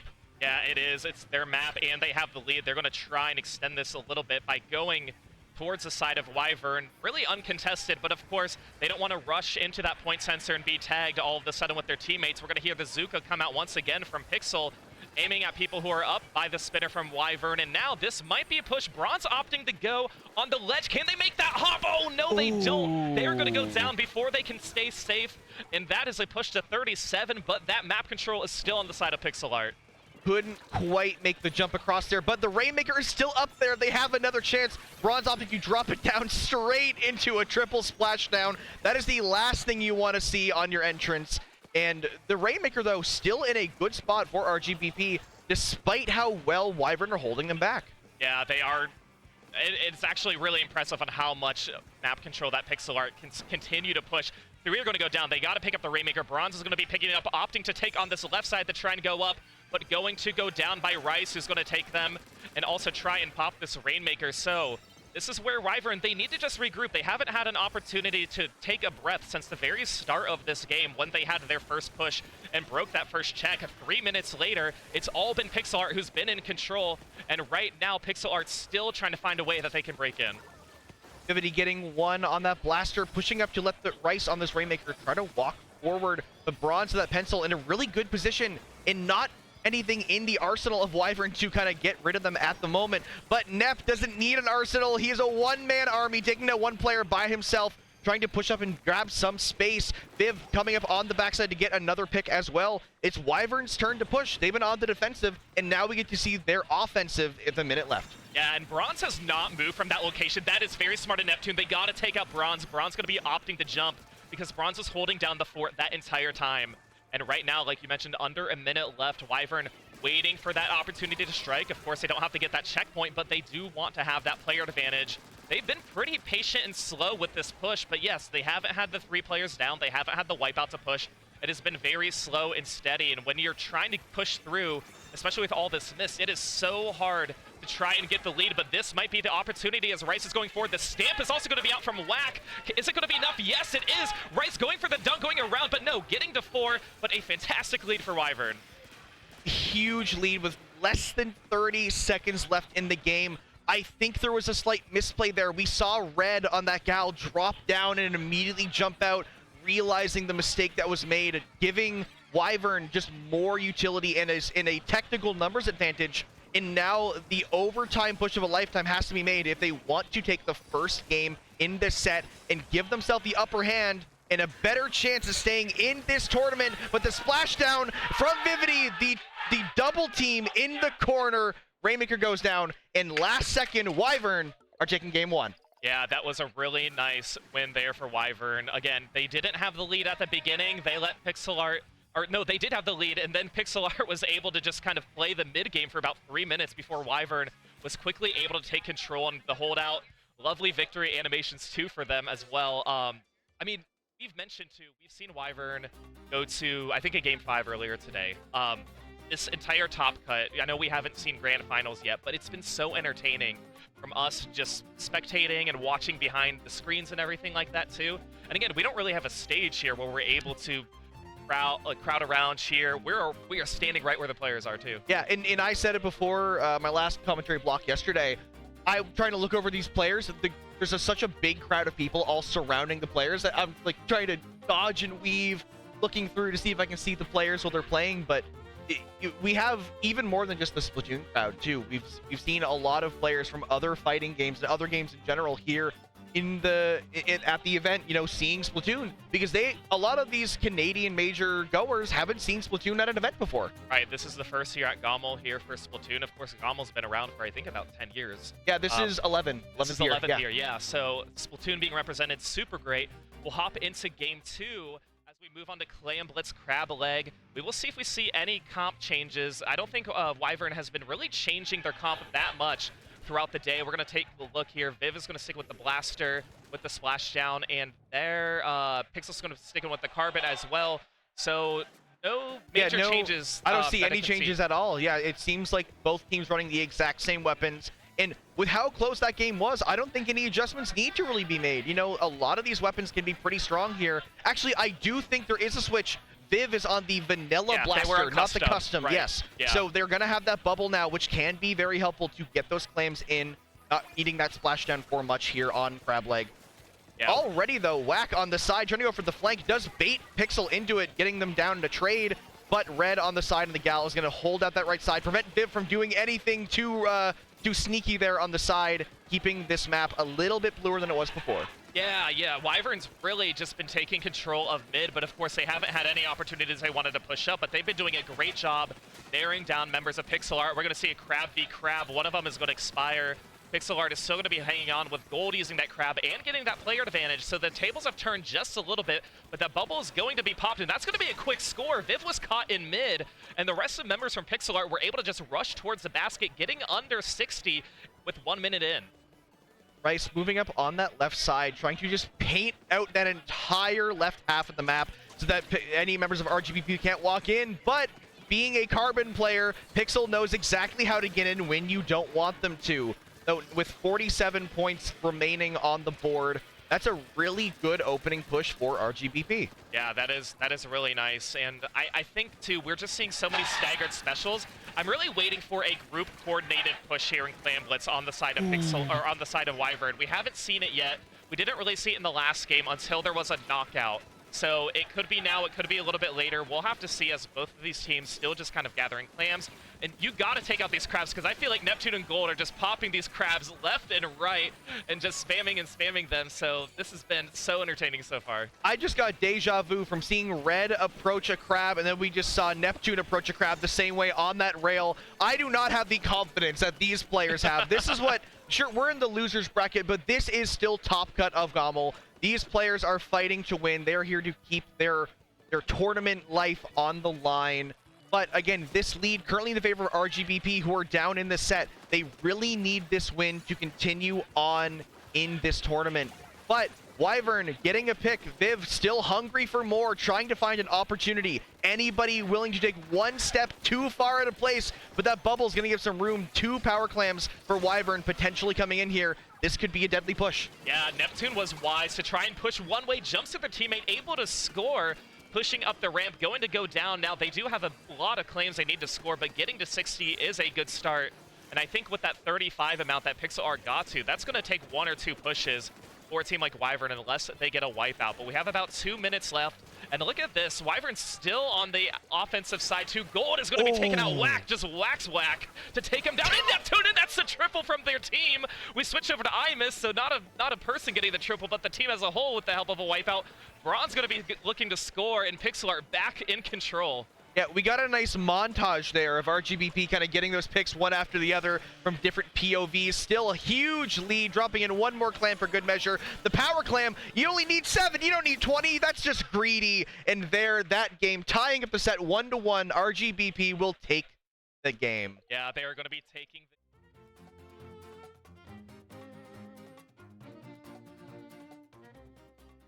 the impressive play, really impressive game for them. I mean, we mentioned in game 1 that PixelArt, they were able to push and just control mid for quite a bit. In game 2, struggled because WyVeRN had such a fantastic lead that they were trying to get through.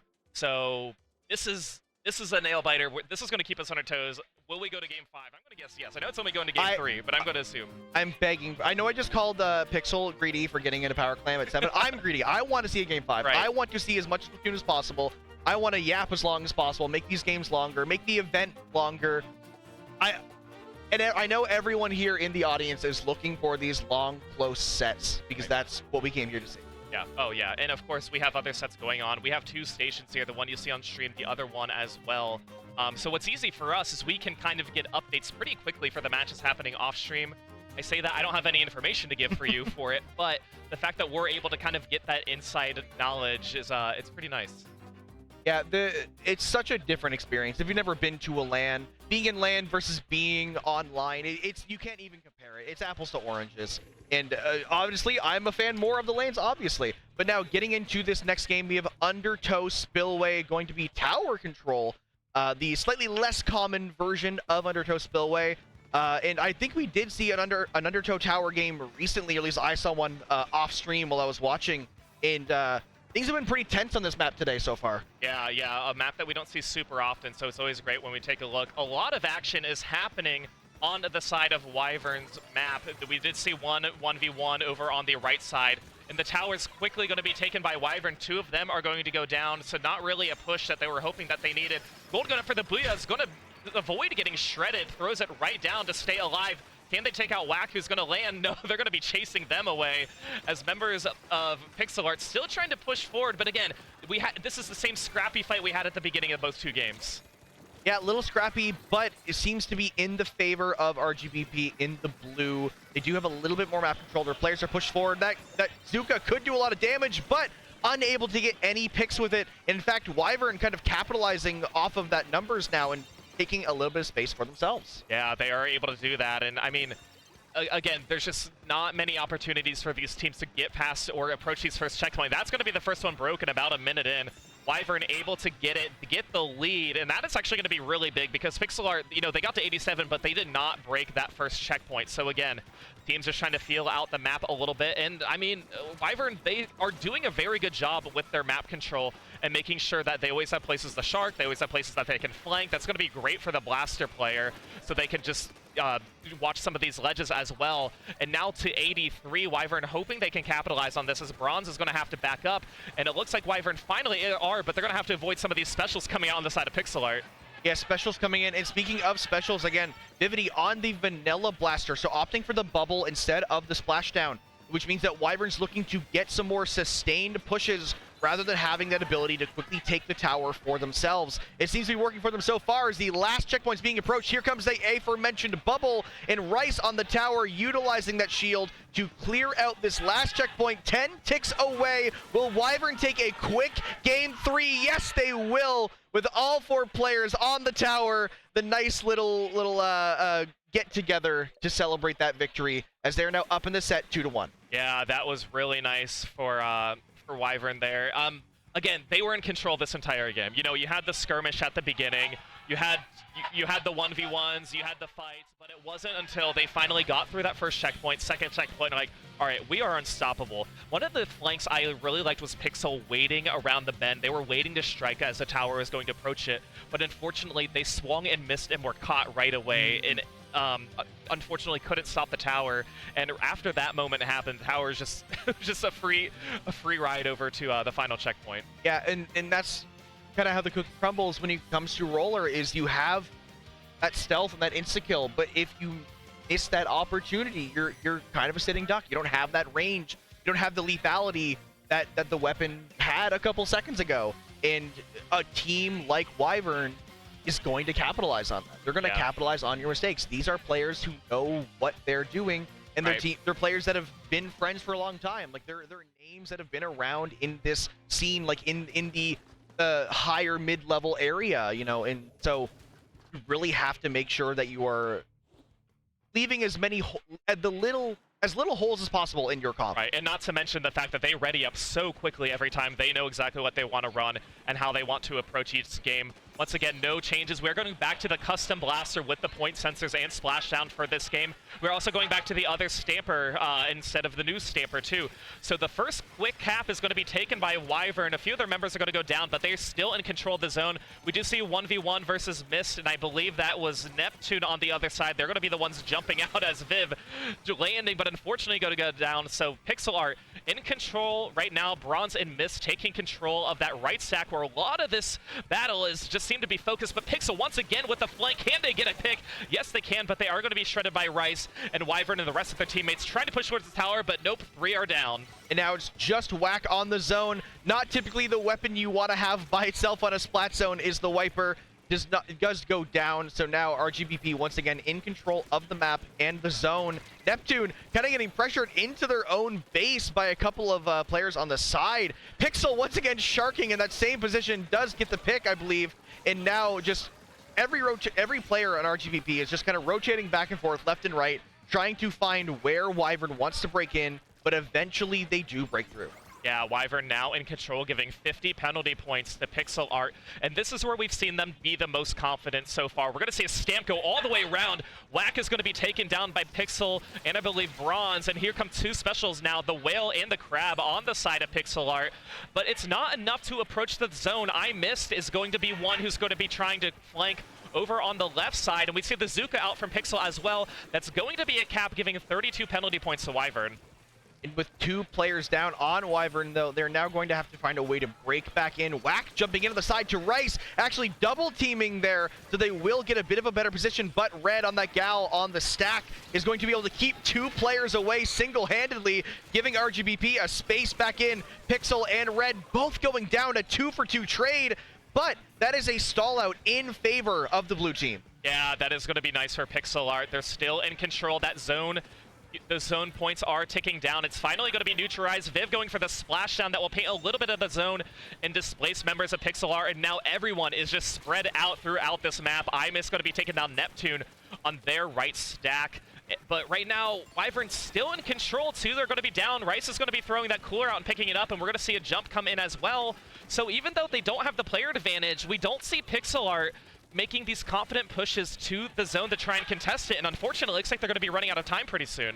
Yeah, it seems like they may be calling to wait and, you know, find the perfect opportunity, but the longer you wait, the less opportunity you have. They do take the zone back and get it in their favor, but gave WyVeRN maybe more points than they were hoping to. So they still have a penalty, but when that penalty is gone, it's not much to get the lead. So right now, we're going to need to see RGBP hold out this zone as long as possible. If they lose this game, they are done. That is their GOML run. So they need this win. They may need a special here because here comes Whack and the Hammer, but does get picked off by Red with the gal on the side. Red getting hungry, looking for Viv, trying to push them away. 10 ticks left. Can they do it? Yeah, that was a huge pick onto Viv with the stamp. That meant that was the third player who's going to be down, and it is going to be capped by WyVeRN. And we see a stamp thrown at the crab, breaks the crab.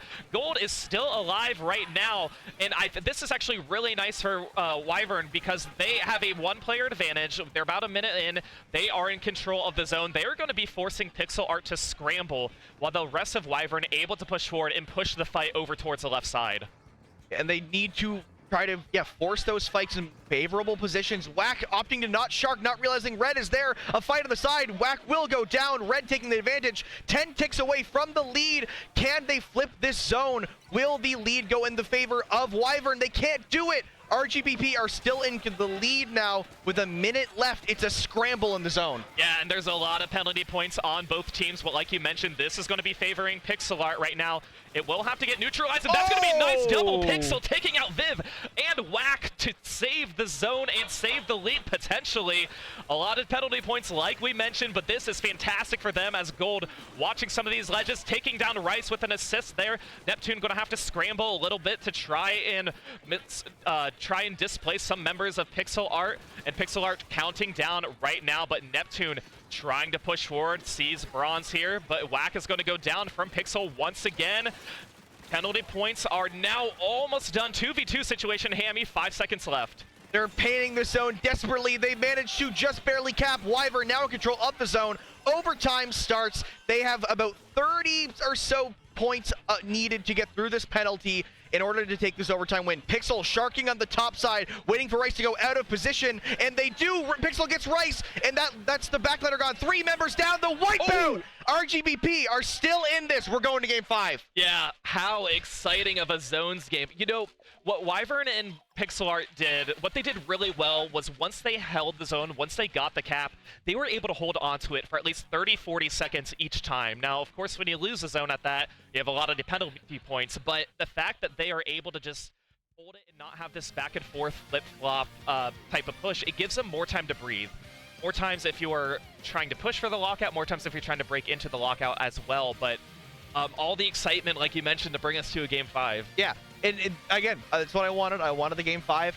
It's now this is what it all comes down to. Both of these teams are in the losers bracket. They are one game away from making it to the next round or being done. Like this, whoever loses this game is going home. Yeah, I mean, we played in the silver bracket. We didn't have that second chance. It was a single limb, so here they've already unfortunately got their loss. But like you said, this is it if you want to move on. And again, in Top Cut here, we had 8 teams, 8 really good quality teams that are competing. And of course, you've been seeing them on stream all afternoon here, and this is no exception to the excitement.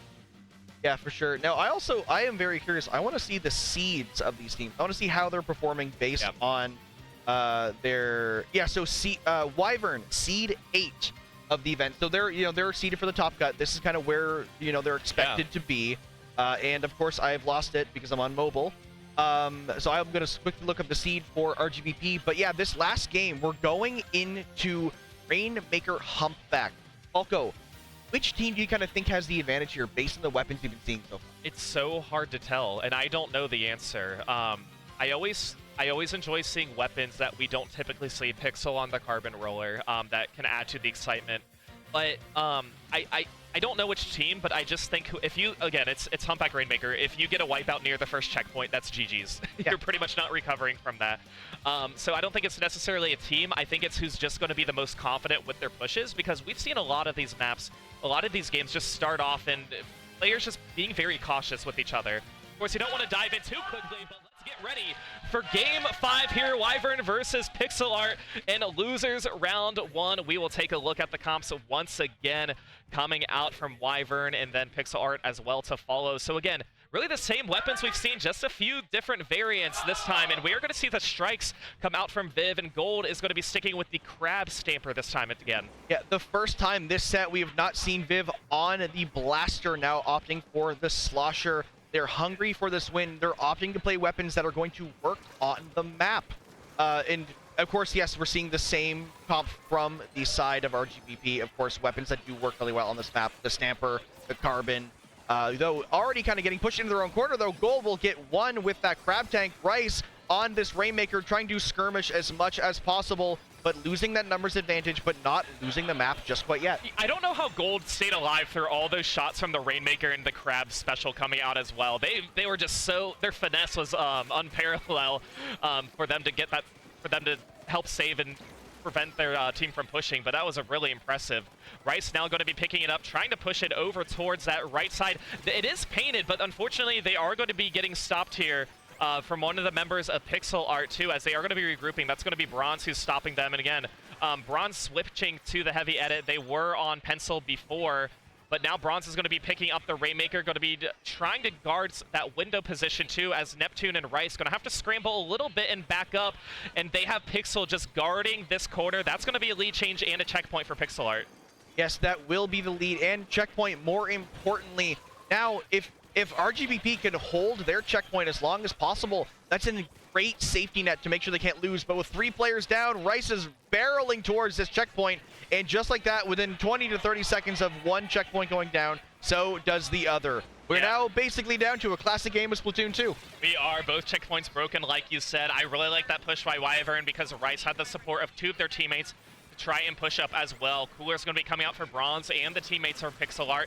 One is going to go down. That's going to be near mid. That's going to be Viv who's taken down. So Bronze opting to pick up the Rainmaker. They're going to have to watch Neptune here, who's flanking from the right side. Pixel sees them.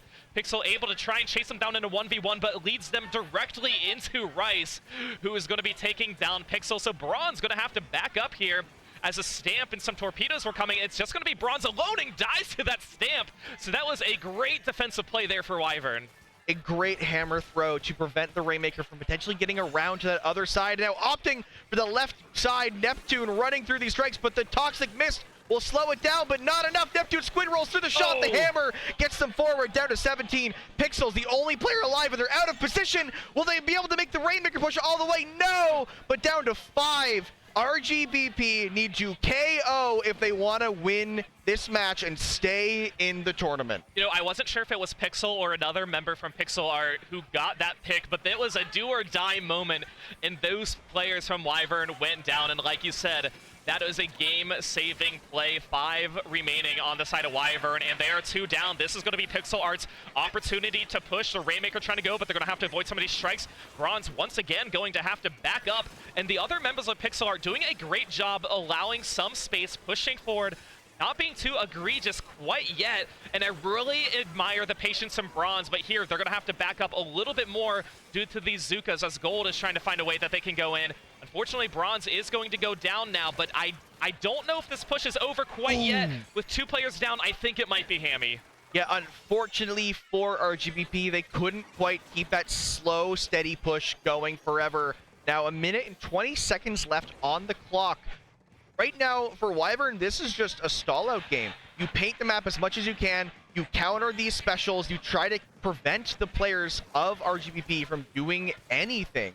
And that's exactly what they're trying to do. 3 players down, WyVeRN with the numbers advantage. They're not even trying to find the Rainmaker, they're looking for Red. They are looking exactly just for Ren as they're trying to push forward. Oh, and that's going to be a stop there. In mid with about 1 minute left, so Pixel just trying to identify one of the members. That's going to be Whack who's going to be taking down, and right now the Rainmaker picked it up and dropped over on the side. It is going to be reset. So Rainmaker back in neutral. PixelArt has control of mid now. They don't have the lead quite yet, so they have to be cautious of when they want to try and round this corner and push, but they have to make sure nobody's flanking. However, Whack is the only one who has dropped. 2 are going to go down, 1 going to drop on the side of PixelArt. Bronze trying to push forward with the Crab as well. Here's where they have to be really careful with the strikes and the Zuka coming out as well. But again, we have seen how patient Bronze has been with this Rainmaker. And 3 go down. We saw a jump from the side of RGBP get picked off as they were playing a bit too aggressively. I love the defensive play from WyVeRN there. But first, before that, 5 seconds left. Can Red grab it? No! And that is going to be the set for WyVeRN. They are going to continue on in this bracket, playing against Shrimp Postures. RGBP, unfortunately, after a Game 5 attempt, will be going home. Yeah, WyVeRN showing so much excitement. Of course, you know, we don't really have the players' cams, but they jumped out of their chairs with excitement over this victory. Still feeling hot and ready, you know. They were really excited about that win, and it was a win that was much needed, of course, but wow, that was so entertaining. And with that too, WyVeRN understandably excited. This is technically an upset for them. They are seeded 8th place. They have now outperformed 8th place. No matter what, they will have outperformed their seed today. RGBP, 5th seed, they will be coming tied for 8th. They're 7th.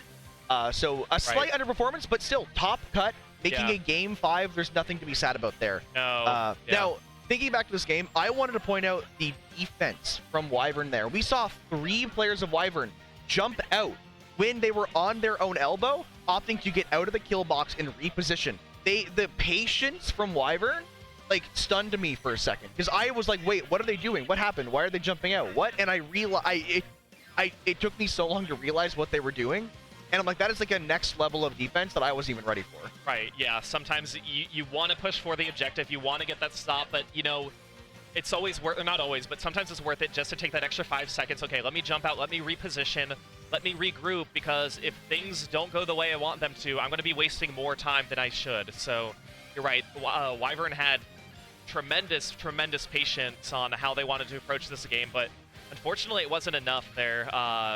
For PixelArt too, but it was so fun. Yeah, we've seen one Game 5 now on our block. I want to see some more Game 5s. I'm really hoping that we can get some close games.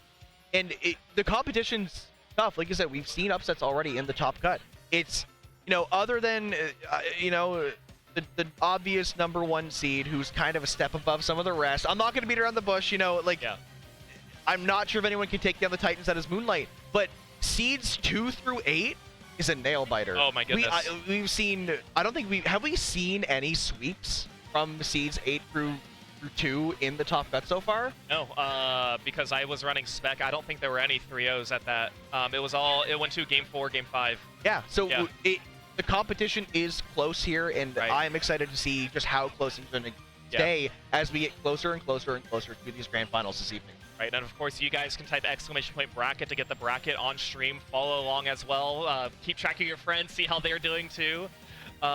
Speaking of which, it's been fun seeing everybody post about what they're doing here at GOML. For a lot of folks, this is their first time in Toronto. My first time in Toronto. First time being in Canada in probably about 10 years at that. So we've had a lot that we've been able to do. Hammy, we've been able to hang out with each other for quite some time too. At night, walking around the city, going out to eat and stuff like that, and especially with a karaoke outing that was a very late night on Friday, which was actually hosted by Pixel. So thank you, Pixel. I know you're not watching this, but you were just on stream, so that was a lot of fun. Yeah, I commentated first block of the event with Pixel the morning after our 3 a.m. karaoke night. So we were both having a great time trying to stay awake. Yeah, like you said, so much stuff. You know, we both also went to a Blue Jays game on Thursday. A lot of us went to an aquarium. There's so much. I'm from like Nova Scotia, Halifax. Like, shout out to my Maritimers once again. There's nothing to do there. There's so much to do in Toronto. It's flat here. There's no hills. It's great. It's been a blast this weekend. There's a lot of Toronto locals here at the event, you know, showing everybody around. That's what I was going to say. You know, for a local that's not at a resort venue, we have so many people who are able to tell us cool spots to go. They're basically our tour guides for the weekend. Yeah. I don't know of another major LAN that happens where there are so many players from one city who are able to go to that one and are able to kind of show us kind of the ropes of how to navigate the city, the cool spots to go to. Oh, here's where we get some good poutine, because I've had poutine every day since I've been here. I don't plan on stopping. Plan on having it again today for the 4th time. Okay. Have you had like different types of poutine? Like, are you just eating plain poutine, or are you getting like a pulled pork or like a barbecue chicken? I don't do anything on top of it. I just know sometimes the gravy's prepared differently, and there's actually a lot of vegetarian poutine here, made with like a mushroom gravy. Honestly, vegetarian poutine is better than normal poutine. If you're not like if you're like, because vegetarian, you still get the cheese curds, still get everything. Right. But like the gravy is usually like there's like a mushroom base, and there's even like mushroom in it. Yeah. And it's so good. Yeah. So good. And I'm not a big mushroom fan. Yeah. So but I'll eat the mushroom-based poutine. Yeah, it's been fantastic. And again, just watching everybody here, seeing everybody here. There's a lot of people I've been meeting for the first time at GOML just because they haven't gone to any lanes in the States, or maybe it's easier for them to travel from Western Canada to Toronto. But it's such a friendly city as well. Yeah. It's amazing. And I wanted to bring up too, like you said, you know, there are so many people who I've known online for a while that I'm meeting for the first time because it's expensive to travel to the States. Sometimes it's even a bit scary. And like to see so many of these people who are local to the area, and who even not even local to the area. There's other Maritimers here. There's people from Vancouver. There's people from all over Canada who just traveling domestically can be so easy and convenient, that like it's their first land experience, and it's a great first time because the vibes here are so great. It's so chill. Yeah. Everyone's having a great time. Well, and it's, I think, easy to kind of gather and group up with folks too. And you know, if you're in the venue, somebody's in the hotel lobby, it doesn't take you 10 minutes to get from one place to the other. It only takes you 1 or 2, just on how quickly you can navigate. Now, we mentioned the hype is just as exciting as we have seen at some other lands that are around here, but a lot of the events are condensed. So we are right next to, I don't even know if that, okay, that's Rivals. I think Rivals is over there. Like Smash, the main stage is in a completely different room, but a lot of friendlies and side bracket types of material, they're literally right in front of us. We are looking at PlayStation 5s. I don't know what games are here for PlayStation, but it is kind of cool to see. And if, like you mentioned too, a lot of people who are here for other events walking around able to look and see Splatoon. They've asked us a few questions that I'm always happy to answer. And that happened at MomoCon, a few other lands as well. But a lot of genuine curiosity here. Yeah, and that's kind of the vibe. Like, there's so many people who come here for more than one game, and it's just, we're all gamers here. We all enjoy esports. We all enjoy a good competition, and there's so many people here who never knew that Splatoon is competitive, and they look at it and go, oh, like, this exists? That's awesome. Yeah. Especially the Smash players. There's so many Smash players who like don't know how Splatoon works. They just know that it exists because they have a character in their game, and they come over and like they're like explain. Yeah, so like the ink is our color. Smash. Yeah, it's like the ink is our color, and if you can swim in it if it is, and like they're like learning about the game, and you know there's people who get excited about it. And like you said, MomoCon too. It's the more events we keep going to, the more people learn about the scene, and you know the more we can grow. And right. You know, there's even Toronto locals who didn't know that we had Splatoon, who play Splatoon, and are like, oh, cool, I can start coming to GOML and more and see the game I like. Yeah, and of course, I hope it continues the support that we've had so far. Coming up next, we are going to see Rusty Bucket Bay versus Bang Bang. We did see Rusty Bucket a little earlier on stream during the winners bracket. I believe that we are going to be moving on to, unless they already played and lost, I still think this is winner semis. I'm not really sure. This, if you want to pull up the bracket. This is losers, I know, because so Rusty Bucket Bay did go down to, I forget the pickup name, but it was the 3rd seed. I'll look at the bracket. So Rusty Bucket Bay went down 1-3 to the Snowflakes. Yes, Snowflakes, and that's then, right. We had have Nil on stream. Bang Bang, who lost 3-0 to Moonlight in round 1. Okay. Now, both of these teams were from the same pool. I know this because they were in my pool, and I got swept by both of them. Yeah, well, the Snowflakes were in my pool too, so yeah. I got a taste of their medicine. You know, we did actually against Snowflakes.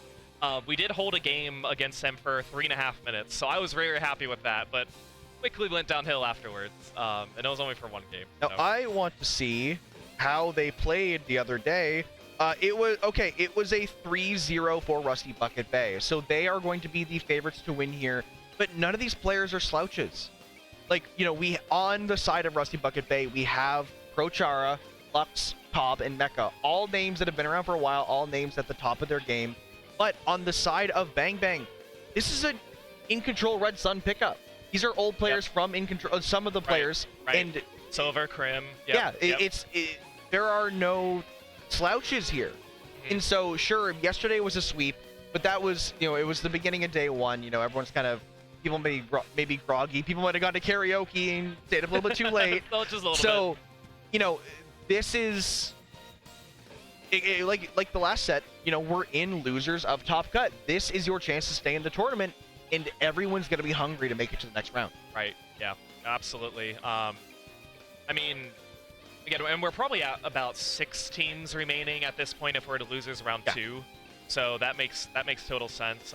With, you know, over half of, well, with the double elimination, it takes a little longer for every team to get eliminated. But you're right. And for them, it's great. It's a double elim, because you always want that redemption chance. If you fight Moonlight first, you want another opportunity to try and climb and grind. But let's hop into here for game 1 of losers round 2. Again, Rusty Bucket Bay versus Bang Bang. We will hop right in. Yes, hopping into the first game, seeing, I am noticing the Frozen Pro immediately on both sides. Opting to run those missiles makes sense. We are on Crab Leg. It is a great tool to shut down any weapons that are going to be on those grates, like the Headit from iCarly God and like the Pencil from Lux. Yeah, and that's going to be a quick little skirmish here in mid once again as these teams trying to find where they want to position themselves. But it looks like Rusty Bucket Bay on the winning side of that as they are able to take 2 down, pushing this left. And look at this Cobb already up on enemy grates, pushing in with that Zuka, and that's going to be Chara, who's going to be jumping back and landing. And they have a lot of map control, Rusty Bucket Bay, and Chara's going to be guarding this ledge. It's going to be trading with Silver. But overall, this is still a great opportunity for Rusty Bucket Bay. They keep that power claim alive. 2 are going to go down now, Hammy. So Bang Bang able to get that wipeout. Yeah, wipe out for the favor of Bang Bang, looking to make the first push of the game here. 8 clams thrown to Crim in that bubble, and there will be the basket break.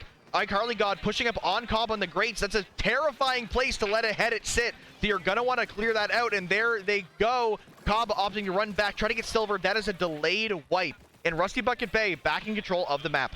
Yeah, that was very fortunate for them that there was no follow-up beyond that 74, and to able to get that stop and just quickly take control of mid is only going to set you up for your push. Now, they don't have a power claim formed quite yet, but they do have 14 claims at the ready. That is going to be Lux, who quickly grabs one, throws it in. We're going to see Chara here with the support, but no, not enough. They didn't stay alive enough time to get any claims in, and that's going to tie it up right now. Rusty Bucket Bay in a position to get 1 more point here to avoid that tie, so they got really lucky with that one. And it's critical to defend here. We saw a lot of clams get picked up by players who got splatted, and so that means a lot more clams are going to be respawning in, so you're going to have to control that economy. But I mean, the double coming in from the side of Rusty Bucket Bay on that grates, it doesn't matter if you have clam economy, you just need win. Yeah, that's exactly right. And this is going to be a push here for Rusty Bucket Bay as they're trying to get even more in. Oh, we're going to see a 2 go down there for Mocha. Takes on Silver and takes down Crim. Chara's still trying to find opportunities to score, and they're able to score in a few claims. iCarly God here able to pick up that power claim, keep it alive so that they will get a pity claim here. We have a palindrome score now, Hammy, 74 to 47. Rusty Bucket Bay with a very nice push. Yeah, but Bang Bang aren't out of it yet. 2 power clams will be a lead by 3 points. So, and they have the power clam in their hands. They have the pity clam. So they have enough on the field to get the push. They just need to get the picks. And with 3 down, last member alive is Cobb, trying to keep them away from that ramp. The rest of Rusty Bucket Bay scrambling to get back in. Here comes the Zuka. Will it get a player? No, it will not, but 3 players down. In the meantime, that'll put Rusty Bucket Bay back in control of the map. Yeah, they're doing such a good job. Rusty Bucket Bay able to identify 1-2 players from Bang Bang and then continue to push forward, keeping up that pressure with just about 2 minutes remaining. Bang Bang now in a position where they have to scramble a little bit. They're not in any position for them to pick up any clams because Rusty Bucket Bay quickly forming these power clams and spreading out and just closing in. Able to get that score. That's going to be Mecha also using the missiles. Reef Slide are going to be coming out. 2 players down on Bang Bang. 3 are going to go down. Rusty Bucket, they need to get some more clams, but this is definitely their opportunity.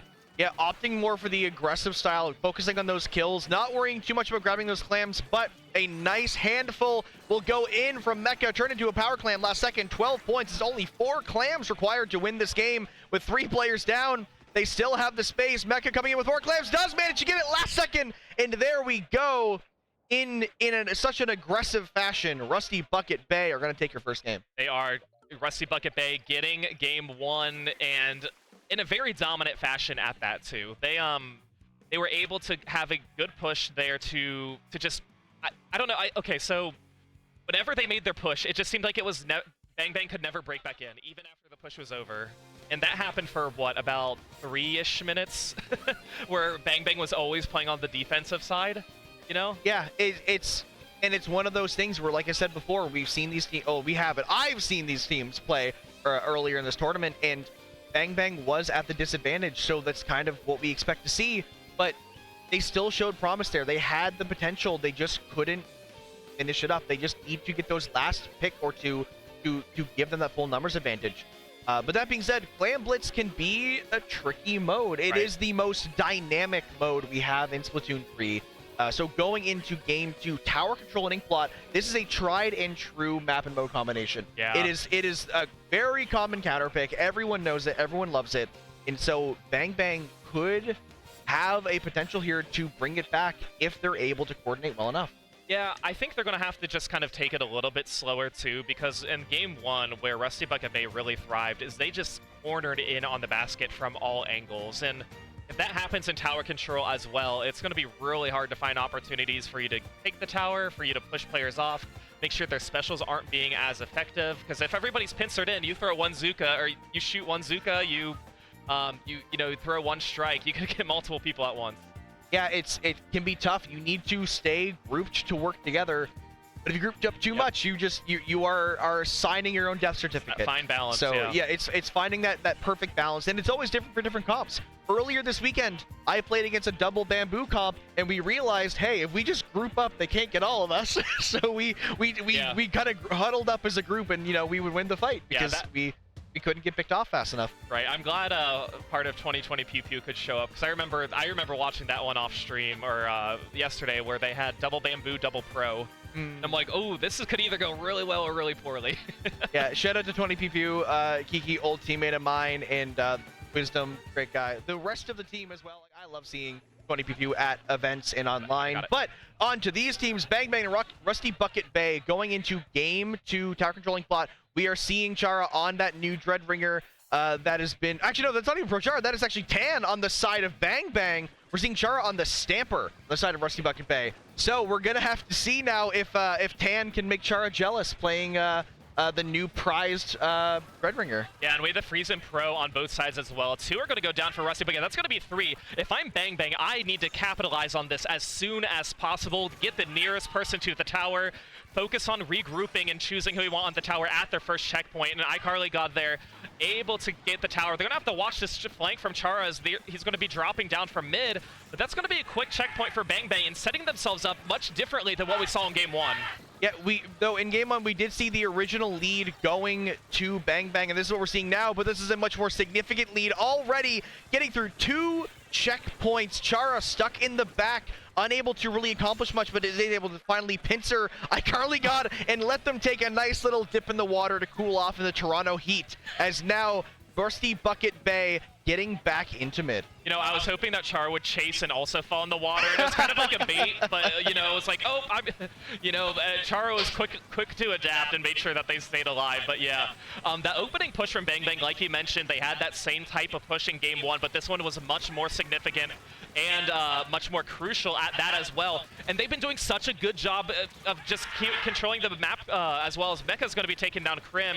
A few jumps coming in, Crim and Silver jumping to Tan, and I think this will be an opportunity for Bang Bang to continue this push, and they're not shy about that. They're already back on the tower. Bang Bang are looking to control this push, and they have the crowd behind them. Every time we see a kill on the side of Bang Bang, my right ear is just covered in screams from the audience surrounding this match here live at GOML.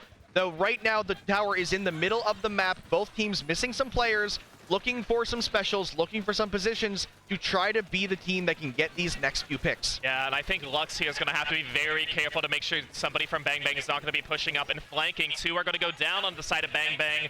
As a goal, Crim able to sneak away just in time from Chara, as Chara was trying to get a snipe, and Chara now up on enemy tree here, trying to find ways to push forward. And Rusty Bucket, they have controlled the tower, so that was a pretty coordinated push here, but they're going to have to avoid some of these specials come out.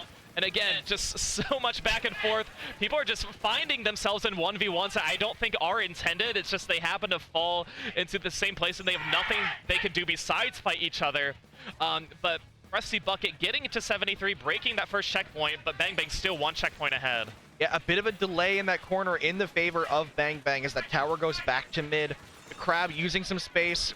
Tan making sure that nobody can really get in right now. They do finally have the numbers advantage. Cobb winning, almost winning the 1v2, but trading out instead. Now Silver taking down Mecha, getting two, looking to camp this super jump, throwing the bomb a little bit too early. Chara, though, does go down. A stagger starting on the side of Rusty Bucket Bay will give Bang Bang a chance to take the left side here.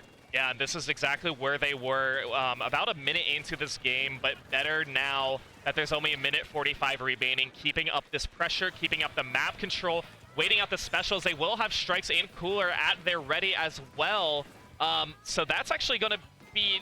they used the cooler, strikes still holding, but we are back into a neutral game right now as Lux is going to be taking the tower. One player advantage for the side of Rusty Bucket, but that's going to be Cop who's going to go down. And this might be their first opportunity extending their lead. Yeah, getting in here, Cobb going for that bats. Every player of Rusty Bucket Bay knows where they need to go, where they need to position to get this lead here. But two players going down on each side. The tower has not been touched. Mecha is trying to get back to the tower, but can't. He's stuck in a fight, and it's just Chara by themselves does go down. The delayed wipe will keep the lead for Bang Bang with a minute left. Yeah, and I mean, Bang Bang's doing a fantastic job once a push is over from Rusty Bucket Bay. Let's just get back into mid. We just want to control mid. We can do this for about a minute. We'll use one special maybe, and then we'll build up our specials for overtime, and they're doing such a fantastic job at that. But they just want to be careful with some of these players on the side of Rusty Bucket once they get coolered, because they are not shy about their aggression. Yeah, they are very happy to show off just how aggressive they can be and how well they can push. Once again, 3 members down of Rusty Bucket Bay, giving Bang Bang a lot of space to move this tower. They don't even need to push, but they're going to get those extra brownie points on the board to make sure that this potential overtime for Rusty Bucket Bay is as difficult as possible. They still have a full checkpoint plus some extra points now over them. 10 seconds left. This is not looking great for Rusty Bucket Bay. No, not at all. And Bang Bang, like you mentioned, they don't need this push. It just happened for them that they had the player advantage in the map control. And now a lot of points that Rusty Bucket will have to overcome, including one full checkpoint. They're at 52, needing to get past 36 with no room for air. Some of the specials that are online for Rusty Bucket, we got a Zipcaster that's going to be ready. They might be coolered pretty soon. Zipcaster's going to come out, and that is going to be one of the players from Bang Bang who sneaks right on the tower, tying the set up 1-1. So Hammy, this is, again, I can't just keep repeating myself about how exciting this is, but this is such a great top cut. And already, like I said before, Rusty Bucket Bay swept Bang Bang on day 1, and now they've tied up the score 1-1. So they're locked in. They're ready to go. This is already better than they were performing the other day. And like, this is such a stereotypical thing to say, but it could be anyone's game.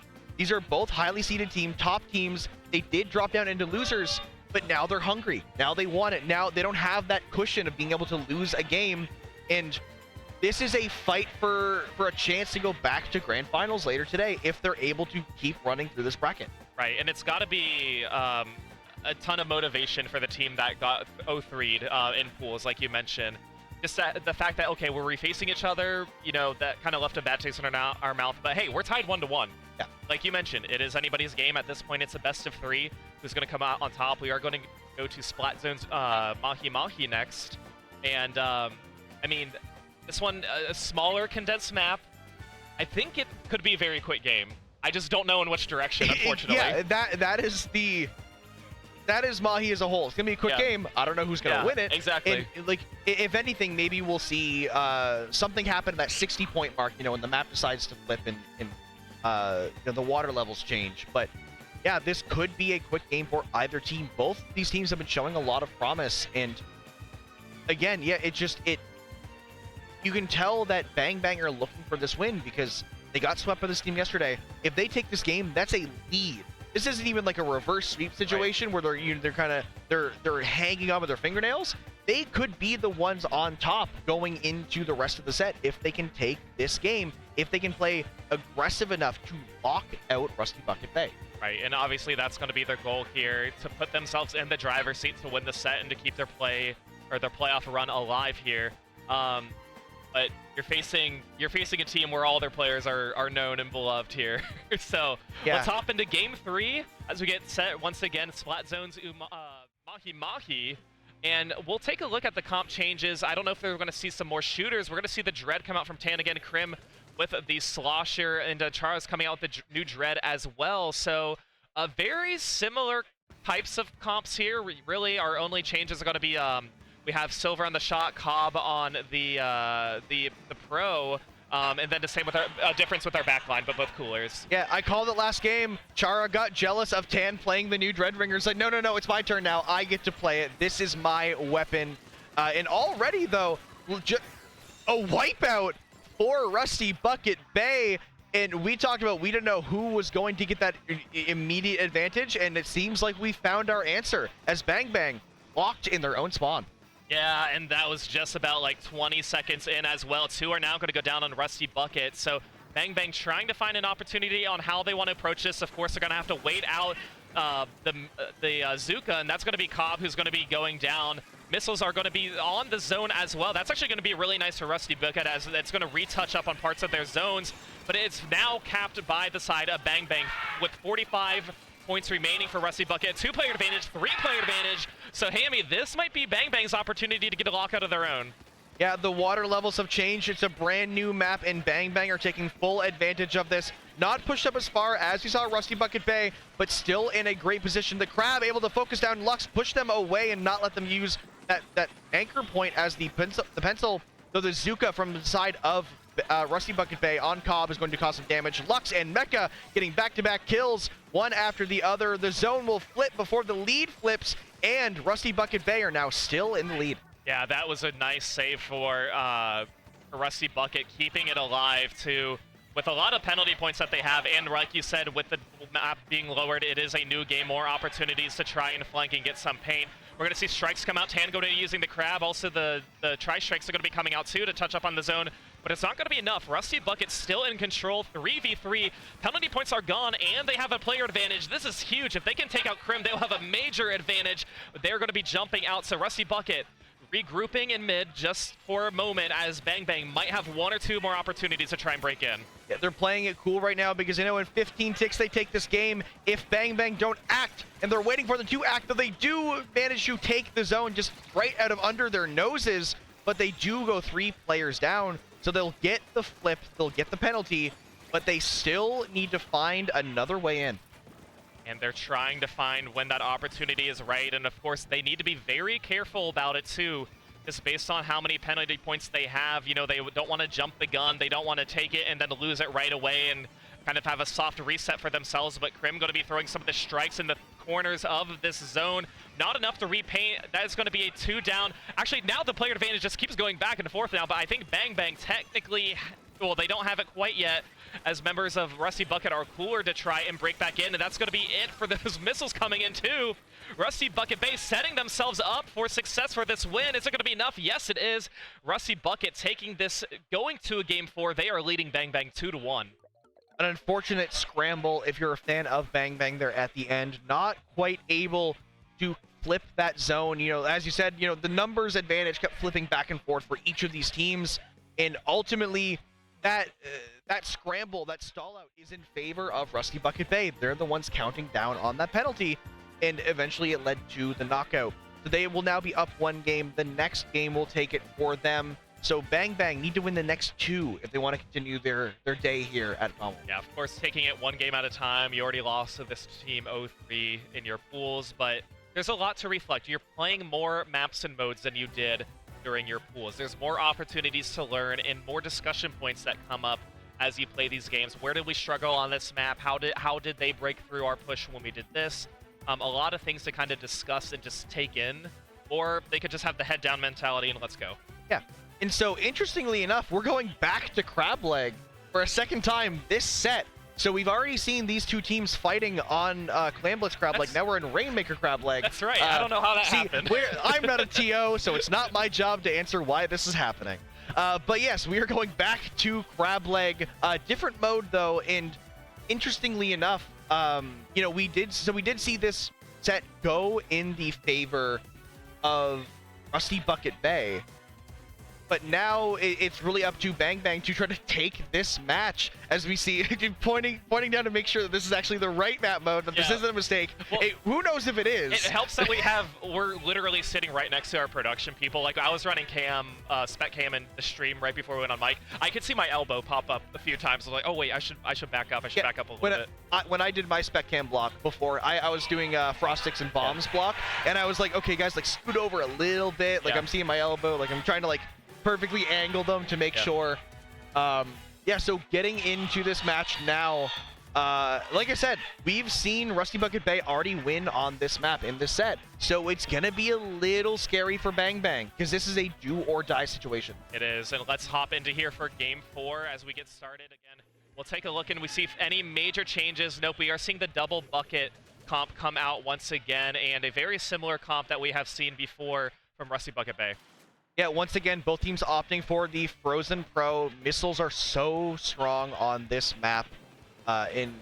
With this Rainmaker pop already in the favor of Rusty Bucket Bay, they're going to take a little bit of space. Chara already with that crab fighting Tan. We see which crab will remain longer, but Mecha going under will be able to help pop that crab, get the pick. In mid, though, losing Chara, both teams down 1. It still seems to be in control of the blue team. Yeah, Rusty Bucket Bay, they've been doing a good job at just kind of taking the quick first push. And speaking of quick first push, that's going to be Lux, who's able to get to that checkpoint, but not quite get there in time to break it. So that's okay. Now it's going to be broken there by one of their teammates, Mecha, trying to take care of business in front of the Rainmaker. And this pressure being applied by Rusty Bucket Bay is still fantastic. They do have an opportunity to push us up, but it's hard if you're opting to try and take it this way with the greats. You just have to be so careful, especially with how strong these backline players have been playing. Yeah, the backlines have been a very important part of both these comps. Obviously, we're not going to talk about them as much because usually we're watching the flashy high flyers that are your front lines. But Lux and iCarly God, both strong backliners, are going to keep these teams in the game. Speaking of getting in the game, we're seeing Bang Bang walking for this first checkpoint after a wipeout. Will they get the checkpoint? Yes, they will. Right now, we're looking for players to walk forward to see iCarly God on those grates. A terrifying place for the headed to be. Grim opting to stay back, get this pop, and leave the Rainmaker for someone else. Actually, all 4 members of Bang Bang walking forward, waiting for the perfect opportunity to grab, and there it is, down to 23. Yeah, that was a really good and coordinated push, able to jump out just in time. I believe that's going to be Mecha who's going to be doing that. And like you mentioned, getting to the 23 in that push on the grates is so hard to do if you have any special that is coming through. If you're facing a Crab or Zuka, there are no places that you can avoid so you don't get shot. So the Rainmaker is now going to reset. Bang Bang in the driver's seat, but not quite in the driver's seat as far as map control, as Rusty Bucket able to take it. Mecha now trying to push it on this left side here, able to roll a little bit. Is that going to be enough for the lead? No, it's not. 2 are going to go down, but what a fast push there from Mecha. A little bit scary for Bang Bang, but they trusted the process and it worked out for them. That push doesn't really get anywhere for Rusty Bucket Bay because the checkpoint's already gone. They didn't get a lead, and with the Rainmaker moving back to mid, that negates everything that happened there. So still in the favor of Bang Bang right now. They know they just have to defend, and they have a strong arsenal to do so. Right now, it's about keeping this numbers advantage, stalling at this game, and maybe if you're feeling, a little bit confident, find another big push to add to your lead, if at all possible. Yeah, Deluxe is going to be trying to make sure that doesn't happen for Bang Bang as they're going to be taking it up, but unfortunately going to go down to a few specials. Zuka's not going to be deployed as they are going to be going down, and again, Mecha caught in a 2v1, able to take down one of the members, but that is going to be one of the members from Bang Bang who's going to be trying to take over and make sure that doesn't happen. That's going to be Tan there using the crab, popping it as right now. Rainmaker is going to be reset, and that's going to be a nice trade there against Cobb. So Special still flying high on the side of Rusty Bucket Bay, and they have a very light player advantage. But again, a minute 30 for them to try and find a way that they can get the lead. See Chara here getting a crab on this top right side, allowing Lux to walk forward, getting one, looking for a second. 2 players pushed out to the side for Bang Bang. So a potential lead if they can walk it. No, but 3 players down, but the Rainmaker died. They have to get this pop and move the Rainmaker forward if they want the lead, as the rest of Bang Bang is walking forward from their respawn. Crab goes out, Rainmaker gets grabbed, gets pushed back. Bang Bang are holding onto this lead for dear life. Yeah, Chara backed up, tried to get it behind that little wall to protect themselves. Unfortunately, it wasn't enough for them to provide safe jumps for their teammates, and it's going to be picked up by Bang Bang. Tan going to get a nice kill on Chara as iCarly God is going to be going forward, going to be taken down. 3 are going to be down, chasing out the last member. That's going to be Mecha. This is huge for Bang Bang, but Mecha able to get one, and then they are finally going to go down. 45 seconds remaining. Again, this game is a neutral game, but it is favoring Bang Bang. If Bang Bang can keep up this neutral game for the next 30 seconds, they are going to force us into a game 5, but this is not over from Rusty Bucket Bay. Yeah, it's not over, but with 30 seconds left, it may start to feel like that, especially when you're 3 players down. Lux by themselves, not even in a place a backliner wants to be in the corner. ProChara is able to bail them out and get the jump as well, but 15 seconds left. This is going to have to be an overtime push from Rusty Bucket Bay, but 3 players down. Krim is excited, sitting there booyahing in the corner. Rainmaker's not even popped. Tan is just guarding this thing like a feral dog, and with that, Bang Bang taking it to game 5 against Rusty Bucket Bay. Back-to-back game 5s on this portion of Top Cut Hammy and the losers rounds. Oh my goodness. And we, like I said, day 1, this was a sweep for Rusty Bucket Bay. This is Seed 2 versus Seed 7. Like, you'd think that Rusty Bucket Bay is the shoe-in to win, get another sweep. But Bang Bang are hungry. They are loud. The crowd around them is loud every time they get a kill. And I didn't think I'd have to. I thought this was gonna be a sweep. I love Bang Bang. I thought they were gonna get swept. This could truly go either way. But we're going back to Clam Blitz, the mode that we saw Rusty Bucket Bay win on earlier this set. But we did see them win on Crab Leg, and that didn't hold true for game 4. No. So this truly could be the comeback of a lifetime for Bang Bang. I think it might. Rusty Bucket Bay, the most dominant they have been is game 1, though. That's the thing. When the last time we were at Clams, that was the most confident we had seen them play during this set. And again, them having kind of the losing momentum of not, being forced to a game 5 is going to be different than, okay, we won, now we forced a game 5 ourselves. They don't want to be in this position, but they know they want to get this win. And that's true. Bang Bang is going to have that momentum. They're excited they're in game 5. They might have even thought themselves, maybe we get swept here again. Like, they might not have been feeling confident, but this is the confidence they need. Game 5 against Seed 2, a shoe-in for Grand Finals team. They are now 1 step away from taking this set, going on in this tournament, and we are here in the nice hot desert of Umami Ruins. Yeah, we're going to see Cobb using the new dualies with Bubble this time around, so they're going to be switching to that. Quick Crab is going to be coming out, and that is going to be utilized on the side of Rusty Bucket Bay. That's going to be Chara using it. Again, just kind of getting a feel, finding where your 1v1s want to be or where they're just presented to be, and building up your specials is the name of the game here. And Rusty Bucket Bay always on top of it in the opening push. They always do a fantastic job. Are they going to have enough for a coordinated push? Yes, they are. Can they get 2 power claims? Yes. So a good, quick score for Rusty Bucket Bay. Going to get 2 in. I don't think there's really going to be any follow-up there, but they are setting the tone for this game, Hammy. Yeah, and that's what you're looking for. Sure, you can't get a further push, but getting to 60 in the first 50 seconds of the game sets the tone, as you said, because now any future pushes they need to start, they're starting almost halfway through the point total. So they really need to just make sure that Bang Bang can't catch up, and they do so just there, getting 3 players down in the gate, forcing iCarly God back into their own base, but they drop the Soda so their teammates will be able to get back and get kind of cozy here on their own half. I was intrigued by that push because no player was near close to a power clam. However, they were pushing up towards the basket, so I don't know what the goal was going to be as soon as that happened. And right now, Rusty Bucket Bay extending their lead, getting it down to 39, trying to find some more claims. So we're going to go down. There is going to be a jump that goes in. But they are going to go down to, or they're going to stay alive as well, but not enough to follow up and push to that 39. But again, you're applying this pressure. You're just making Bang Bang scramble, which is going to be important. You're going to be making them panic. But now Bang Bang always quick to respawn and try and push forward. They're going to be keeping this power claim alive. But again, this little ramp here right up to the basket is so hard to push through. Yeah, you can definitely feel the antsiness from Bang Bang. They keep trying to force the issue, get forward when they don't have a full numbers advantage, try to pick up those power clams that may be getting, watched over by the side of Rusty Bucket Bay, seeing players go down and in scenarios where they should be trying to play a little bit more cool. And it's one of those things where it's hard to stay composed in a situation like this. You're in game 5, you're down by so many points, you're trying to hit your shots, you're trying to stay positioned, but the pressure from Rusty Bucket Bay is relentless. It is, and again, this is the most dominant game we've seen them play before. It used to be game 1. Right now, it is definitely here. The wipeout, that has got to seal the deal. You got to have enough. Will they have enough time to get some more claims? Right now, nobody's holding any claims. There's a jump. There's a jump coming in. Is it going to be? Yes, they can keep it alive, and they're going to get the win. So Rusty Bucket Bay getting forced to game 5, able to get this easy, clean 100-0 win. That's such a shocker. From the whole set we've seen, it led up to this, and Rusty Bucket Bay, they flipped the switch. They said, okay, we gave you the content, we gave you the clips, now it's time to win. Yeah. Like, the business as usual, let's get to the next round. Yep. And it just, absolutely, as you said, that was the most dominant game by far we've seen from them in this set. Just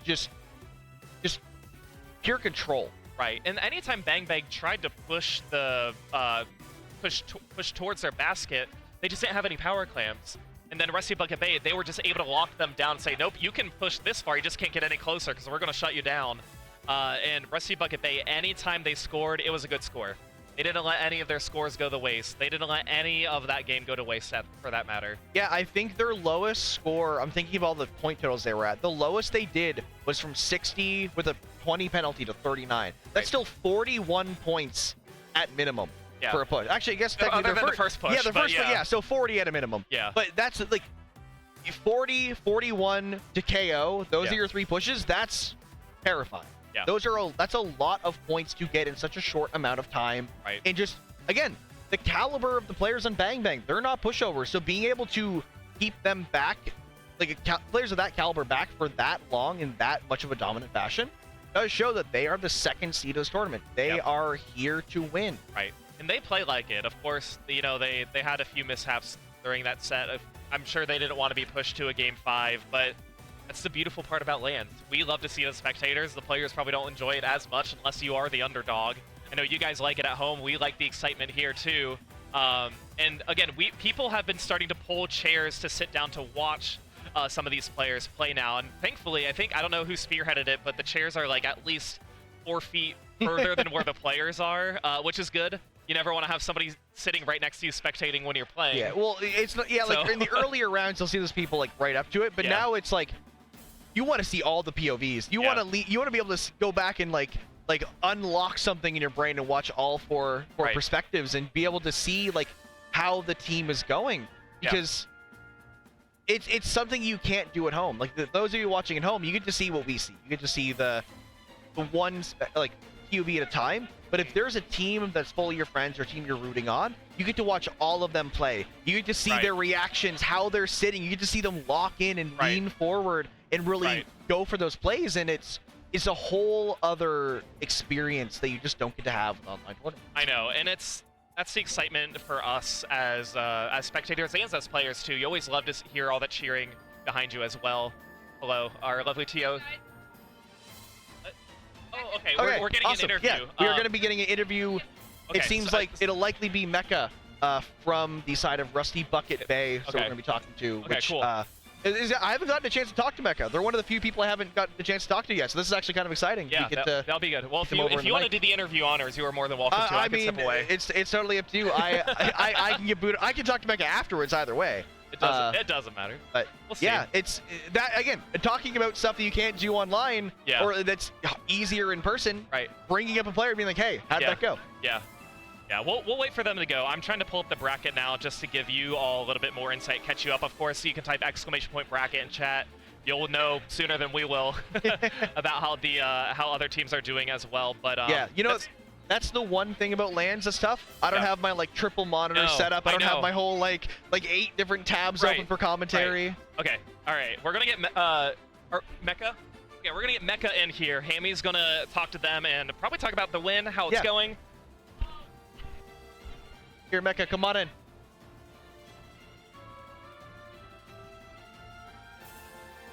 Headset. How are you feeling after that win, Mecha? Great. Amazing win.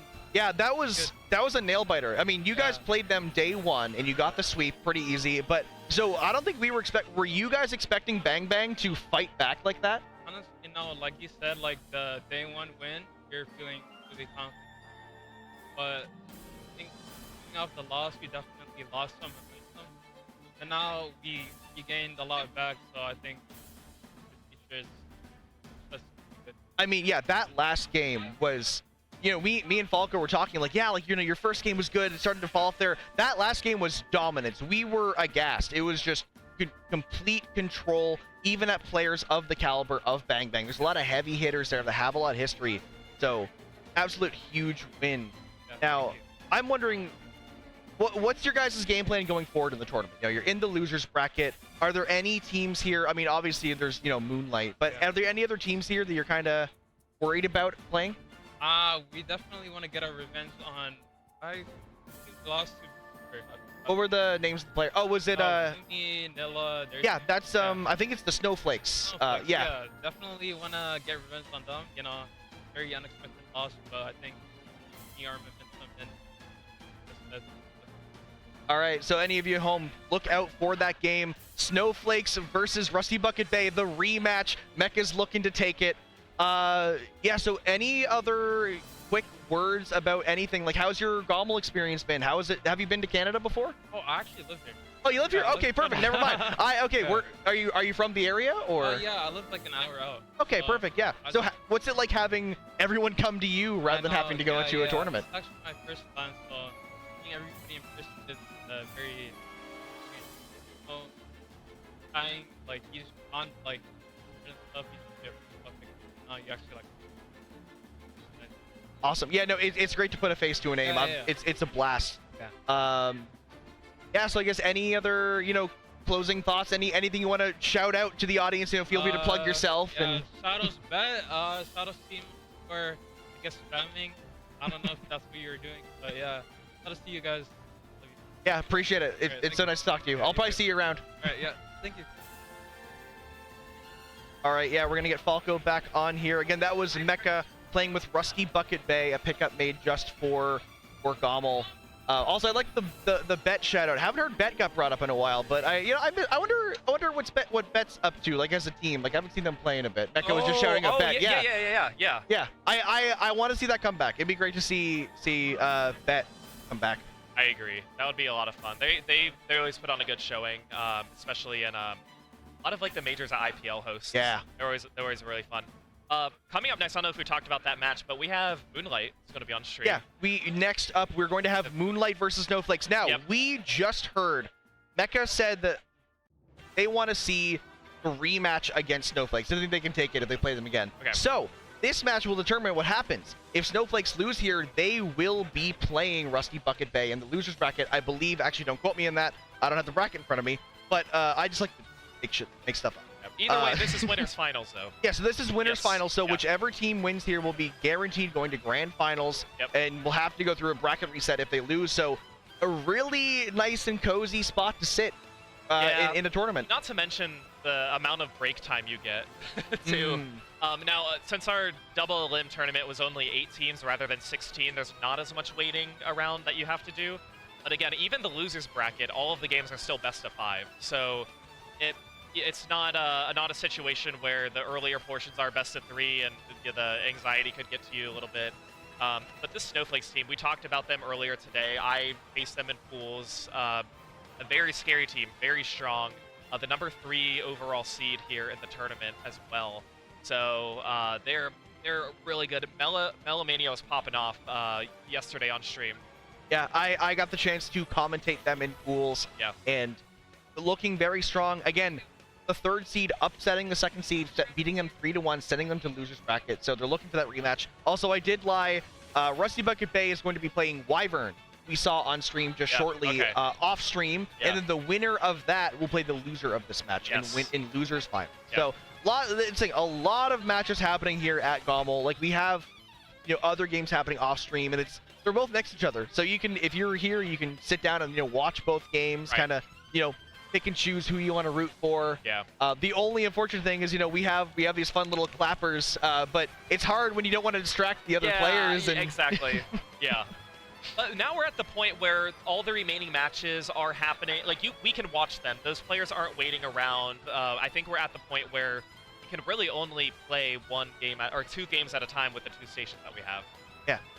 Now, I believe this will be the first time that Moonlight and Snowflakes will have been seeing each other this weekend. Yes. So this is the ultimate test for Snowflakes. They've already had their upsets. They've been on that winning streak.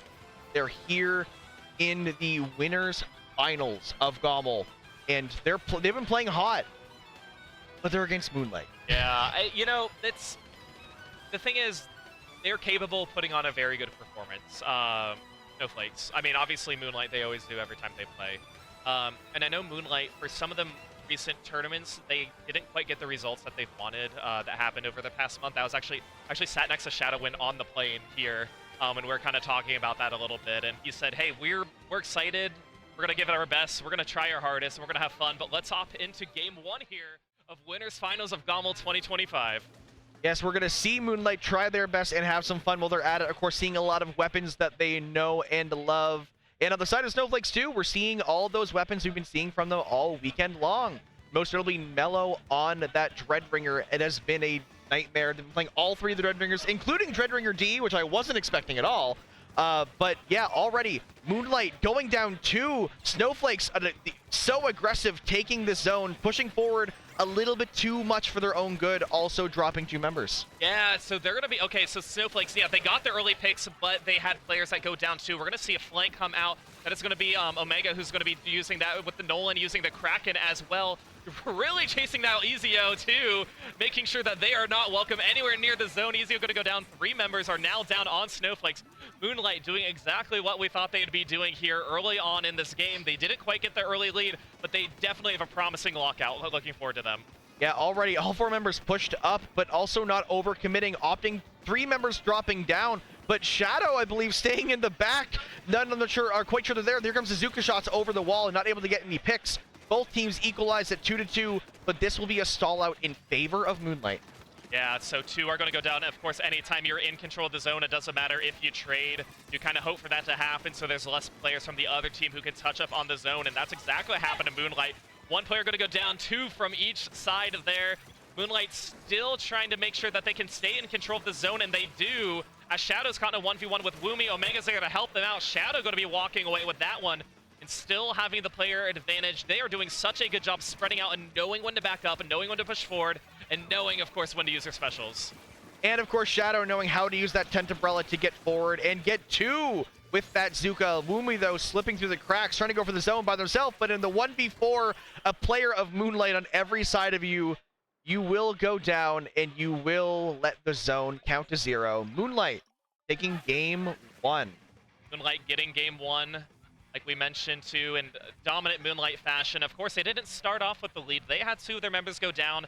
And of course, Snowflakes, they had to capitalize on that opportunity. How often is that going to be coming up, especially at a team against Moonlight? Once we see we can take an advantage, we are going to absolutely do so. Yeah, exactly. And you know, that's kind of the stuff you're going to see at this caliber of play is you look at the opening of that match, you go, oh, Snowflakes have the advantage. Like, you know, are they that strong? They're going to win the game, but Moonlight, they find their own opportunity, and then they don't give any more opportunity. That's the important part. It's not how well do you, at this level, it's not how well do you capitalize, it's do you even make those mistakes in the first place? Right. Do you have those holes in your gameplay, in your defense, even in your offense, to let the other team actually capitalize on anything? Yeah, and they're one of the best teams that won't even give the other team that opportunity. Just based on how well they play, especially a game like Zones that we saw, Hagglefish Zones. It's bread and butter to them. They know exactly how they want to play it. Of course, a lot of players at this caliber and top cut do, but it's not as perfected and finessed as well as a team like Moonlight does it. Yeah, and Moonlight's just that team. They have the crowd behind them. People love this team. They played together for, I believe, almost 2 years coming up later this month. 2-year anniversary of the start of Moonlight, and they're hungry for this win. They won the last major LAN at MomoCon. They're looking for a win again at GOML, so looking to continue this winners run into Game 2 of Winners Finals. We're looking at, once again, Rainmaker on Crab Leg. Yeah, Crab Leg's coming up quite a bit here at GOML. For better or for worse, if you really enjoyed this stage. But right now, Moonlight, it's still, they don't need to get the players down to just get map control. They know exactly where they want to paint, where they want to start off, and 3 are going to go down, so that's going to be a wipeout against Moonlight. Snowflakes, it's going to be Ezio picking it up, going to be rushing towards that first checkpoint. Now, unfortunately for this stage, you just have the Greats that you have to worry about, but the full distance for this entire map is not that long. It's just not a fast map that you have to play. And this push is not over. Ezio, unfortunately, does not make that jump, but a huge push to 28. The Rainmaker's going to be backing up quite a bit. A fantastic start for the Snowflakes. Yeah, the Snowflakes love to capitalize on these openings from Moonlight, able to find those holes pretty quickly. But now we've seen that Moonlight has stopped this push, and they're looking to try to get some semblance of control back, but they still haven't gotten rid of Snowflakes. Ezio's still up there. Nilla managing to get the pick.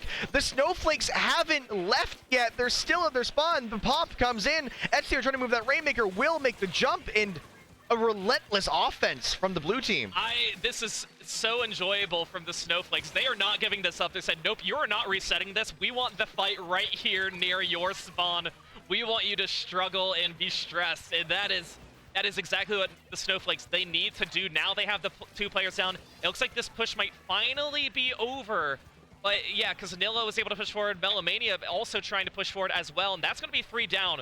But that is exactly what the Snowflakes need to do. Just run 2 minutes off the clock, get it down to 25. Make sure that Moonlight, if they want to make a push, it has to be a great one. That push was so chaotic. I was getting disoriented by seeing members of Moonlight behind the members of Snowflakes all the time, but now we see the checkpoint going in favor of Moonlight, looking for a push of their own, hoping to make a nice clean run past 25. But here comes the slider into the corner, doesn't get anyone. Mega jumps into the perfect time to get the pick, but Nilla with the double kill in the corner. 3 now down, just Basil on that pencil back in the flat of Moonlight will give Snowflakes a chance to take back the middle of the map. And they lost the checkpoint, but they kept that push relatively contained. They did, and of course Moonlight, they're a team. They're going to get the Rainmaker back at some point and make sure that Snowflakes are struggling. It's just going to be the Rainmaker carrier who's alive. No one's going to be taking them out. So that is going to be a wipeout here. Moonlight now quick to pop. It's going to be Basil picking it up, going up the wall, and like you mentioned, no checkpoint they have to get to. Nolan is going to help displace members like Nilla using their Kraken. Unfortunately, they can't use it on the Great, so they're a little limited on where they want to position themselves. 2 players down from each team right now. Moonlight still hoping this is great because of the bubble that they can provide some safe jumps. We'll see if the Snowflakes, if they're able to try and get the stop, or if Moonlight's going to continue to push this forward. Yeah, right now the Snowflakes want to keep this Rainmaker away, but 3 players down. We see Woomy chasing down Basil, but Basil has to jump out and respect it. Moonlight knows that they can get another push in the next minute, 45 seconds. They're not going to force the issue and stagger themselves further. I was kind of scared there, though. I was thinking that Mello needed to get a slider to keep that Rainmaker away, but it didn't even have to be the case. But now with 3 players down, Moonlight are going to be able to take this map back and are looking for yet another push. Yeah, you know, they got to 30 before. They're hoping to get that down to lower than 29. A ton of map control, and their players are spaced out. Nolan and Omega are in Shadow pushed up already. 3 are going to go down. Just Ezio on the pencil. This looks like it might be a lead change. Omega able to get it in the support from Shadow's 10, pushing it down to 10. So the lead now is on the side of Moonlight. It took 4 minutes for that to happen, but this push for Moonlight is still definitely not over. That's going to be the dunk there. Moonlight takes game 2. Yes, Moonlight do manage to check that game, but not without a fight. That push to 25 by Snowflakes is nothing to scoff at all. That's a really hard number to get to on a map like Crab Leg, especially against Moonlight. And really, I think, I alluded to this earlier, but I think that something that might have really helped Snowflakes is the Reef Slider from Mello. But we never saw it come out. Mello was never able to get the special ready in those crucial moments when Moonlight had control of their Greats. And that's an unfortunate thing of, it's hard to paint there because the Greats aren't paintable. Yeah. You've already painted your own base. Where do you get the special charge? It's such an optimal area to use Reef Slider too, just because there's no way out. You can either drop, but your explosion is probably going to get somebody who's like in the process of falling from the Greats anyways. So you're right. Now Snowflakes again had a fantastic opening push against Moonlight, and they, to be fair, did a pretty decent job during game 1 of like, okay, we can push a little bit. So their coordination and their positioning in the very start is very good, but how Moonlight is so polished. just how well they're able to just, I'm going to take the spot, it's going to be mine. I know you're going to be over on the other side. Your Zuka is going to help me when I'm trying to push my, wiper over here. Like, Yeah. the synergy is just unmatched. It seems like the only hole in Moonlight's gameplay is that opening. And we've seen it be capitalized on by the Snowflakes twice now. And so what we're looking to see in this game, if you're a fan of the Snowflakes, is they capitalize on the opening yet again, but they find a way to defend. The defense is going to be the #1 important thing for Snowflakes here if they really want to shake up the set and not get swept. Because Moonlight, they're 1 game away from Grands. Yeah, they are. They certainly are looking here to game 3 as we get situated. Like we mentioned, Clan Blitz Umami here. Again, like Moonlight, they just know which sides they want to take and how they want to approach this. Already getting 3 down. It's just going to be a wipeout. A 19-second wipeout, throwing all these claims toward the basket. Nobody's going to be forming a power claim quite yet. And then finally, that is going to be, I believe, Nolan who's going to be getting it. And okay, Shadow has a few. They're able to score a few more as well, but they're going to have to push out members of like Nilla and Ezio who are trying to find ways that they can break in.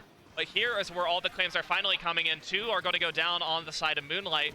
Nolan's trying to find a way if they want to try and get some pushes, but no, I think 53 is going to be the push. But with how fast that was, Hammy, that's got to be a little bit unsettling for Snowflakes. A quick push from Moonlight, but still demonstrating the patience the team has. A lot of plays that were made like to focus on the longevity of the push. Whereas you see here, Snowflakes pushed in, they got the barrier break, but nothing else with it. They're getting a little bit antsy with it, trying to force the issue. And Moonlight have that upper hand in how patient and how collected they can play as a group. Yeah, again, it's textbook Moonlight play at this point of, okay, we're gonna space out, we're gonna throw in these clams here. You're gonna be the one who's gonna be fishing. You're gonna be the one who's continue the offensive push. And look at all the paint in front of this basket too. They're doing such a good job at just mixing up who's going to get the picks and who's going to get the clams, and that's going to be a push down to 23. No one's actually keeping it alive. They were the only player alive, still taking down 2 and allowing. Okay, will that be a jump to get in? Oh no! Wait, Omega's there too. Oh, that's the game. Yeah. So, wow, Omega able to sneak that one in at the very end, right as that clock was going to go down. A two-time push there, but Moonlight doing exactly what they do. Unfortunately for Snowflake, no one there able to capitalize on the miscommunication for that jump. Basil thinking she was in range for that power clam, but Omega able to clean it up as no one on Snowflakes was there to get the picks and just keep that clam from getting picked up. Yep. So with that will be a nice 3-0 sweep for Moonlight going to grand finals. But Snowflake's not out of it yet. That was their first loss for Top Cut. So they're going to be in the losers bracket. They still have a chance to face Moonlight again if they're able to win their next set. Right, and of course we mentioned the other side that's going on. It's WyVeRN and the Rusty Bucket Bay, I believe we mentioned, facing each other. Is it WyVeRN? No. It was WyVeRN. Yeah, WyVeRN and Rusty Bucket Bay are playing in Station 2. They are. I'm not sure of what the scores are, but yeah. So with that is the end of that set. I'm not quite sure which set we're going to be seeing on stream next. Yeah, and actually, I believe that's the end of our commentary block as it is anyway. So, yeah, we saw winners finals. We still have more losers bracket coming up too. But for us, we will sign off for now. But you guys are obviously going to be sticking around because we're going to see more Splatoon. But we'll say our farewells. My name is Falcoflyer. You can find me Falcoflyer on Blue Sky. And Hammy, what about you?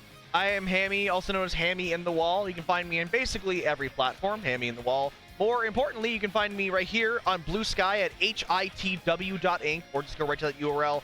I do all kinds of stuff. Falco, it's been a pleasure finally getting to commentate with you, especially at a LAN in person. Like it's so much nicer than having to be on a screen. Don't go anywhere. We have an amazing comm block for the last few matches, including grand finals. OBT and Cactus, my goats. I'm so excited to see them on the mic. I'm going to be here watching. Thank you all for watching. Don't go anywhere. We got the rest of GOML Forever Splatoon 3 coming up very, very soon. We'll catch you all in a little bit.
Get on my level. Hey, my name's Moki, and I'm the 4th best melee player in the world for Shopify Rebellion. Hi, my name is Michael Kim, also known as Riddles, and I'm a former Smash professional player and currently Street Fighter player from Toronto. What's your favorite place in the city? Body Ollie's Pizzeria. My favorite place in the city, definitely Garden of the Greek Gods at the exhibition grounds. My favorite place in the city is Tinka Kim's Taqueria. I'll take you there, let's go. Yeah, let me take you guys there. And let me take you there.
boys and kids? This is GOML Forever 2025. I am OBT, and I'm joined by my really good friends and apparently a dog, Cactus. How y'all doing today? Wow, I mean, a lot of fun games today. You and I both know, OBT probably hates me for earlier. No, dude. Hey, man, you went for a swim. I saw that. Yeah, me and Cactus had to play round one. But Yeah. we are not here to talk about us because we're not up here. You're this right. is top 3 for GOML. We're really excited to bring it and take the stream home. Cactus, how you feeling today? Oh, I'm feeling excited. I'm feeling ecstatic. I'm probably not as excited as these players. So a little bit of backstory for these players. The Snowflakes originally beat what is this? Washer? Oh my gosh. I know it. Hold on. It's a bad commentator moment. Bad commentator moment. But trust me, it's got what? Oh yeah, Rusty Bucket Bay. I knew something like that. I believe it was 3-1 or 3-2. So you already know that they have a little bit of a grudge going against the Snowflakes again here. So a little bit of a rematch that I'm sure they're excited for. Yeah, man, and it's been super cool. The production, you kind of can't see it on this one, but having only 2 setups here, man, that's been so awesome because everybody gets to watch everything. Yeah. Every single set has had so many eyeballs on it, man. It's been like super cool, and it's just like a unique experience. I feel like some of those like later games, you just kind of don't. No one really knows what's happening, but everybody knows what's happening today, man. We're about to get into our loser semis right here, the losers finals. Finals. Yeah, I mean, that's something that I think that's really fun about only having 2 setups. It's just for the fact of, like you mentioned, like everyone's here. Everyone knows. Everyone's here. I know, bro. I know. That everyone like knows what set's happening, and you're kind of able to keep track because it goes kind of fast. Like once like we finished our set, I was like, okay, I bet I have a little bit of time. It's like, no, after that set, get back in. I know, man. It's been really awesome. Just like overall, the tournament experience has gone super fast. We've actually been ahead a lot of the weekend. Yeah. And I don't know about you, Cactus, man. I am just happy to be here. You know, I know how cool GOML is, y'all. And it's been a really just a dream tournament for me to be at personally. And I really hope if they allow us back, and I hope more people come out because it's just so cool, man. The weather's great, walkable city. Like, overall, just a great experience. Yeah. If any of you are from at least the East Coast, like I am, it gives a very, very similar New York vibes, New York City vibes. Like everything is within a really great walking distance. You have a lot of options that I'll know, like for those maybe that went to MomoCon, as I did, there wasn't too many, or if they did, they closed early. Yeah. So, you know, GOML has such a great area they're placed in. And like you said, I mean, everyone's just around, everyone's here. The crowd's already ready to take it away. OB2, we're starting Losers Finals. That's right, baby. Get those hand clappers at home ready. We're getting into it. All right, look at that. These comms rolling on right out on the side of Rusty Bucket Bay.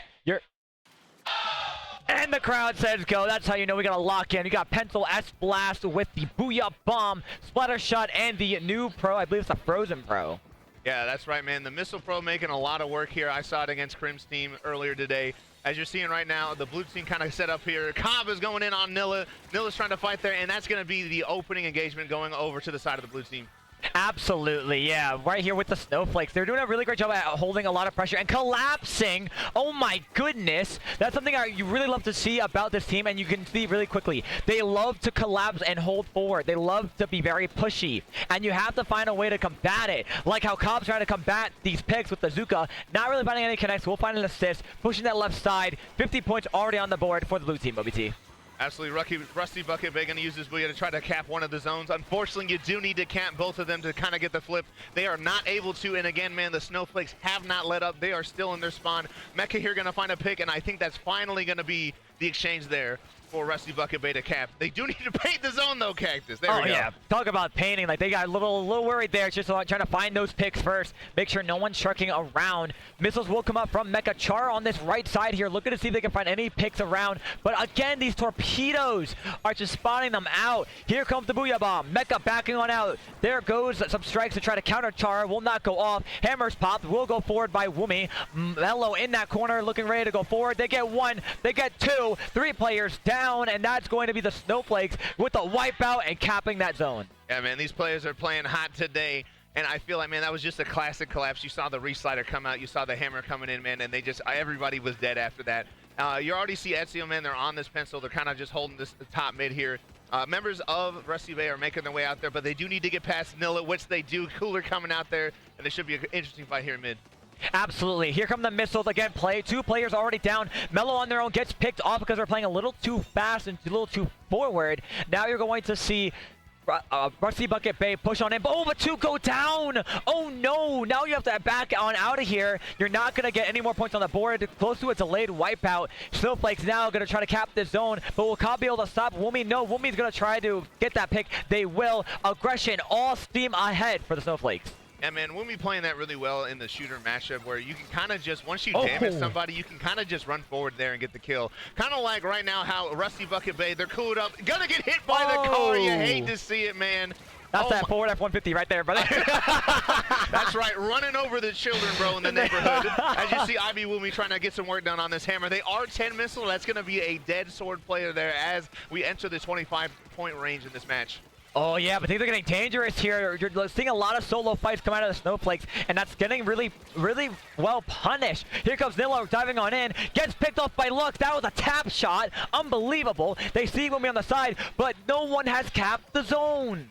Yeah, unfortunately, we are playing Paint the Square. They do need to get that zone cap, and right now, man, I feel like the Snowflakes have just kind of denied them cap for most of this game. Right as I say that, they finally take it home there.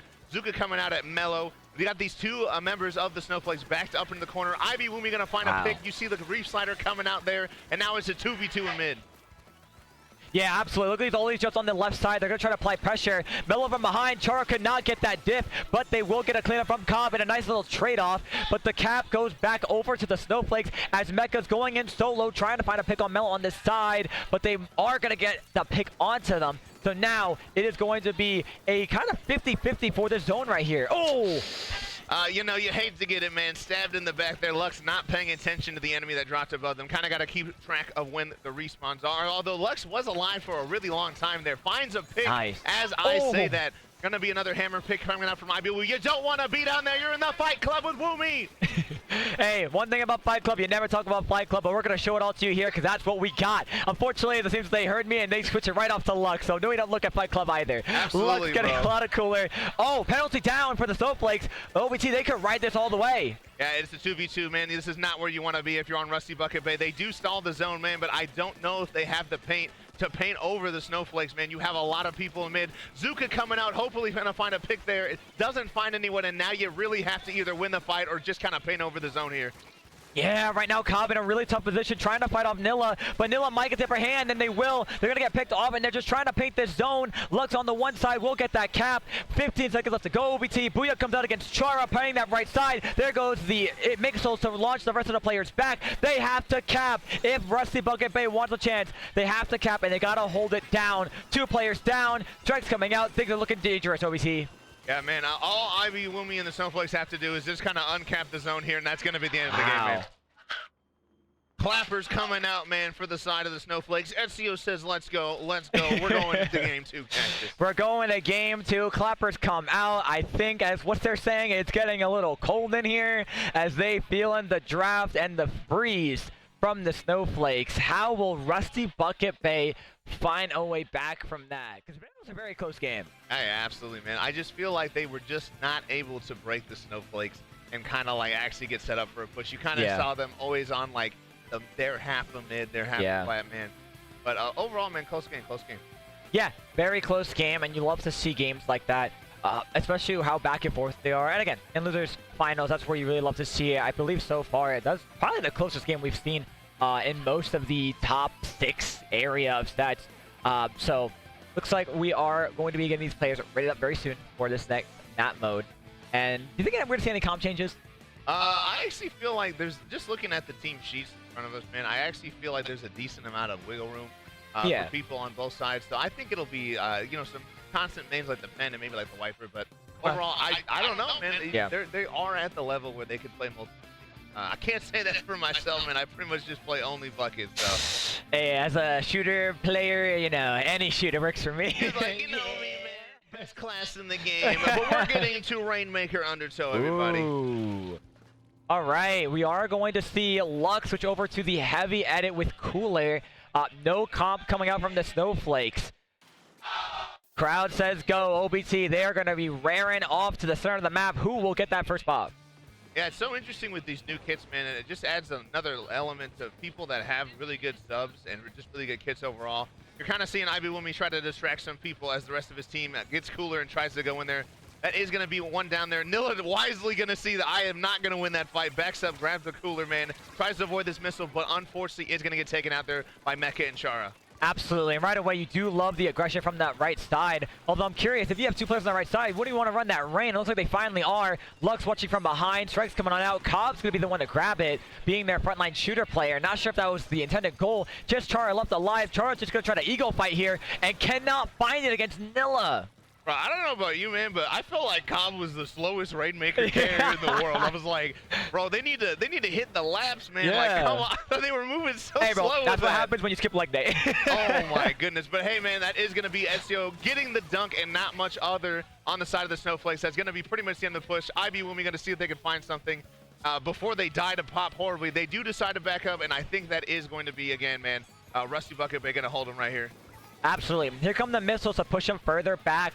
And you're going to see Mecha try to go on forward and see if they can find any picks to follow it up, but unfortunately not. They do know where these players went, where they were marked. Mecha unfortunately going down here. You're going to see Wumi try to go on in. Can Lux out kill that? Yes, they will. Very nice. Chara with a nice little direct on the bubble. I thought it was a player at first. And then seeing the jump on the right. They'll get, oh, no tap. Oh, they will actually. Rainmaker for now. Rusty Bucket Bay looking to go left. Yeah, really good use of the strike. So effective on this map. Man, you can't go anywhere if they strike in front of you, and that normally gives your team just a little bit of extra time to get set up. And again, Mello going to go for the car crash, and they get it, and that's going to be the end of their push right there. Hey, that's what happens when you're... Oh, whoa, we're only missing the Rainmaker to just get that pop. Mecha's saying, I'm just going to get this myself, don't mind if I do. But not if Ezio has something to say about it. You know, man, it's been so long since we've played with missiles, I kind of forgot you could do that. Because that's a good solo pop option there. Unfortunately, Ezio was around to end there, and no hopes of getting a quick dunk and maybe something more.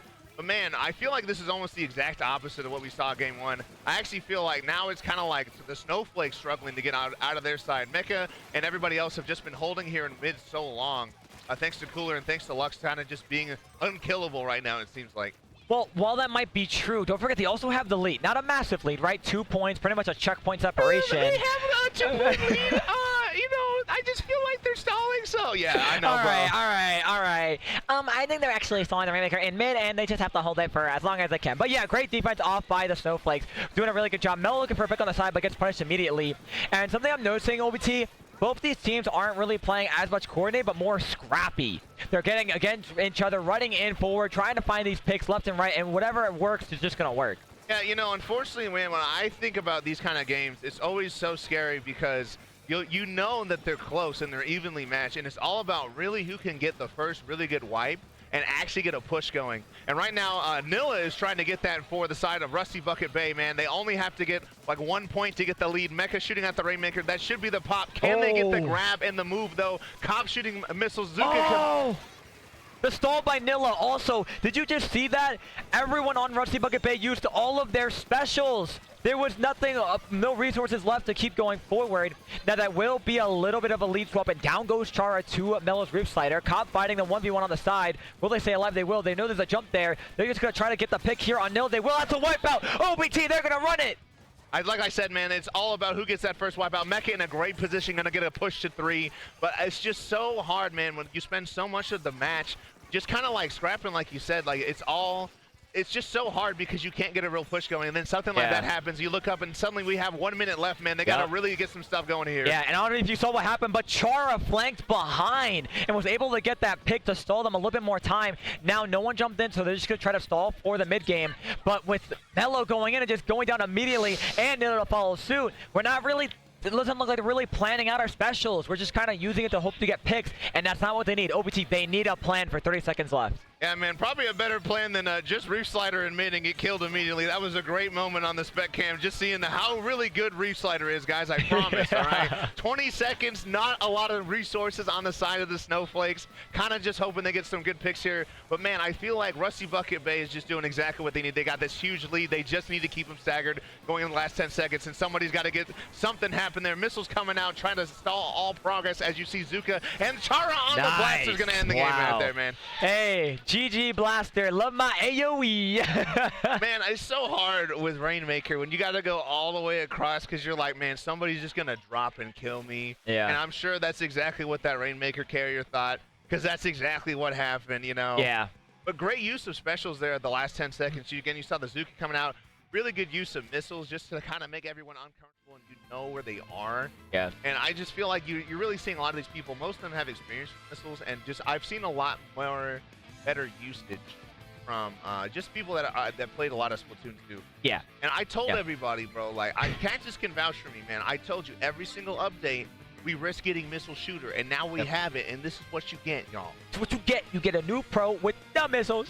Yeah, I don't know if Pro will end up being like a top tier threat forever. Yeah. But for right now, man, it's really missiles good. back in the game. Yeah. I mean, especially on, out of all the shooters to put it on, I really give props for them to putting it on Pro. Because it can't be as easily spammed. I mean, it couldn't in the beginning, and to begin with, because of the fact that it had that delay timer. But it's still used fairly frequently, and you love to see the way some of these players and teams are able to work around using those missiles. Yeah, it's kind of like, they have an actual weapon with like a good, it's a shooter with a bomb.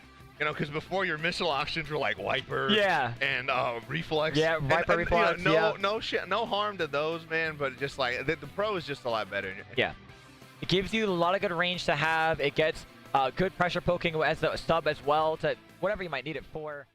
Clan Blitz Museum is going to be the next game and map we are going to be running on into. And it looks like we're having luck switch back over to the pencil.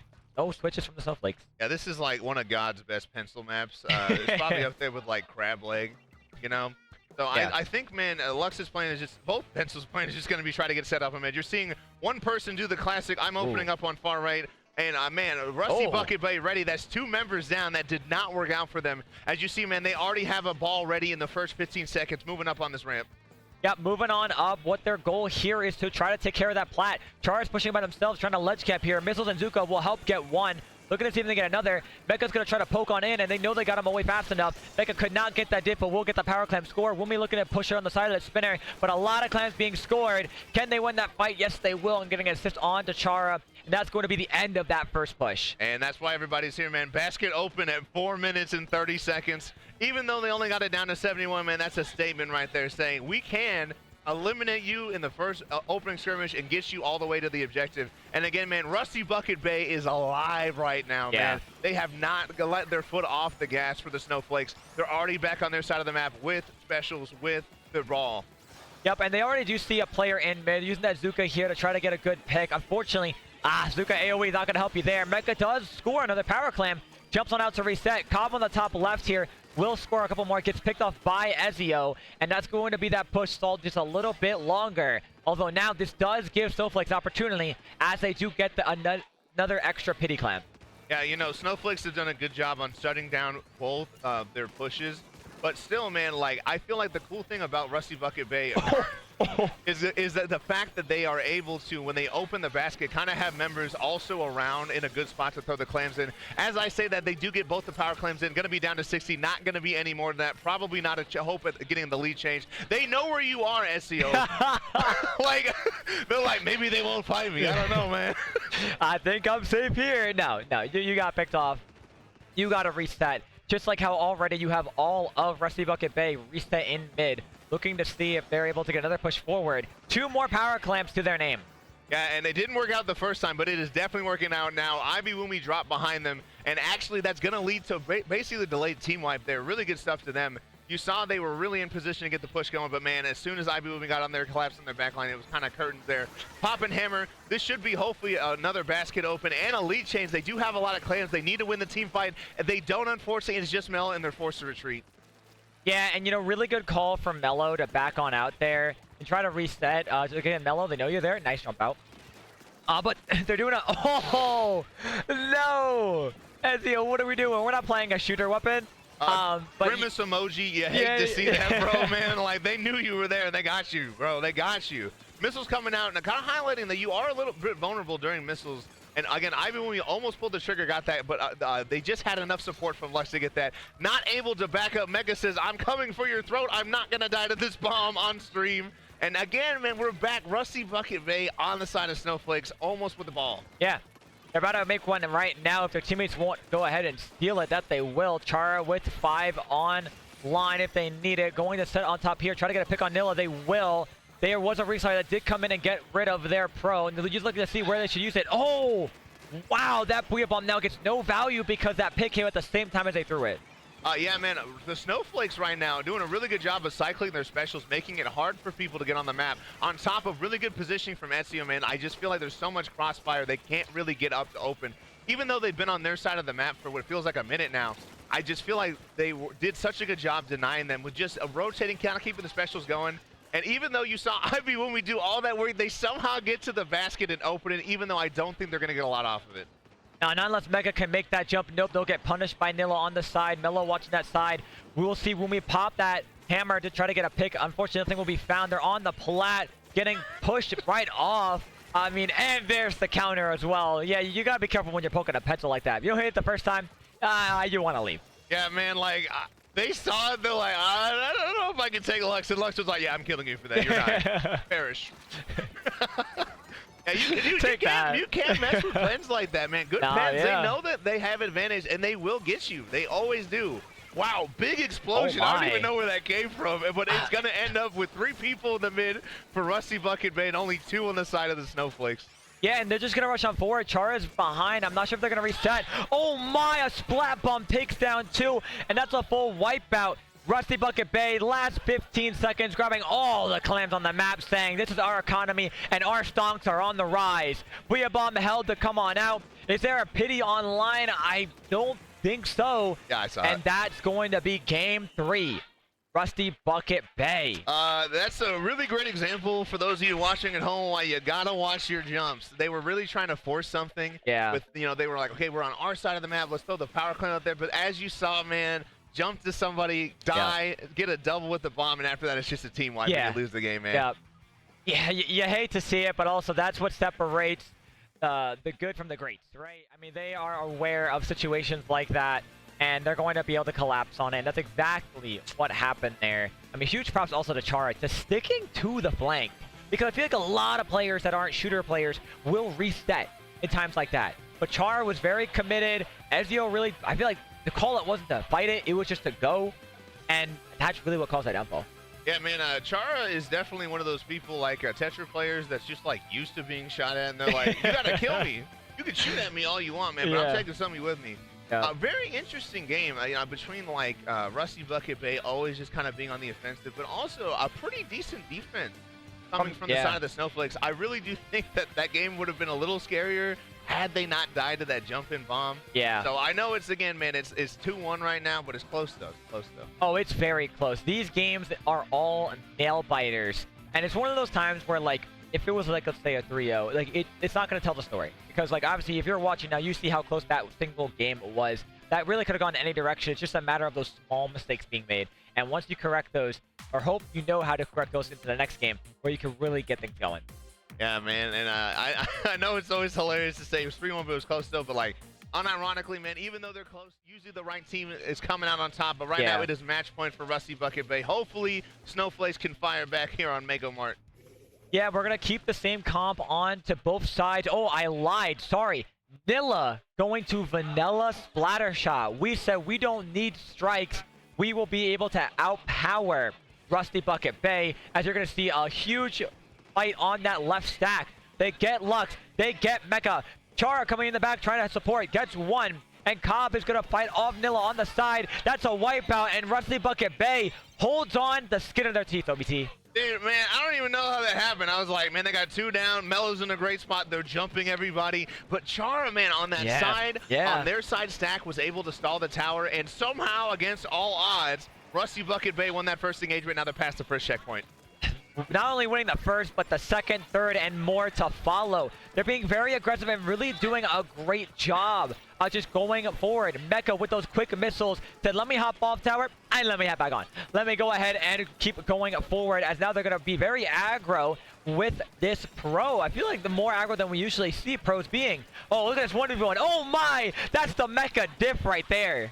I'm sorry, bro, man. Mecha's shooting over the tower at that guy and then them dying. And then also just like going in with Cooler, like that's Mecha saying, yeah, I deserve to be here, bro. Get out of my house. Yeah. And again, man, it's just been a stagger for the last, I don't even know how long, and it gets counting down. Are we gonna see an end game? That is gonna be it.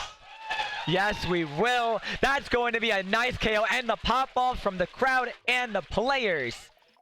Rusty Bucket Bay wins that set. Losers final 3-0. OBT, they're punching their ticket. Grant.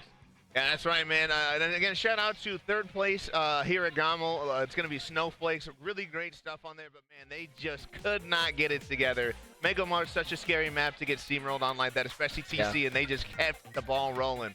And Char's team, Rusty Bucket Bay, man, I just feel like they have had quite the endeavor. You know, earlier I saw them go to Game 5, you know, against Crim's team, and I just remember them having to struggle so much because they were popping off and stuff, but again, they won in the end, and they're saying, I want to win this match. Yeah. I want to fight Moonlight. Let's get into it, bro. Yeah, and you know, this is definitely gonna feel, we've seen it before plenty of times in other online events, but, and I think we saw it also at other events in the past, but coach versus the coached team. Yeah, So, man, it's it's the students versus the master. Yeah. Versus the one, you could say. I am the one. I am the one who deserves respect on this. Fun times, bro, man. Here at GOML, it's been really cool too because I don't know, man. It just feels I like the room that we're in. You know, sometimes with events like this, that the rooms are like really tiny or off in the corner, but it's comfortable, man. We got a lot of space. People spread out. People have enough chairs, which is sick. Yes. And I don't know, man. I'm just vibing. I think they're getting ready for the family picture, so hopefully they Photoshop us into there. I was about to say, like, you know, a lot of the commentators that get stuck on in. What's the? No. Dude, we're gonna have to Photoshop you, and I'm gonna use the one where you're mewing, bro. Stop! No. This is like. Oh, maybe they're allowed us to speak on in. I'm not breaking that camera, bro. What are you? No. I'm gonna touch that camera, and it's gonna blow up. All right, That's thank fair. you. We have other camera, so I don't have to do that. All right, Siren's taking the picture right now. Shout out Siren, man, putting this event on their back. They're just doing so good with this event. All right, they're telling everybody to smile, say we're happy, we're at a LAN. We have other Splatoon players here.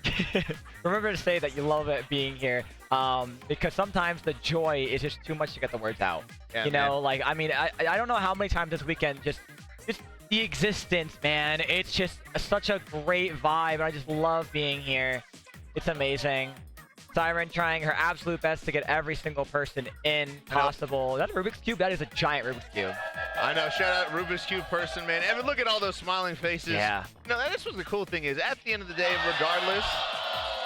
regardless of placement, man, everybody's just happy to be here and just playing Splatoon with their friends from across the country, across the North American continent, and everyone's just having a great time. Yeah. That's what you love to see. Oh, should we get our own photo? Yeah, bro. Yeah, let's do it. All right, now everybody's going to be looking for this. It's going to be like the ugliest photo of all time.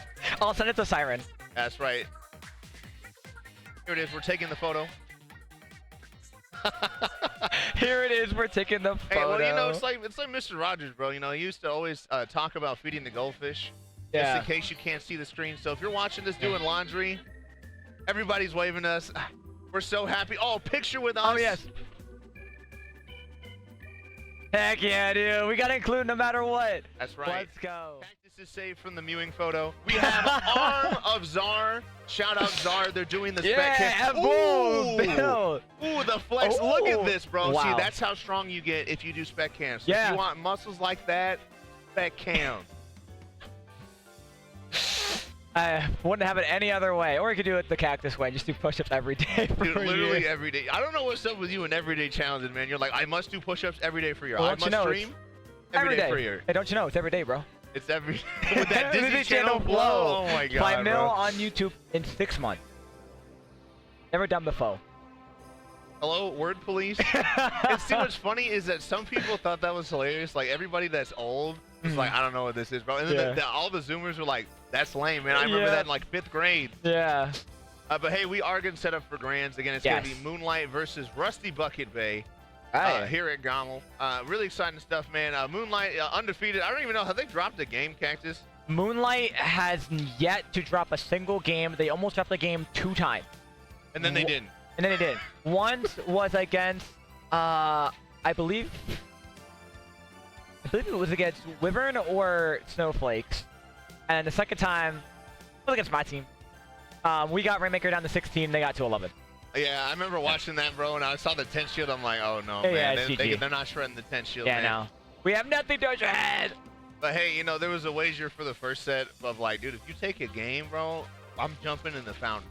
Yes, the amount of players that were like, if you take a game on with Moonlight, we'll jump in the fountain, because there is a beautiful fountain outside the venue. And we were next to a big ruin Toronto it, bro. sign. Ruin it by jumping in the fountain, getting kicked out of the venue. Yeah. I'm just kidding, y'all. But what's really for real, though, is they're passing out even more of the clappers. Yes. So hopefully it'll sound like a bunch of rattlesnakes after all the games, bro. I believe the person passing them out is Pixel. I believe they had like a suitcase full, which is wild. Yeah. Oh, a suitcase full. And I believe they have like a social media where they literally raise money to support the clappers to get them brought out. I also did see someone broke it in the first 5 seconds they had it. Yeah, that was Whack. Yeah. Dude, shout out Whack, man. Oh my gosh. That's what the Splatoon players are so goofy. Can't take Whack anywhere, man. I was talking to Umbre, and they were like, yeah, the one big dapple I went to, I stretched out the hands like this, and it was so loud, bro. Yeah. My bad. Metro Ink Sav, if you're watching this, my bad. I know. This guy, bro. He's from New Jersey. That's how you know he's mad. Whoa, whoa, whoa. They're like, oh, the Garden State, man. Oh, the place where people live when they can't afford to live in the big city, man. Not anymore, dude. Hey, it's expensive. Cactus is like, on the real, though, man, they need to stop raising rent prices, man. What is this? Yeah, we all trying to have our own places to live. Come on. And speaking of our own place to live, man, I'm just so happy. Like I said, man, we have our own space in this event.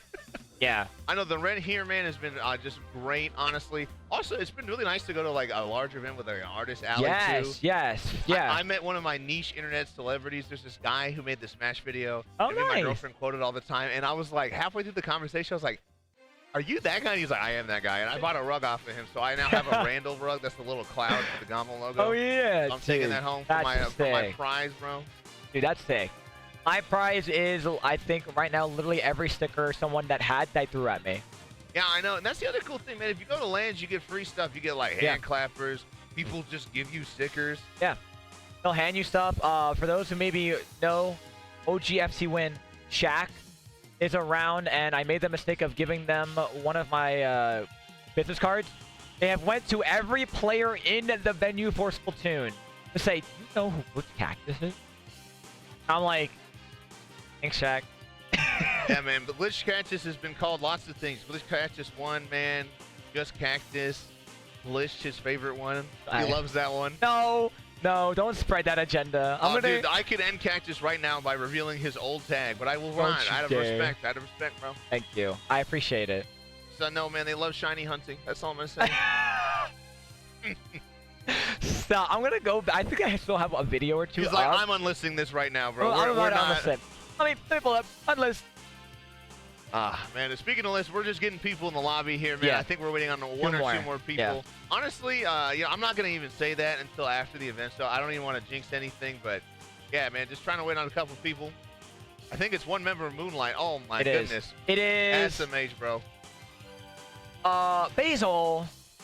That's when you hit him with one of these, bro. That's the best insult, man. You can always be like, you probably like. You take this. I know. I mean, I used to, the people that, when I was a Smash Steel, people used to report that to me. They'd be like, me, 3-0. So if you ever don't want to walk over to the TRS, man. You know, sometimes it's loud in the venue, man. Like, I hope, man, the crowd gets loud. We got a lot of the clappers. Oh, they're already hyped, They're man. already. Yeah, you love to hear it. The crowd's excited. They're hyped. This is grand finals. This is Moonlight, who has yet to drop one single game this entire event versus Rusty, Bucket Bay, the Chara pickup, again, consisting of Lux, Chara, Mecha, and Cobb. So, you know, they're already excited. Both these teams, I believe that's how seeding ended up. So, Moonlight was at first. So, for the most part, seeding under lock for these top 3, top 2, whatever. Yeah, man, and speaking of getting hype, it's been super cool. A bunch of, like, Smash players that come up, or, like, photographers. Like, bro, I didn't know Splatoon was so hype, man. Yeah. I got to come out to these more. Yeah. Hey, you at home, if you love what you see here at GOML, there's plenty of lands, locals or majors happening around, at this point, the globe, because I believe the UK just recently announced, was it October or something? That's in Germany, but yes, that is correct. Okay, well, Europe, you know what I mean. Come on, man, it's got a K in it, man. That's super German. Anyway. Someone flipped the chair. It wasn't me. It wasn't me. It wasn't me, bro. I didn't do it. I didn't flip that chair. Wow, Ezio knocking over chair, man. Estimation. Wow. I know, but yeah, man, local lands are taking off, man. I just love Sunset Surge happening in like a week, so if you want to see the great state of Arizona, I'm repping my ASU merch, bro. I got Sparky on my arm. So, Sunset Surge coming up. Shout out to Pepe. That should be a pretty interesting local, man. Always really good stuff. We're in a new venue. Yeah. So if you live in the Southwest, man, check it out. There's also lots of other lands. They normally run like, you know, quarterly, bi-quarterly, that kind of stuff. Yes, I'm about to say, coming up in August, towards the end, Gridlock, the regional, I guess I would say, of the East Coast. Usually it's Big Dapple, but they love to have their regional of Gridlock. This time, not even being held at the regular venue. It's being held attached to, I believe, Collision. Collision! Explosion! Yeah, man, so yeah, a lot of stuff happening all over the coast right now. And Collision's really cool, man. For us, just because it just ups the kind of the venue size, helps a lot with the pricing. But yeah, man, definitely check that one out if you're in the NYC or New Jersey area. You know, it is in New Jersey. Oh, whoa! What? I know that they're like, dude, the rent's cheaper, man. We talked about this. There's a reason why we have a regional and you guys don't. Oh yeah, and it's not the 20 million people that live in New York, Cactus. It's not the 20 million people that live in the biggest city in the United States. The city that never sleeps, Cactus, don't you know? Yeah, the city never sleeps, bro. Big Apple. Yeah, that has nothing to do with it. Nothing to do with it at all, man. Anyway. This is how it's like talking to people on the East Coast. They're like always like, oh man, you West Coast people, man. You just don't have a land. And I'm always like, oh, I'm sorry. 80% of the country lives right next on the east side of the Mississippi. Side, yeah. East Coasters, bro. SMH. I'm surprised that our country hasn't ended Thank up you. like. Rice understands, bro. West Coast, Best Coast. Is that an X-rank badge? X-rank badge. Rice on the grind. Thank you, Rice. Oh, never mind. Not for me. Going back to Rice. It's like we had to flex it. So, oh yes, ring-handed clappers. Heck yeah, bro. Yeah, yeah. These are the clappers. You gotta go. Do you want to go back to it? Oh, yeah.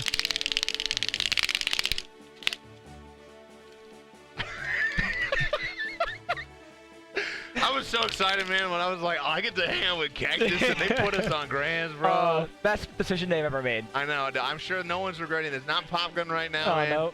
Popgun, you know, I gotta actually talk to Popgun after this anyway. Oh, dude, for the like right after this? Probably for the interview about GOML. So he's gonna be like, he's just gonna call and be like, yo, Popgun, what's up, brother? Like as soon as the match ends, man. I'll just be like, yo. And he'll be like, yo. Glitch Cactus won, my brother. How do you do?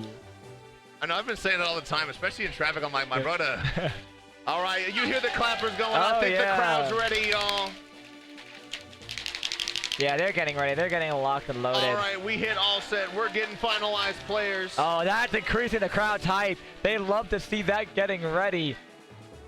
Yeah, man, they're lucky I'm not out there, bro, because I would be, like, totally super yelling. I'd be like, we got to get more hype, bro. Where's Dio? Somebody get it going there. That thing how they do where it's like the... Oh, the spoons, bro. Yeah. You cannot do spoons with plastic I thought hands. you could try. This guy, bro. Oh, my gosh. But finally, man, grand final is going to get started here. Also, great time for this, man. Look at this, 5:30 on the East Coast. Been super weird being an EST time. But, welcome, brother. I know, man. Like, it's welcome, baby. It's like, welcome to the superior time zone. You know how it is, man. Yeah, not your, mountain time? I wish I was in mountain time. Nobody lives in mountain time. If you're in mountain time, you're base, all right? But I got to go back to PST time. And now the thing that's cool, though, is my flight is 4 hours. And it's a 3-hour time change. So I take off at 9 and I land at 10. Wow. I know. But we're not here to talk about OBT That's flight. right. No. We're here to talk about grand finals at baby. That's right. Here we go. Mako Mart Splat Zones. The comps are coming on out. Wow, you got immediately the classic Moonlight comp. Whoa, hold on.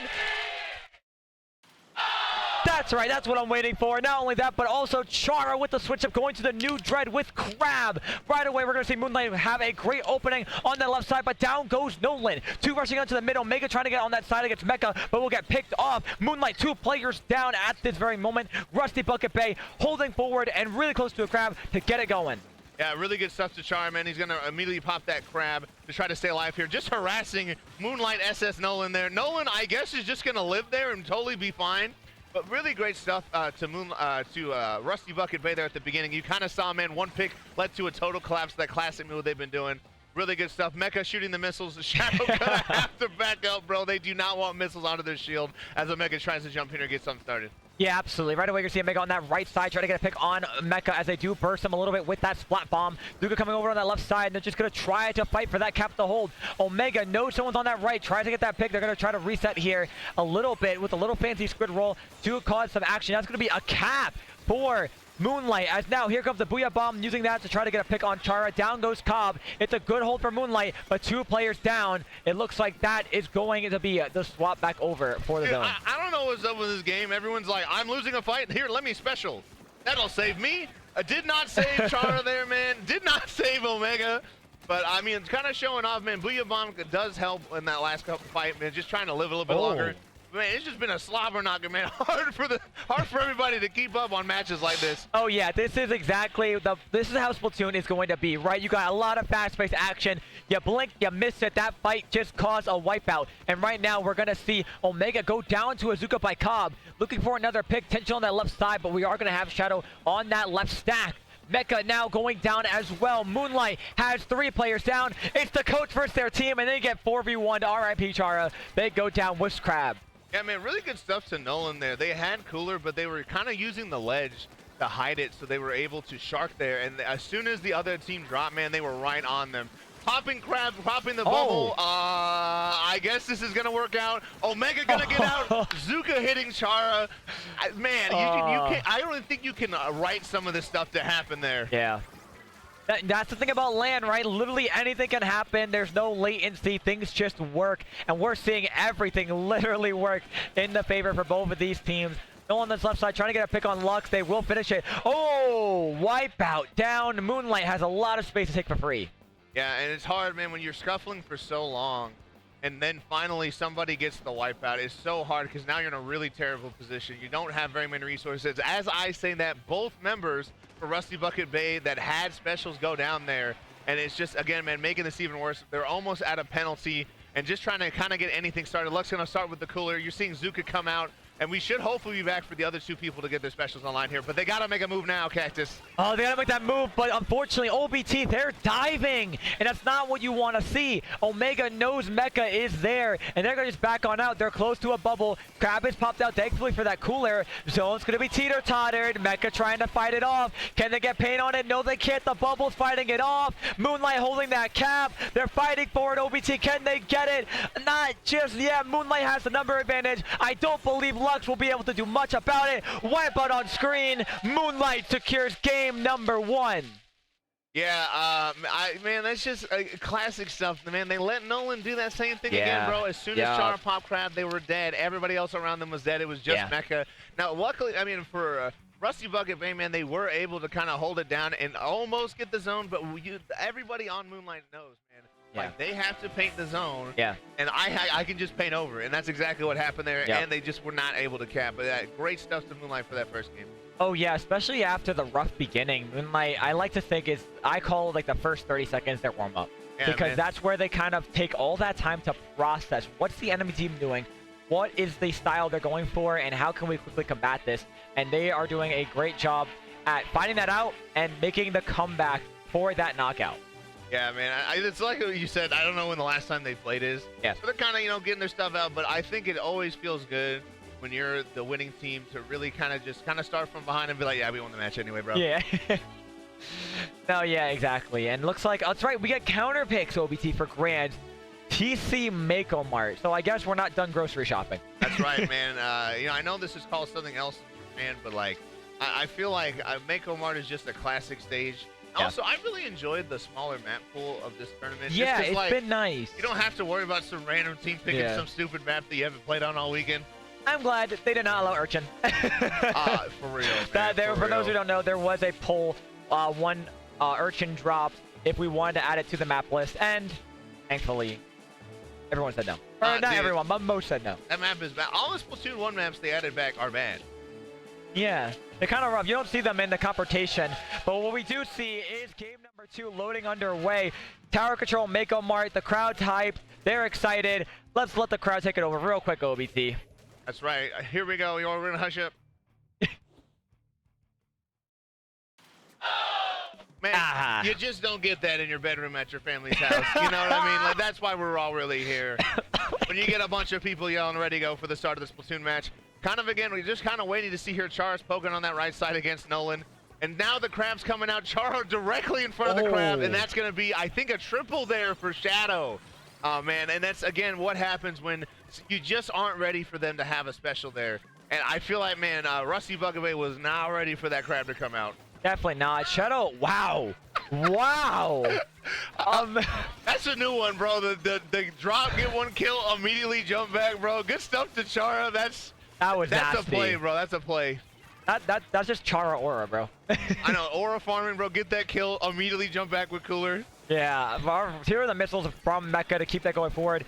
Moonlight just trying to stall out this tower, but I don't believe they should be. Now they delayed wipes, and they're going to have Rusty Bucket Bay taking full control right now of mid and using their specials to try to take some space. Yeah, man, I feel like they did a good job stopping that pick, but now what do they have left to do there? You're seeing the Booyah Bomb come out directly onto Lux, man, kind of keeping everybody from getting that as the members of Moonlight are just kind of cleaning up members of Rusty Bucket Bay here. A bajillion people shooting at Mecha. None of them are able to find their dot. But, man, we are already kind of pushing here. They're past the first checkpoint. They're doing everything in their power to stop it, but they just can't seem to stop the march of this tower right now, Cactus. No, they can't. And right now, 3 players down. Cobb's the only one up. Omega doing a great job at holding this right side. They're going to see if they can go ahead, poke in. Chara trying to get some numbers down for a little bit of an AoE, and they are going to find some jump-ins on the right. Chara will barely live that out. Double burst bomb from both sides. Oh, my. That was back-to-back burst-directs. Man, looking like the NBA out there, man. I know we're just not done with the finals, man, but that is the power of double burst bomb. Even though you're safe from the blaster, you're not safe from the 2 burst bombs coming right after that, man. So much chip damage on the side of this Moonlight comp.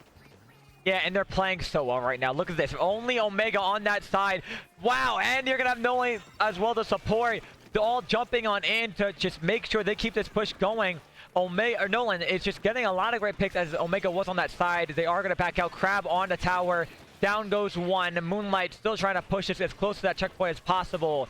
But it's going to be Rusty Bucket Bay holding that stack, making it really hard for them to get pushed to that second checkpoint. Yeah, and I feel like it's so hard when you can't effectively clear out the enemy from mid like Rusty Bucket Bay's having a hard time doing right now. You can't stop their specials. I feel like they're always having like Crab or Cooler come out or Zuka or something. Yeah. And it's just so hard to get rid of them fully so you can actually get out of your spawn. And that's another thing that's hard about Mako Mart is that you can just get stuck in your tiny little baby spawn like that, man. Yeah, and when you get caught, it's really hard to get back in, especially when you have a comp like Moonlight, who has 2 ledge camping weapons, right? You have the Decab, you have the S-Blast. Both do a really good job at that. What a nice little block there to try to create space from Nolan. I believe there is going to be an opportunity for Cobb to try to set up with their Zuka, try to push the pressure off. Crab was a little wasted early on by Moonlight, but now they're just playing a stall. Yeah, and again, man, they have the lead, and all they're looking for is another wipe where they can start pushing the tower past that second checkpoint. And really, it's really Moonlight's game to lose at this point. And again, missiles coming out, they're going to all dodge those. Even though the members of Moonlight are all spread out here, man, I feel like they are just not able to, the members of Rusty Bucket Bay are just not able to clear everybody out, man, as they're starting to push the second checkpoint. Yeah, it's really hard for Rusty Bucket Bay to get that footing. They're really just kind of diving forward. I don't think they've really had a solid opportunity to back on out and really reset, as Shadows right now trying to diff Chara will get some assisting there and look to push his tower more. And ideally, just again, 1 minute left. They're just trying to keep it as far away from it as possible.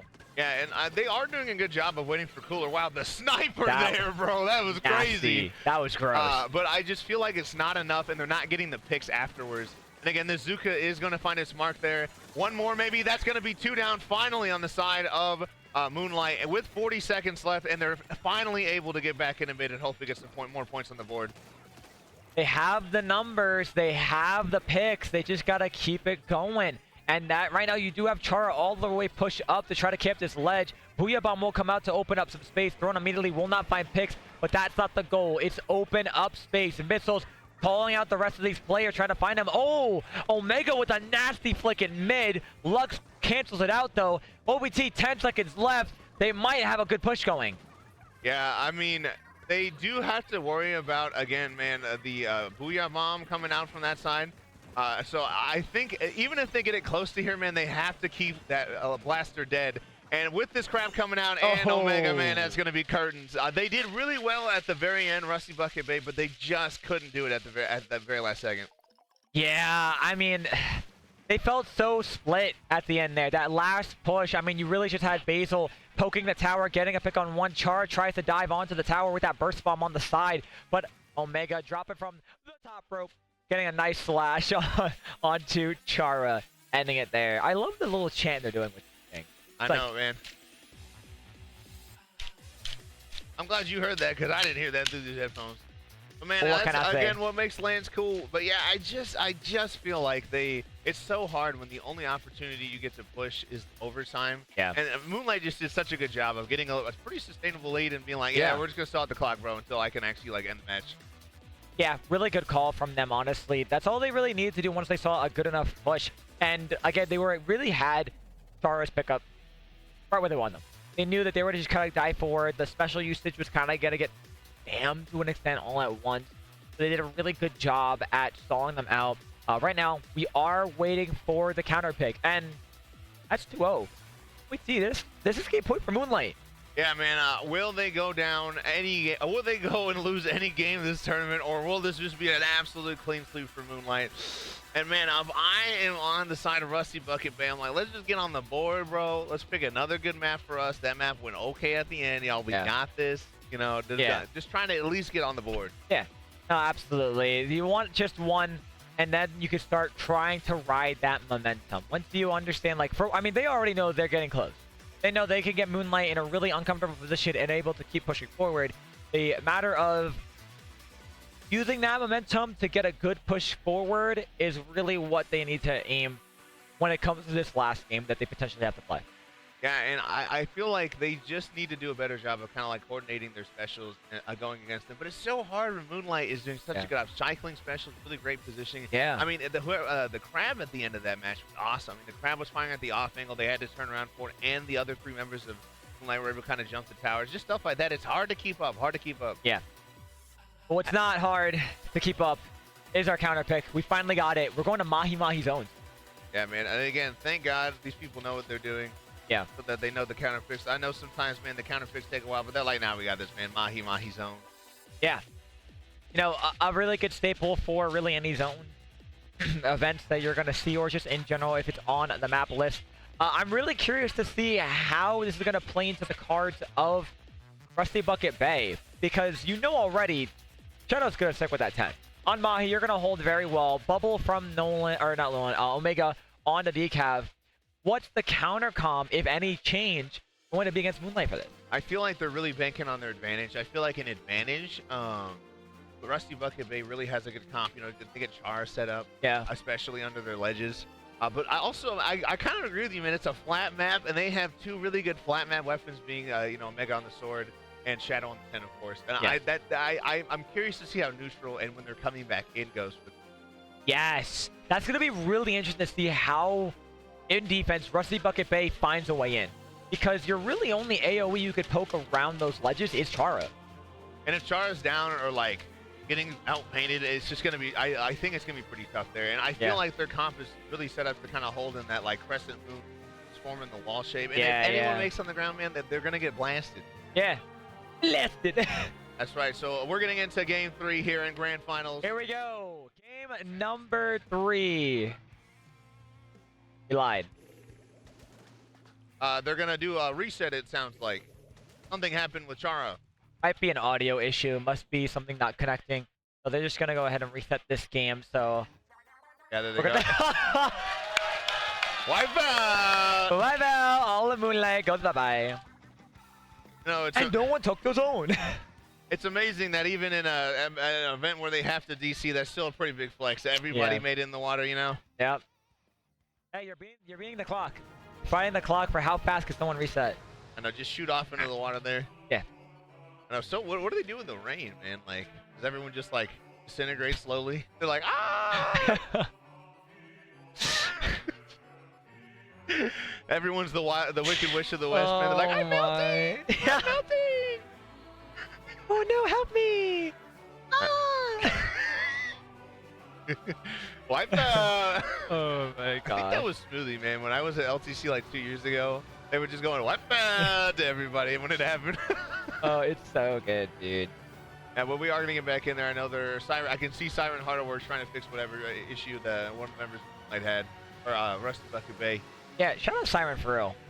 Siren for real, putting up pretty much all of this, right? Yeah. Like literally all of it. And also shout out the people that lended out their docs and like other things. Yeah. Couldn't have it without you, man. Not you specifically. But No, like, the people that lended their the docs. people that lended out. You know. I didn't do anything. I'm commentating. I just showed up, man. Like. We showed up. We played. We're commentating. Yeah, man. Speaking of showing up, I've been here since Monday. It's been great. I love Toronto, man. It's a walkable city like I talked about. It's also nice that it's not 115 like it is in Arizona, so. Jeez. Humidity was so bad yesterday, though. Dude, it was bad for real, man. It was funny, though. I was talking to some of my teammates, and I was like, oh, my gosh. Like, it's so humid here. And they were like, what's your definition of humid? I was like, I don't know. 60%, they're like, that's not humid. But to me, you know, I'm used to like 5-10% humidity. Like, this is a lot for me specifically. Yeah, it's pretty strong. And the one thing I will say is, thankfully, a lot of the places nearby. Oh, we lost Chara. Looks like we're getting Notify the helicopters. Call the president, bro. We lost Chara. Sir, we lost Chara. He's like, oh my gosh, get the Air Force, get the Space Force, bro, the Navy. Not the Navy! Oh, I didn't mean to hit you in the robotic arm, bro. Yeah, I'm part robot. I know, Cactus is the $100 man. Hey, they're predicting 2025. That's right, man. Don't worry, his arm is really good about telling you when he's dying. So. Yeah. He's got the I'm dying alert. the 3 a.m. alert. I know, it's never like 5 p.m. It's always like 3 in the morning, like beep, beep, beep. Oh, Cactus is going down somewhere. Dude, it's the Cactus dying alert, bro. Yeah. Have to call the Navy. Not the Navy. Ah, dude, where's your Kermit, bro? You brought it. I left him in the room. I was rushing out this morning. I should have brought Kermit. It's all right, Chad. I got you with the Kermit voice. Dude, I need a L emote in chat for Cactus right now, bro. Where is Kermit? Where's Kermit? Everybody, I'm Kermit the Frog. I know I don't look it, but you can trust me. I'm Kermit the Frog. Yeah, he's looking a little green there. You know what I mean? Little green. Green. You always wear that jersey to everything. I like it. It's nice. Dude, where's the one though? It just says Cactus. The one. Just put the one in a giant one. Dude, you'd be Chara, bro. Chara 2.0. Dude, you are not Chara 2.0, bro. No. He thinks he's him, man. I didn't say I was. I suggested if you wanted to. You know, he's like, no, if you think I'm the one, if you think I'm him, you know, that's up to you. I'll accept it gracefully, humbly. Yeah. But I can't win with the Navy, bro. Not the Navy. I know this is probably not as funny to everybody else, but I just love Cactus so much, man. Hey, we're a good duo, bro. What can I say? I hope so. I hope everyone's not like, dude, get these people off of here, bro. Yeah. Why are they yapping so much? Where's my game 3 Moonlight or Chara? Where's Chara? Did we find Prochaster yet? Dude, where's Wolfie, bro? Hey, Wolfie's him. That Wolfie is indeed him, man. Yeah. But we are going to be back. They fixed whatever issue was happening there, and we're ready here for Game 3. Sir, we found Chara. Chara's in the building. It sounds like Game 3 is underway. The crowd's going crazy. Here we go. Slot Zone's Mahi Mahi Resort. He's like, I guess I'll call out that nuclear strike, bro. They didn't take him. Oh, my gosh. Whoa, whoa, whoa.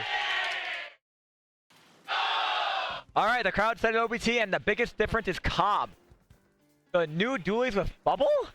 Yeah, man. I feel like when you're down and you haven't taken a game off the team and you're on game 3, I am so down for just a change up, kind of try something else. Opening crab gonna come out from the side of Rusty Bucket Bay, gonna find one. Dooley's coming out there. I forgot it has Fizzy Bomb. Nice use of that from Cobb. It is just gonna be Shadow on this left side. They're kind of choosing to ignore them right now. And I feel like Shadow, gonna wisely jump out of there, grab some cooler with Zuka. But Omega jumps in and gets the pick. What a great trade. But unfortunately, so far, it's not been enough to go forward into that zone. Now we will see it drop on the side here. The nice Zuka gets in Mecha. Last shot will have to get put to the ground. And Moonlight will get that cap very quickly. Yeah, really, really good stuff there. And also, just showing off how good jumping when you have cooler is. Because, I mean, like, it's so fast for you. Why would you not do it to try to prolong your life? Especially when you have a backline that's still alive. Yeah. But, man, you're seeing the Moonlight Omega trying to defend the zone here. Going after their cooler. Unfortunately, not going to be able to find anyone. Just kidding. They found Lux, man. Trying to get a sip of that delicious cooler. Drink up, drinks on them. They are going to try to find a pick here for the side of Pro Chara. But they're going to get pinched. Unfortunately, that was really not the best crab.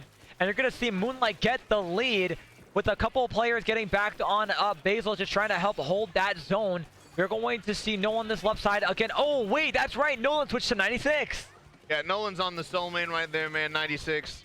So I feel like, man, now you're in the position of Rusty Bucket Bay. You got to drop down into Kraken. You got to cap the zone. There's only 20 ticks remaining. Two people go down. That's not what you want to see if you're a Rusty Bucket Bay believer. They do find the pick on Nolan. They do kind of start to flip the zone. It is just going to be Lux here, and that should be the cap for Rusty Bucket Bay. That it will. Oh, Rusty Bucket Bay. They're not out just yet. They're going to go ahead and get this cap, take a really good strong position here. We really want to see Chara, if for those who want to see a good crab position on that back right on the side of Moonlight spawn. There you're able to kind of put a lot of aerial pressure. We do see that bubble that got popped a little further back. Not sure how much what that really did for them, and Chara unfortunately getting kind of canceled out here with the Nolan's Kraken, which is probably gonna get punished very well here. It will. Missiles launched on out. Oh, we're getting kind of close. OBT Nolan left side trying to hold for that Zuka. Yeah, and I feel like that's a perfect example of I pop Kraken, my two teammates are down, and that doesn't work out. But man, it doesn't matter. Such a good cap from the side of Moonlight, man. Omega really putting down a lot of paint. Everyone else kind of painted that left side, and now, even though it did look scary, man, we are back. Mecha trying to use the cooler as cover, but Nolan gonna see through that with the 96 and get the pick on there. Basil having a really good front-ish position on that pillow. Shadow sharking on in, putting those mines down on that side. Chara will pop that crab, it will fall down. Cap will go back over to Rusty Bucket Bay. No one looking for a shark opportunity. Not sure if they'll find it. Cobb, I think, knows they're there, but can't find them. They heard that bomb. They know someone's got to be there. They looked right at them, but the shark is too strong. And that's like prop hunt when they're like directly in front of you. Oh, yeah, Because they were so close, man. They were so close. Oh, my gosh. That was like textbook, bro. Chara is shooting it over at the pencil, and then Nolan comes in with the Kraken and just murders them. Oh, my goodness. That was funny to see. You gotta love it, and a lot of great cleanups from Moonlight. They're playing very well coordinated right now. Mecha's alone right now. They are gonna get a pick on Basil. Mecha now trying to fight off onto this zone. Chara 1v1ing Omega and will panic crab and get the pick. Wow. Mecha launches those whistles to buy them some time. A minute left on the clock. OBT. Will Rusty Bucket Bay be able to get that lead swap? And if they keep playing like that, and just a great example of Chara being like, I got my special, bro. I can use it to win this fight. I'm going to use it rather than just die to Omega. And they do hold on there. They are almost out of penalty, but you're seeing specials come out from the side of Moonlight. Shadow is going to find their pick on the Lux, and that's going to be a wipe in like 10 seconds. That's crazy. Talk about using your momentum, immediately getting all those players down. And look at the aggression. Two members of Movement onto their plat, going ahead and trying to poke that lead. Shadow will drop down. Crab out from Chara once more. Resetting, down goes Shadow. This zone is going to get painted back over again and flipped once more as Nolan's Kraken looks to see if they can find any players. Yeah, and honestly, I really got to give props to Chara's team just because I feel like they have shown they know how to play this map. But again, man, they really do need to take it home and close it out so they can get a game, get on the board here. Comp is not going to find the pick onto Shadow as they find 2 with that Zuka. Not what you want to see if you're a Rusty Bucket Bay believer. I don't know if they're going to have time to make it back to the zone, Cactus. OBT, you are correct, my friend. And with that being said, that's the game, set, and match. Moonlight, 3-0s, your grand finals, and get on my level winners. That's right, man. Another clean sweep. No games dropped by them. Really great stuff. Kind of just showing their mechanical prowess. I feel like they did such a good job of just staying consistent. And, you know, it takes – people can win events, and that's really, really great for them. Yeah. Winning an event completely uncontested says a lot, especially when it is a major of this size. Yeah, exactly. They had a lot of good competition to go up against, and that is the great GGs. GGs are going all around. And the crowd is chanting Moonlight. You love to see it. You love to hear it. Yeah, man, I just feel like they tried every trick in the book they had there on Rusty Bucket Bay, but at pretty much every turn, Moonlight just had another thing in their toolbox ready for them. And that's kind of been the story of this weekend. But still, man, still good Splatoon. You know, I really hope you've enjoyed the stream and the event. It's just been such a blast to be here. Very, very grateful that we had a stream at this event, we had a place at this event, and I would love to come back. I just think GOML's so cool. Cactus is going on the boat tour, after party, bro. Like, there's just so much to do, man. I like how that's a highlight for you. Dude, Cactus on the boat. A bunch of people, so just so There's you know, a lot man, of Splatoon players going on the after party boat. Yeah, man, they ran out like a yacht, and it's like a 3-hour party, so that's what Cactus is doing tonight. I don't know what I'm doing. But I do know, man, Cactus, I just feel like it's been so fun to commentate. I'm glad they trusted us with Grands and Losers Finals, so. Hey, you know what? We just work so well, bro. I know. Come to Riptide. I can't, bro. You know this. We'll talk about that later. But yeah, man, I just feel like it's just been such a blast. I feel like, I don't know, man, just something about the event is just so cool. Yeah. Something about Lands is so cool. Everybody doing the poster signing. Yes. Posters, dude, those look, by the way, beautiful poster. I love when artists are, you know, commissioned for these kind of events because the artwork always is just incredible every time, and it's such a good talking stage for a lot of players. Some people are nervous, and back when I first started going to Lands, I was very nervous when it came to talking to the players, but the poster helped so much. Yeah, dude. man, it's like, hey, could you sign my poster, and then you have like a cool conversation with them. I don't know if we're gonna be streaming the medal ceremony, but either way, man, it's just been so fun, Cactus. Where can the great people find you on the interwebs? On the interwebs, you can find me on pretty much all my socials at GlitchCactus. On Twitch, it'll be at GlitchCactus1. I'll be around. You catch me maybe later this week with Popgun doing a nice little interview about GOML. But OBT, wonderful as always to commentate with you, my brother. It's amazing. I know, man. It's just so fun, and it's so rare that we go to the same events because you live on the other side of the world from me. But you can find me pretty much on everything at Obese Tyrese. I'm on Blue Sky. I occasionally stream on Twitch. So if you like more of my voice and just want to hear my thoughts, that's where you can find me.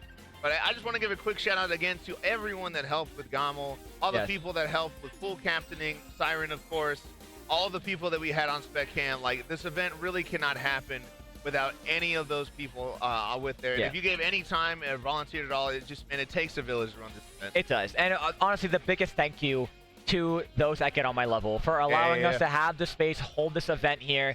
I'm sure there was not the expectation that we got here of this kind of turnout, and it just shows how strong this community is and what they love to do, not just online but in person. It's been wonderful, as OBC said. I don't need to repeat much more, but of course, thank you to everyone. And of course, you at home.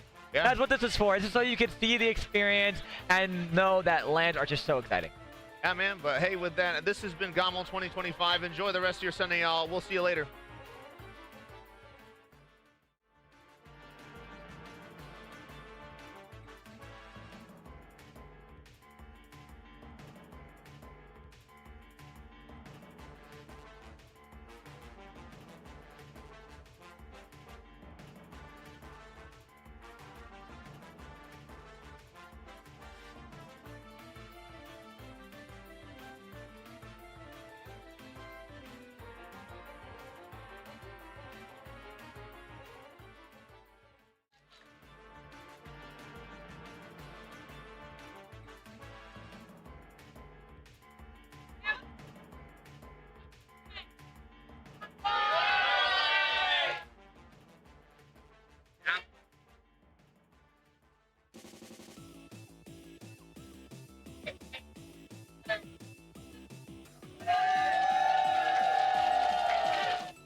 welcome back real quick. We're back on the cameras. I didn't think this was going to be happening, but hi. Hello. Introduce yourself to all the folks at home. I think they know. Hi. Yeah, I'm the guy that just won the tournament. My name is Shadowwind. I'm Siren. I ran the tournament. Yay. Yay. Good job. Oh, my days. Are we I get the flexing? tournament. Yes. You get, oh. Champions trophy. I did with the clapper. Yay, clappers. Okay. So, what were your plans going into the tournament? What was your experience like? Plans going into the tournament was I wanted to see a lot of like sightseeing outside, but I wanted to make sure we focused on the tournament and really focused on the games. And I'm happy to say we were able to do that because we didn't drop any games this tournament, and we didn't drop any games at MomoCon either. Yeah, I was gonna say. Moonlight hasn't dropped a game on LAN in 2025. I'm just saying to the folks at home, like, come on now. Like, we can't let them get away with this. Moonlight is 99% attending Riptide. What's the 0.1? What's the 1%? The 0.1 is Life Happen. But Moonlight's probably going to Riptide, so if you want to be the first team to take a game off us, come to Riptide. We're probably going to be there. Heck yeah. All right. I don't know who's still watching this stream. Any closing comments, any thoughts you have you want to share with the folks at home? Thank you so much for your work, Siren. She did so much work like behind the scenes that you all didn't see. She is amazing. All the tournament organizers here did an amazing job, so we're just really happy we were able to come here and play. Have a good time. You're great. Go. All right. Okay. I'll press the button and get us out of here. But thank you. Everyone say thank you, Siren.